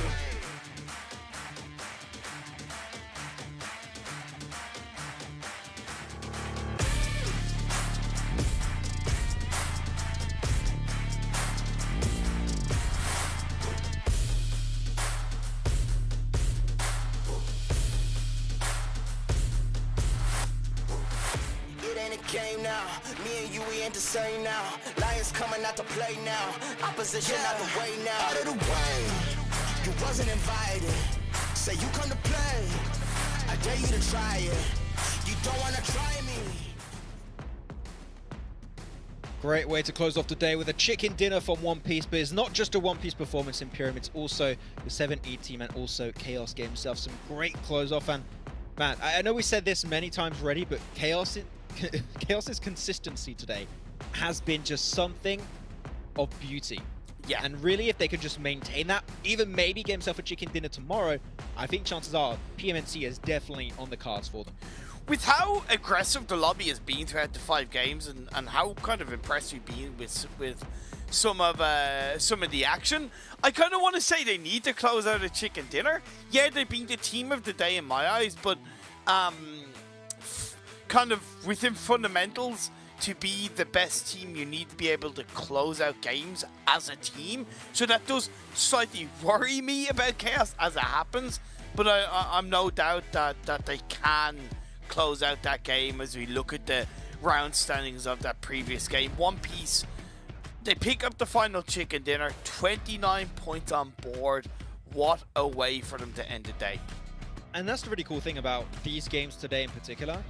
every time we had a chicken dinner, it's been massive eliminations to follow it up. Like first game for Black Cobra Africa, chicken dinner was 18 eliminations. Then round 2 was a little bit of a lower side, but it was still 8 eliminations on board. Then you had your round 3, it was 21 eliminations with a chicken dinner.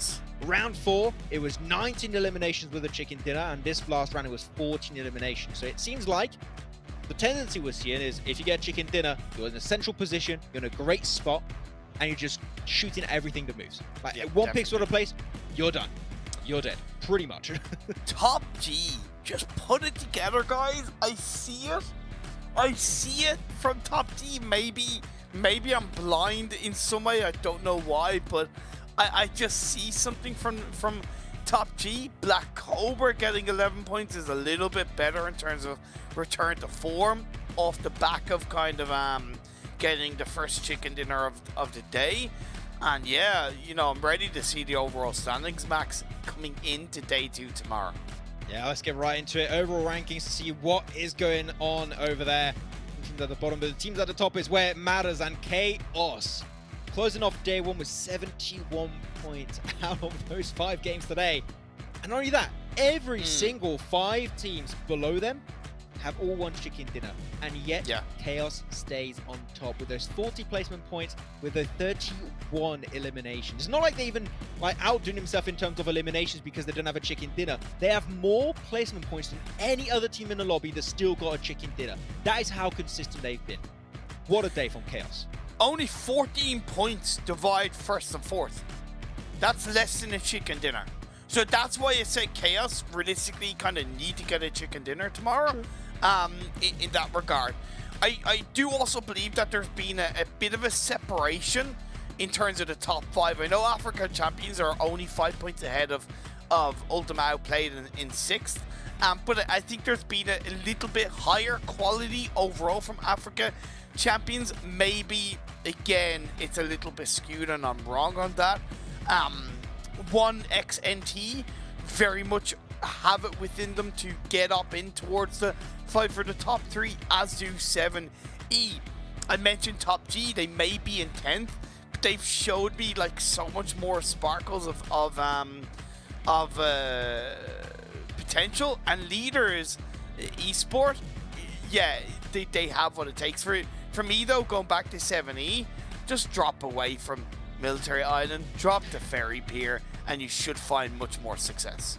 It's a lot of unwanted effort, I would say. So yeah, a little bit of a change could definitely help them. We'll have to see if that's going to be panning out. But even then, I would say all the teams that from 1st to 8th place have shown at some point in time some really good stuff compared to Chaos, like showing good stuff. Okay. Almost the entire day, except for Sanok, and then you have like your Swap Morocco's leader Esports over onto the second half of the leaderboard. I still, my big hope for tomorrow is to see Swap Morocco do better. I mean, I was a little bit hyped up because of their decisiveness we saw in the first game. It was like, that's good, that shows potential. Yeah. They were not able to capitalize on that, unfortunately, but it just goes to show that a lot of the teams that still are on the second part of the rankings can do a comeback. Like, clearly, even if you're towards the bottom, you can initiate a comeback. It's just going to require Chaos type of performance, plus being able to converge in chicken dinners, which it's tough to do. Exactly, and look, it's top 3, so you don't need to be fighting for first. So let's say, for example, Ultima Rage at the moment down in 14th place. They're on a total of 18 points.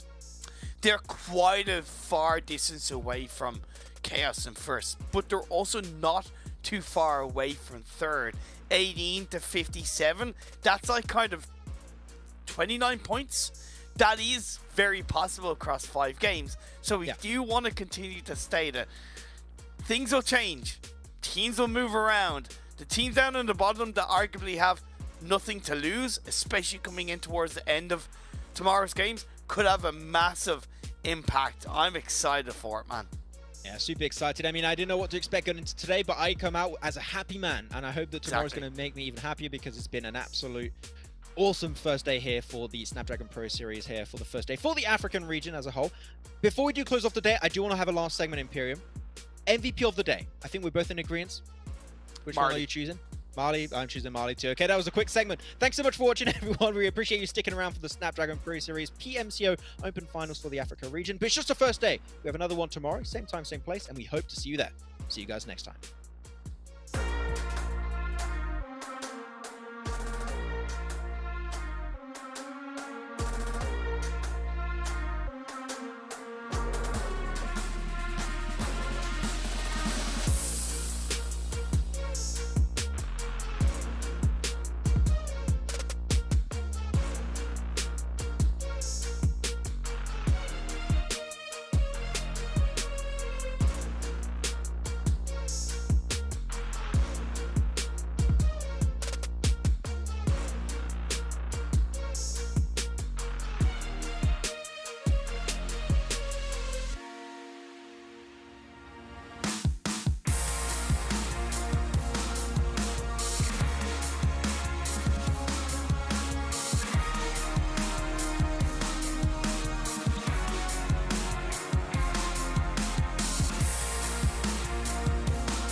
The Snapdragon Pro Series is brought to you by Snapdragon Elite Gaming, Monster Energy, and DHL.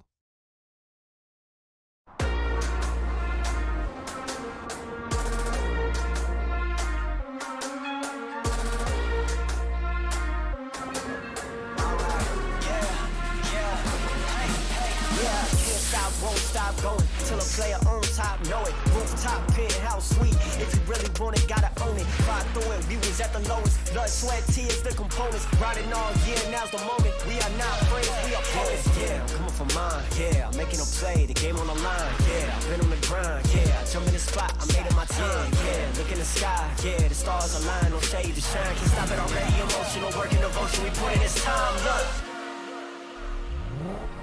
You won't stop.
Get it, I'm on the mission, snap any minute, casually winning. Stop tripping on me, stop dissing on me. Yeah, I got a dream, can't take it from me. My fire's burning, I'm always learning. Tell me where to go, man, I'm on a journey. Yeah, I can't explain it, I get excited. Keep it 300, King Leonidas.